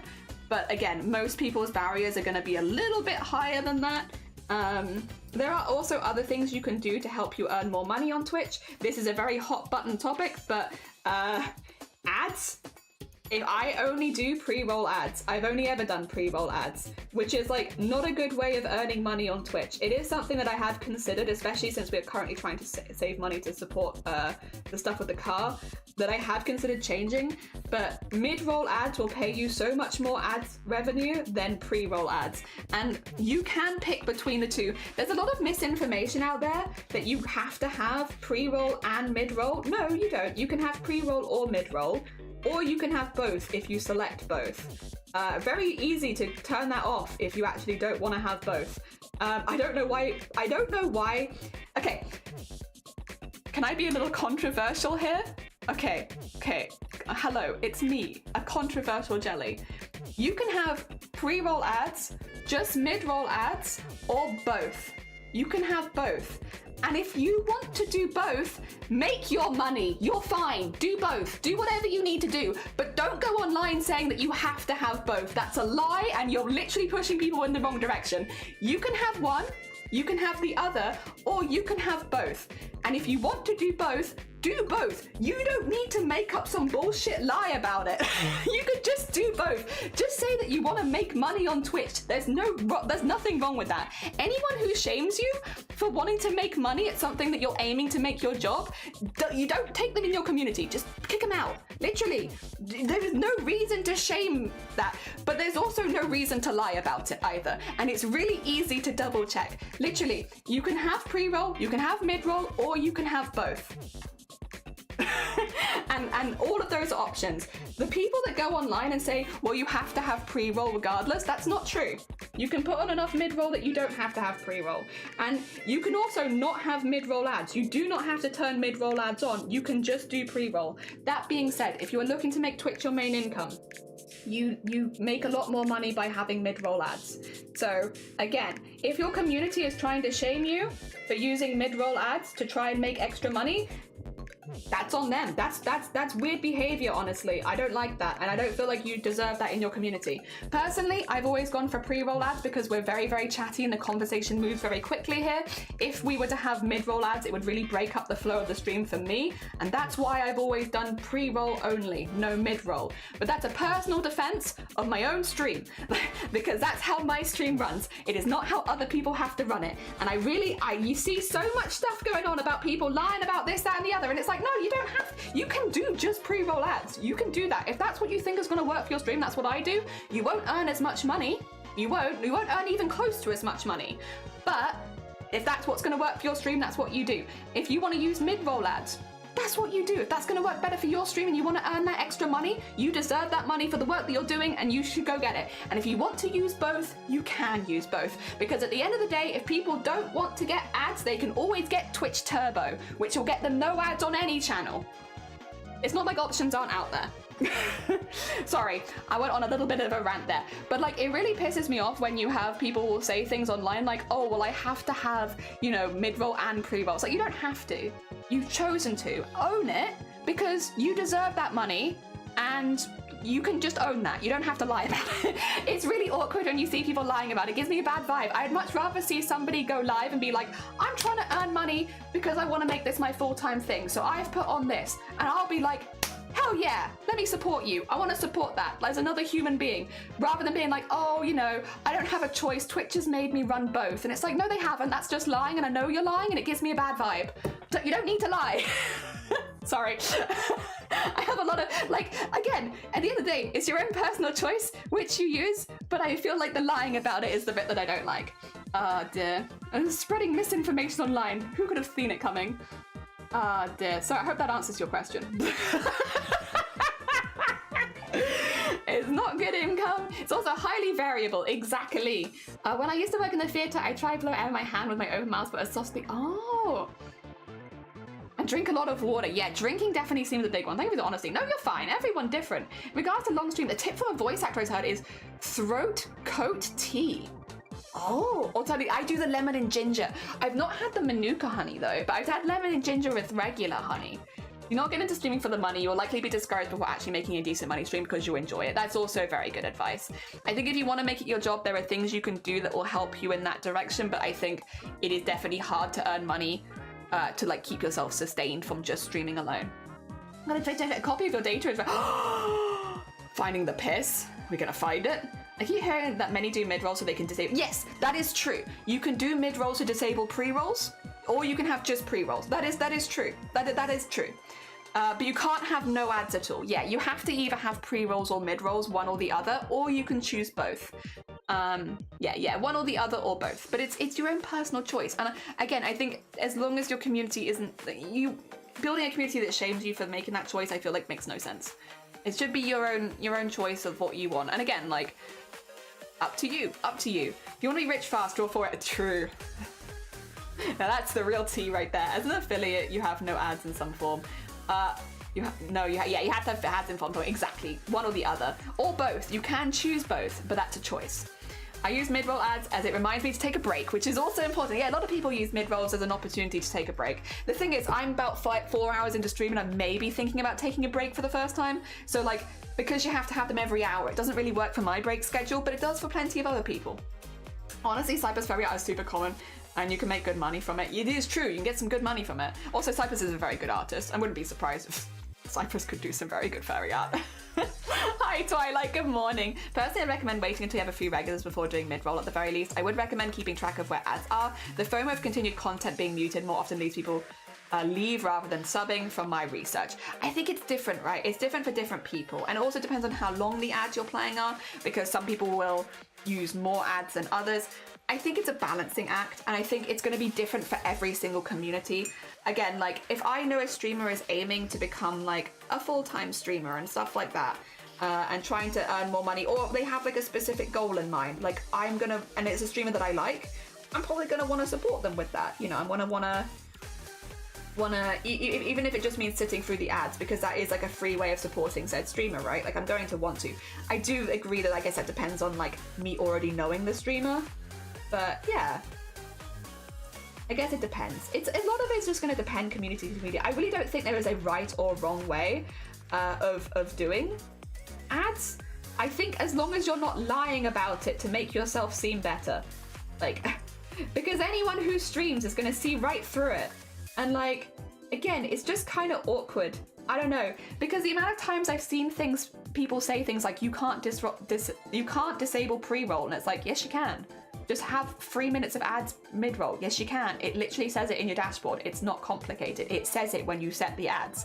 So I can't imagine you don't know you're lying. Also, people saying that they have to have both mid-roll and pre-roll. That's the main one I've seen, is like, you have to have both. It's like, that's not true at all. That is a choice, because if you have 3 minutes of mid-roll, you won't have pre-roll unless you tick a box. I could literally show you the behind the scenes of it if you need the proof.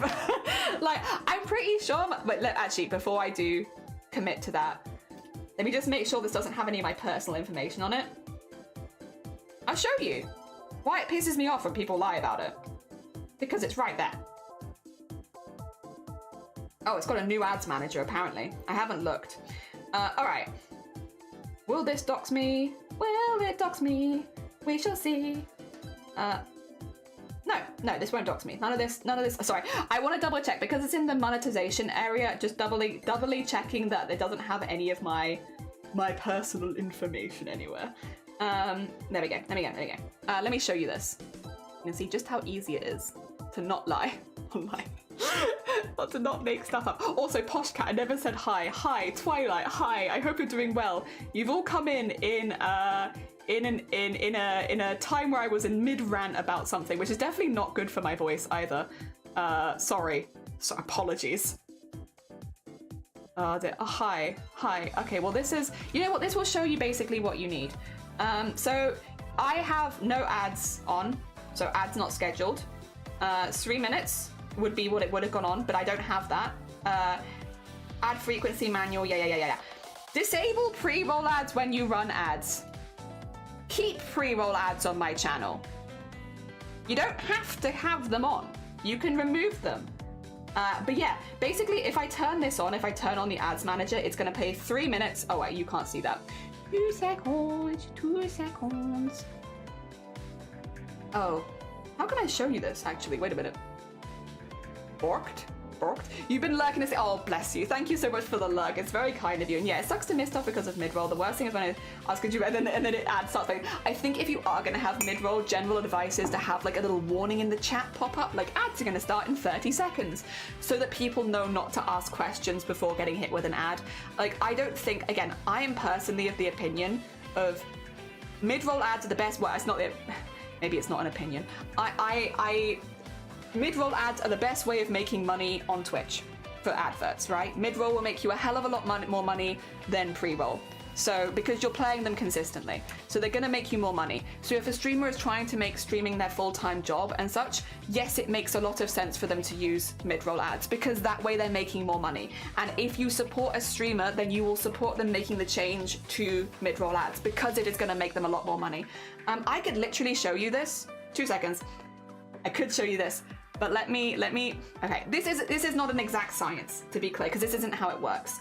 But I can show you how much I earn from ads. You want to see? I don't hold any of this stuff back, to be honest. I would much rather just be open about it. There's no reason to hide it. Doopy doopy boopy doopy doo. Show me the revenue. Yeah, there you go. So I think you're allowed to show stuff like this. I don't think it's against the rules. I've done it before as well, so. Okay, this is April so far. Right, so you see all these things at the bottom? Oh, maybe you don't because I'm in the way. It's me in the way, There you go. This is my April, so April 1st to April 15th. So you can see paid subs, prime subs, gifted subs, multi-month subs, ads, and turbo. So you can see ads is like that really light one. It won't show up on the most recent stream, so like it's not gonna show up on this one because I'm still live, but it will show up on previous ones. So you can see like this, there was a good day for ads. I made £2.24 on ads and £1.84 on, or I'm gonna say pounds, but dollars, but $1.84 on turbo. That was playing 30 seconds of ads at the beginning of stream for everyone that came into stream that day. Now this is not, sorry, let me go into the big screen really quickly. This is not an exact science, This is not necessarily how it works, but I can give you an idea. Of like, so this is 30 seconds of ads per viewer, right? 30 seconds of ads per viewer per stream has got me $2.24 and $1.84 for turbo. If I ran 3 minutes of ads an hour, which is the standard, and then I streamed in this day, how long did I stream for that day? 6 hours, we'll say, 6 hours. So say I streamed 6 hours and I ran 3 minutes of ads an hour. Say let's times that, like from 30 seconds, we'll round that to like £3. £3. Times it by 3, no, 30 seconds times by 6 would be 18 quid, and then times by 6 for the 6 hours of stream. Because yeah, so it would be it's not going to be that much. You're not going to earn 50 quid from subs in a day. Sorry, from ads in a day, I don't think. But you get the idea. Like it just goes much higher. So when I say like pre-roll versus mid-roll, you can earn a lot more. The other thing is the revenue share for mid-roll. 2 seconds is better. Let me just remove the window capture for a second. And this is, again, all from the perspective of someone who does only pre-roll 30-second ads. I don't do mid-roll ads, but I will say they're much better if you're trying to earn money. Go back to, how would I find this out? I think it is in monetization in ads. Yeah, okay. Right, there it is. Okay, sorry, I just had to find this one. So at the moment, net revenue share is 30% for ads. If I run 3 minutes of ads an hour, I get 55% of the revenue share. You see how this can add up really quickly for someone who's getting a lot of, as you get more views, you have more people coming in and watching the ads, this can add up so quickly. And so when people are like, I don't follow streamers who do mid-roll ads, you don't support those streamers. Sorry, I know that sounds really harsh, and I do think having like a warning for mid-roll ads and stuff like that is important. I do think that's important.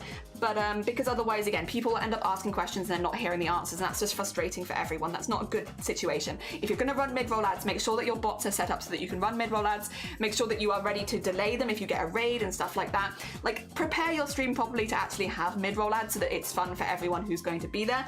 However, if, again, we're gonna go back to the, I'm sorry, I keep hiding it because I'm always worried that something's gonna show on screen that's gonna be like my payment information. Please excuse me, I'm just being a little careful.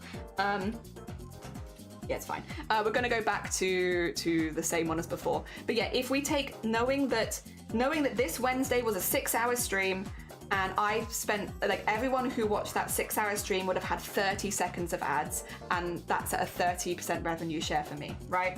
So 182 plus 2, actually that's more like, okay, $184 plus $2.24, that is more like $4. That is $4 from ads when people are watching 30 seconds of ads for the entire stream, for the entire 6-hour stream. If you watch 3 minutes an hour, which is what the standard is, you would times the 30 seconds by 6, which would take 4 times 6 is 24.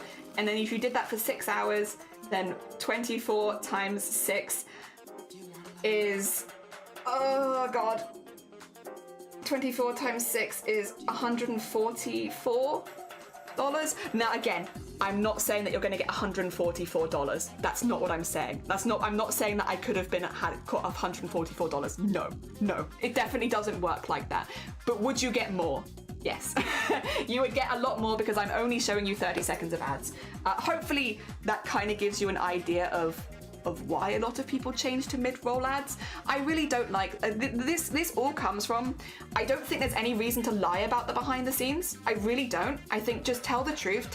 If you are saying that you want to run mid-roll ads to make more money on Twitch, yeah, fair enough. Logically, that makes sense, especially if you're on the cusp of someone who's going from, or you're trying to fund something, maybe like you're trying to pay for something on Twitch or something like that, you're trying to upgrade your stuff.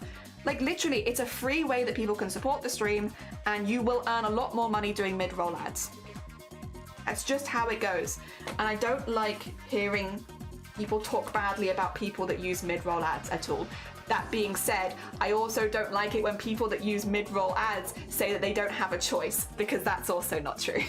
that is also a lie, because yes, you can use pre-roll ads and you never have to turn mid-roll ads on. There is just literally, in my mind, no reason to lie about it. So, you don't have to be as open as I am. I know not everyone would just show their revenue on stream, and I don't think that you should have to show your revenue on stream to be transparent.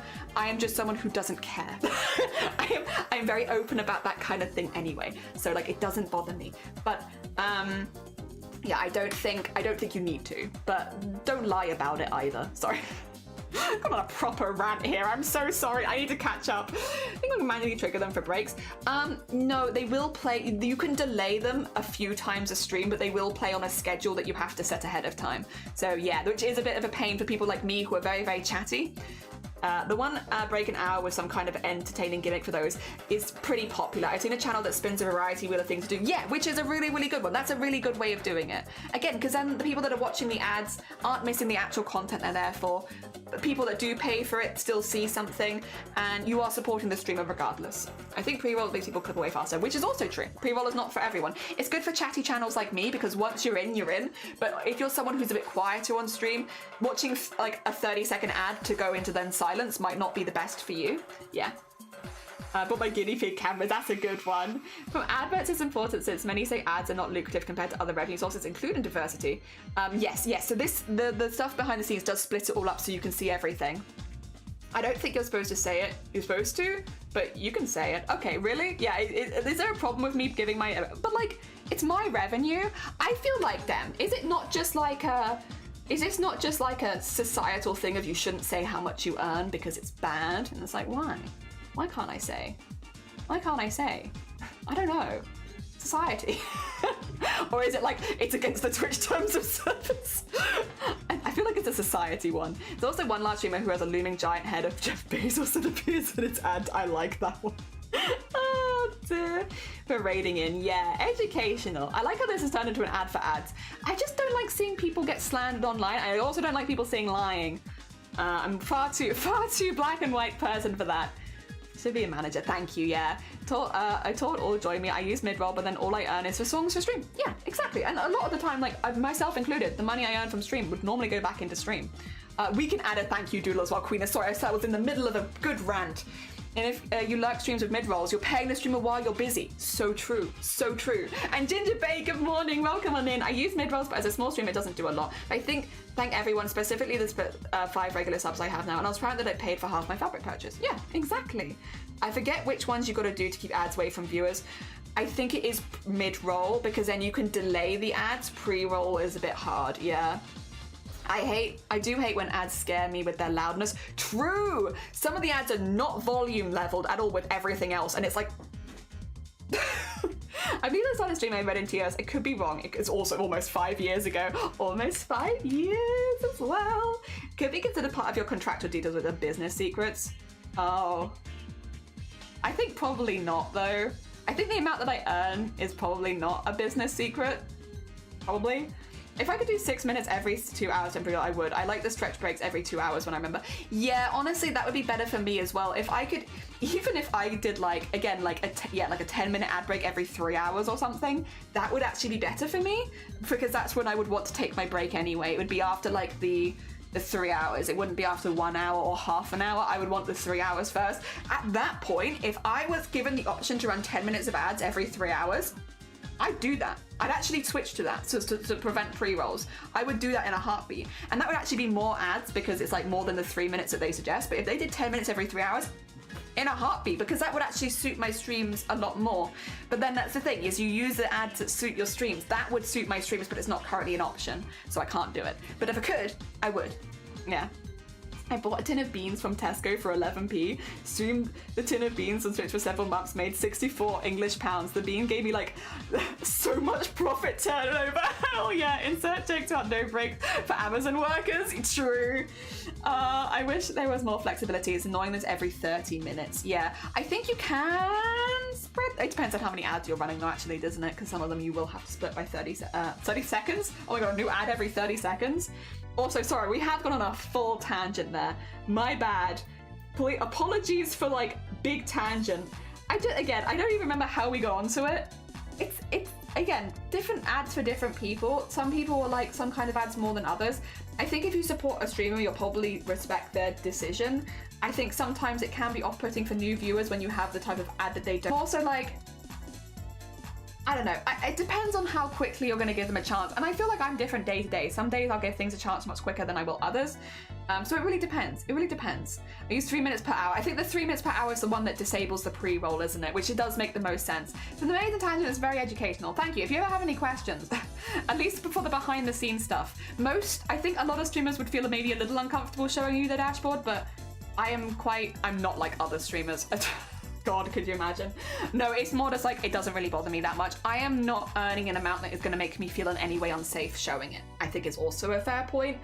You know, again, about $200 a month is what I earn on average, and have done for a long time. There are months we have like good months where they're a bit higher than that, but about $200 on average, which I would not suggest people to go for that as a full-time if they're coming from regular full-time income, because that doesn't even pay for rent. But because I am only trying to earn more than my benefits, my goal is different, and thus it works for me. Oh dear. I hope that makes sense. One ad hour is too much for me. By the time I come up from the ad break, it takes like 10 minutes to wear off from the ADHD running in circles trying to remember what I was doing. Yeah. A new ad every 30 seconds. God, sorry, there's a stream between your ads. Yeah, sorry, I got a bit confused. Remember the days that TV had 10-minute ads every 15 minutes? I love that. That's my favorite. And Eclipse, how you doing? Yes! How much is normal income? Minimum wage. So that's going to be different country to country. If you Google a minimum monthly earnings in your country, you'll find it. Yeah, it's a Google one, because I can't tell you worldwide what it is. Oh dear. All right. I will say I am going to have to do Discord art share now, I think, because after that rant, my voice is trying very hard to leave me. So what we will do is we will switch across the Discord. For anybody new here, at the end of stream, we do something called a Discord art share, where we have a little look through the amazing stuff that people have been creating in Discord and all of that good stuff. Apologies, I would normally stream a little longer than this, but my voice is really tired because we did 10 hours yesterday. So we're just gonna end a little early so that I can go rest. I'm gonna keep doing art, but I will rest. I will rest the voice. The voice is all right. I think, oh sorry, I did click one of these by accident. I think it was okay. I think it was okay, yes. So we can start with the art, because we have some beautiful art. I love this. I love it. Let me first of all shout out Smoy, because Smoy is a fantastic artist and we love them, and I also love this. The rant's okay, I appreciate it. Your poor voice, give it a break. You would literally forget what you're watching because of the ads getting so long. Dear. Many countries don't even have a minimum wage. It's also true. Wondering your country since your benefits are so low. Oh, that's because, I'm not going to get into this. This is a full other rant wad. In the UK, we have PIP, which is permanent personal independence payments, which is what disabled people will often get on. They're super low. Very, very low benefits. It is very hard to get on them as well. People like me, because even though my disability is brain damage, because my main symptom is chronic migraines, I actually can't get on it anyway, because migraines could get better at any time. Despite the fact that my brain damage obviously can't, I still could technically, because the main symptom is migraines, get better at any time. Thus, I actually can't get on benefits in my country. It's a stupid loophole, but there's a lot of that with disabled people. I mean, around the world in general. It's a much bigger topic that I don't have the voice to get into right now. But yeah, you can have a little Google. Plenty of other people have done YouTube videos on it because it's very stupid. Sorry. Lots of stats like median income, yeah. I'm going to sound old by saying this, but back when I was a kid, there were commercials every 20 minutes, and they were 2 minutes long. How dare? And I heard about this topic on a health stream. Yeah, it's an intense one. Like, it's one of those ones that requires more explanation, which I can't do right now. Also, get some Z's. I'll speak to you later, Dem. Take care. Dear. Get better? I know, man, I'm missing out. Wild, right? I had no idea. Also, to bring the focus back onto the artist that we're having a little look at, this is made by Smoy. Smoy is a very talented artist. With my silly blanket for only 8 friend references and my cat so far, but I keep adding as I go. I love them. I love them. I love the plushies. I love the frog plushie. I'm assuming the plushies are some of the references to your friends and such. I think it's really cute. This is also exactly how I did blanket forts back in the day. I would use like books and just balance them on like chairs and stuff, and then and then if you stood up too quickly, wild. Discord art share. It is Discord art share. Welcome in. It's really cute. Also, this is a Hollow Knight doodle. Spoiling. 2 seconds. Let me just have a little peek-see. Oh no, I like this. Okay, I'm gonna show it. Maybe it's a spoiler for a specific scene in it, I don't know because I've not played, and it doesn't seem to be part of the speedrun, but look how cute they are. Paint me like one of your French bugs. Oh my gosh, I love them. They're so cute. This is so cute. I love it. I love the little leg kicky in the air as well. They're hecking adorable. Hecking adorable, Spoil. A Titanic reference. Oh, Roscoe did say. Roscoe said, so Roscoe is normally a landscape artist, but they said yesterday that they were going to be doing a portrait or something. Hadn't itched to go away from landscapes, hadn't tried a portrait since doing the pencil on the 6th for nearly 30 years ago, and was worried about being terrible and offending the subject, so went for a self-portrait, really enjoying the challenge so far. This is so cool. Oh, Roscoe. Oh my god, that eye. Oh my god, the skin as well. Oh, God, you're really good. Roscoe, did you know that you're really, really good at art? This is kind of wild. Oh my gosh. Like the texture on the hair coming in and stuff like that. The eye is looking really, really cool. So normally Roscoe is a landscape artist. They do like beautiful, beautiful landscapes. You can kind of, I think, see some of the skills that they use in landscape, like the colors and that coming in. But this is a really, really strong start. My gosh. Really, really nice. Really pretty. As always, of course. Of course, of course. That looks great. Really, really cool. Oh, before I drew Digi. So this is my first Digi art. And then after a month's practice, I got used to it. Oh, look at them. Look at them. Oh, I used to draw people like this too, all over like my sketchbooks and stuff like that. Also, Cypress is an incredibly talented artist. This was their previous art from when they first started. I love seeing people's before and afters with art. I think it's lovely to watch progress. Like, look at them. Look at the art style getting like more and more like sorted. Oh, and that's the first one when using Digi. But then, after 1 month's practice, dang, that is so good. I love it. I love the movement of this piece. I love how quick they feel. I love the pose. Like that is a fantastic, beautiful line art. Really, really beautiful. It's scary good. It's a really good start, isn't it? Oh my god. Yeah, this is absolutely stunning. Absolutely stunning. Just, ooh, I love to see people's progress. I really do. I love to see like the befores and the afters of like people's art journeys. It's so fun. It's so fun. Oh dear. More, and how do you do them this quickly, Una? My gosh, wow. Wow, Una. Jesus, the rendering on this is just, oh, chef's kiss. Chef's kiss. My gosh, Una crazy. I have a backlog. It's always so impressive. My gosh, absolutely. And the rendering on this is so pretty. The water is gorgeous. The water around the background and the water on the fur as well is also absolute. All of the water in this piece is gorgeous. Water on the fur, water on the stairs, water everywhere, water in the sky. Like really, really nice, really beautiful, absolutely stunning. Stunning. As always, not surprised, but yeah, like that is beautiful, beautiful water. My gosh. If we then, I'll just wrap up my first comment made on stream was 85% slower than inter-provider average. Was that talking about our old internet or your old internet? Whose old internet were we discussing? If we nip down to 3D modeling, built that in Blender and wrote a creative piece. Now the piece, what matters of the heart and having to accept the end of something. This was also a cat connection between me and another person, so took that raw feeling and created that. Won't put the poem, both the image and the poem are called Kissing in the Rain, a personal piece of art, but really pleased with how it turned out. Oh, CJ, oh my gosh. That is absolutely beautiful. Hell yeah. Very, very heckin' cool. I think it was your old internet. It might have been. Our old internet was not very good. That is really, really pretty. Also, someone did a Titanic reference. That's from Blender. And someone, sorry, is this from 2 seconds ago, CJ? Legit, this is from 2 seconds ago. Like, you made a Titanic reference. And you know what I have? The Titanic. Such a beautiful render, though. Such a beautiful, like, it's absolutely stunning. This is, by the way, once again, obviously not photography. This is a 3D render that CJ does. CJ does a lot of 3D modeling and stuff like that. CJ also has a very, very large, long-term project with the Titanic. So this is stuff that they've been making for a very, very, very long time. And it's incredibly impressive. Like, it is incredibly impressive. They've remodeled basically the entirety of the Titanic. It's wild. It's a huge project, but very, very heckin' cool. Very heckin' cool. As always, mentioned Titanic for 2 seconds.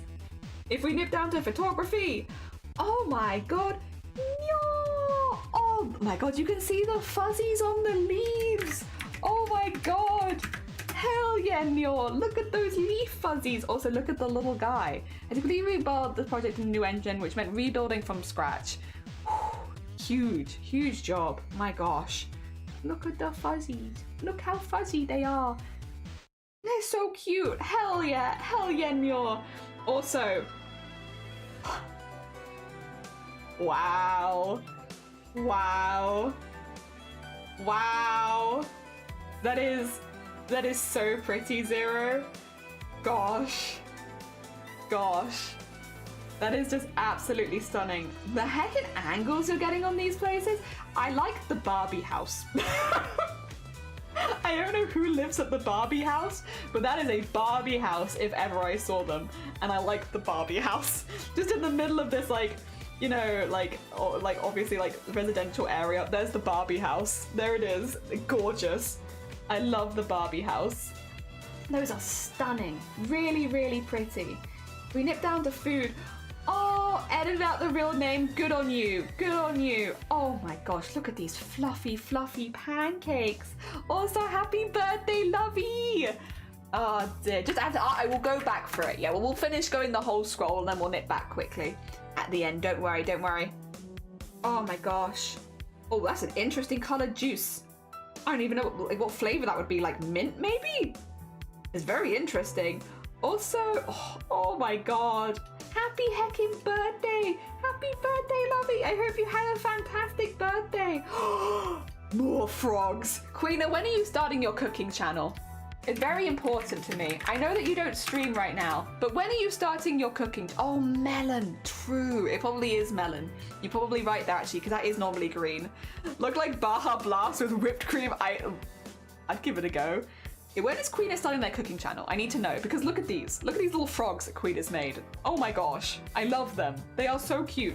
They also made a rat cake from Dishonored. Like, when is your cooking channel coming? I need to know.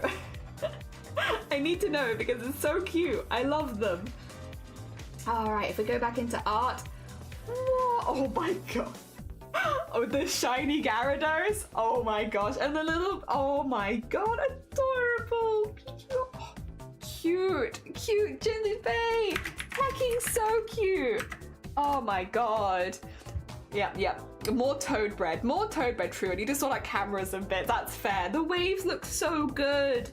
They do. I look at the little guy. Look at the, I also really love the background that you've done there. That looks really, really nice. I like that the colors kind of match the colors that you've used elsewhere. Very pretty. Very, very pretty. Did you hang it upside down? Maybe? See that background? It's very pretty, but it works really, really well. I love the colors of the waves in there as well. Really, really pretty. Very beautiful. Very heckin' beautiful. I think as well, I don't think we have any pets and animals today. I think that's everything done. That is our stream. I'm really sorry for doing a shorter stream today. My voice really hurts. That is the only reason. We have been, I would have continued chatting and doing more stuff, but my voice is very tired and needs to go be rested. So I'm gonna go make a new cup of tea and go rest my voice. That being said, stick around. Oh, actually, there's someone I'd love to raid that I only found because of raiding Andy Ray the other day, which was Sean Collins' art. I literally only found this person as an artist. Like, they've been doing it for a while, but I only found them like a week or so ago. The art, this is someone else who I think is quite early in their art journey, and they are just madly good.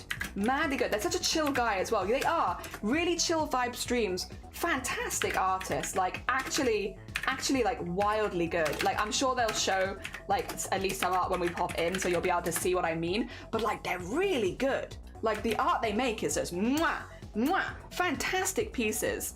Yeah, go get a throat coat. Yeah, actually, good point. I'm gonna go grab that actually. Throat coat. I'm putting that in a Google tab. Thank you, Kat. I appreciate you. I'm gonna get that in the corner so I can go look after that after stream. Hell yeah. No, and what I'm gonna do is as well, because the art at this stage is basically ready to turn into a sticker, after stream, I'm going to turn this into a sticker so that I can upload it, so that I can go live with the merch store. Because even if the mug isn't quite finished, at least I can go live with one sticker, okay? I'm doing that straight after stream. So I'll post in the Discord about that later once that's sorted, because otherwise this is getting ridiculous. No, thank you so much for popping by, and thank you for bearing with me while I went on my like half-hour rant after a raid. Sorry about that, my bad. I do have feelings. Alright, go and raid cool if you fancy. Wonderful way of sending some love to another channel, and I'll be back on Thursday where I want to do some cross-stitch for a day, because we've done a lot of digital art recently. I want to have a breather with some cross-stitch. Hell yeah, Pukati does those with... Oh, okay, I'll keep a look into that then, because we can definitely get those near me. Hell yeah. Got UV lights to glow. Hell yeah. Enjoy the rest of your day, everyone, and I will see you tomorrow. Send lots and lots of love over to Sean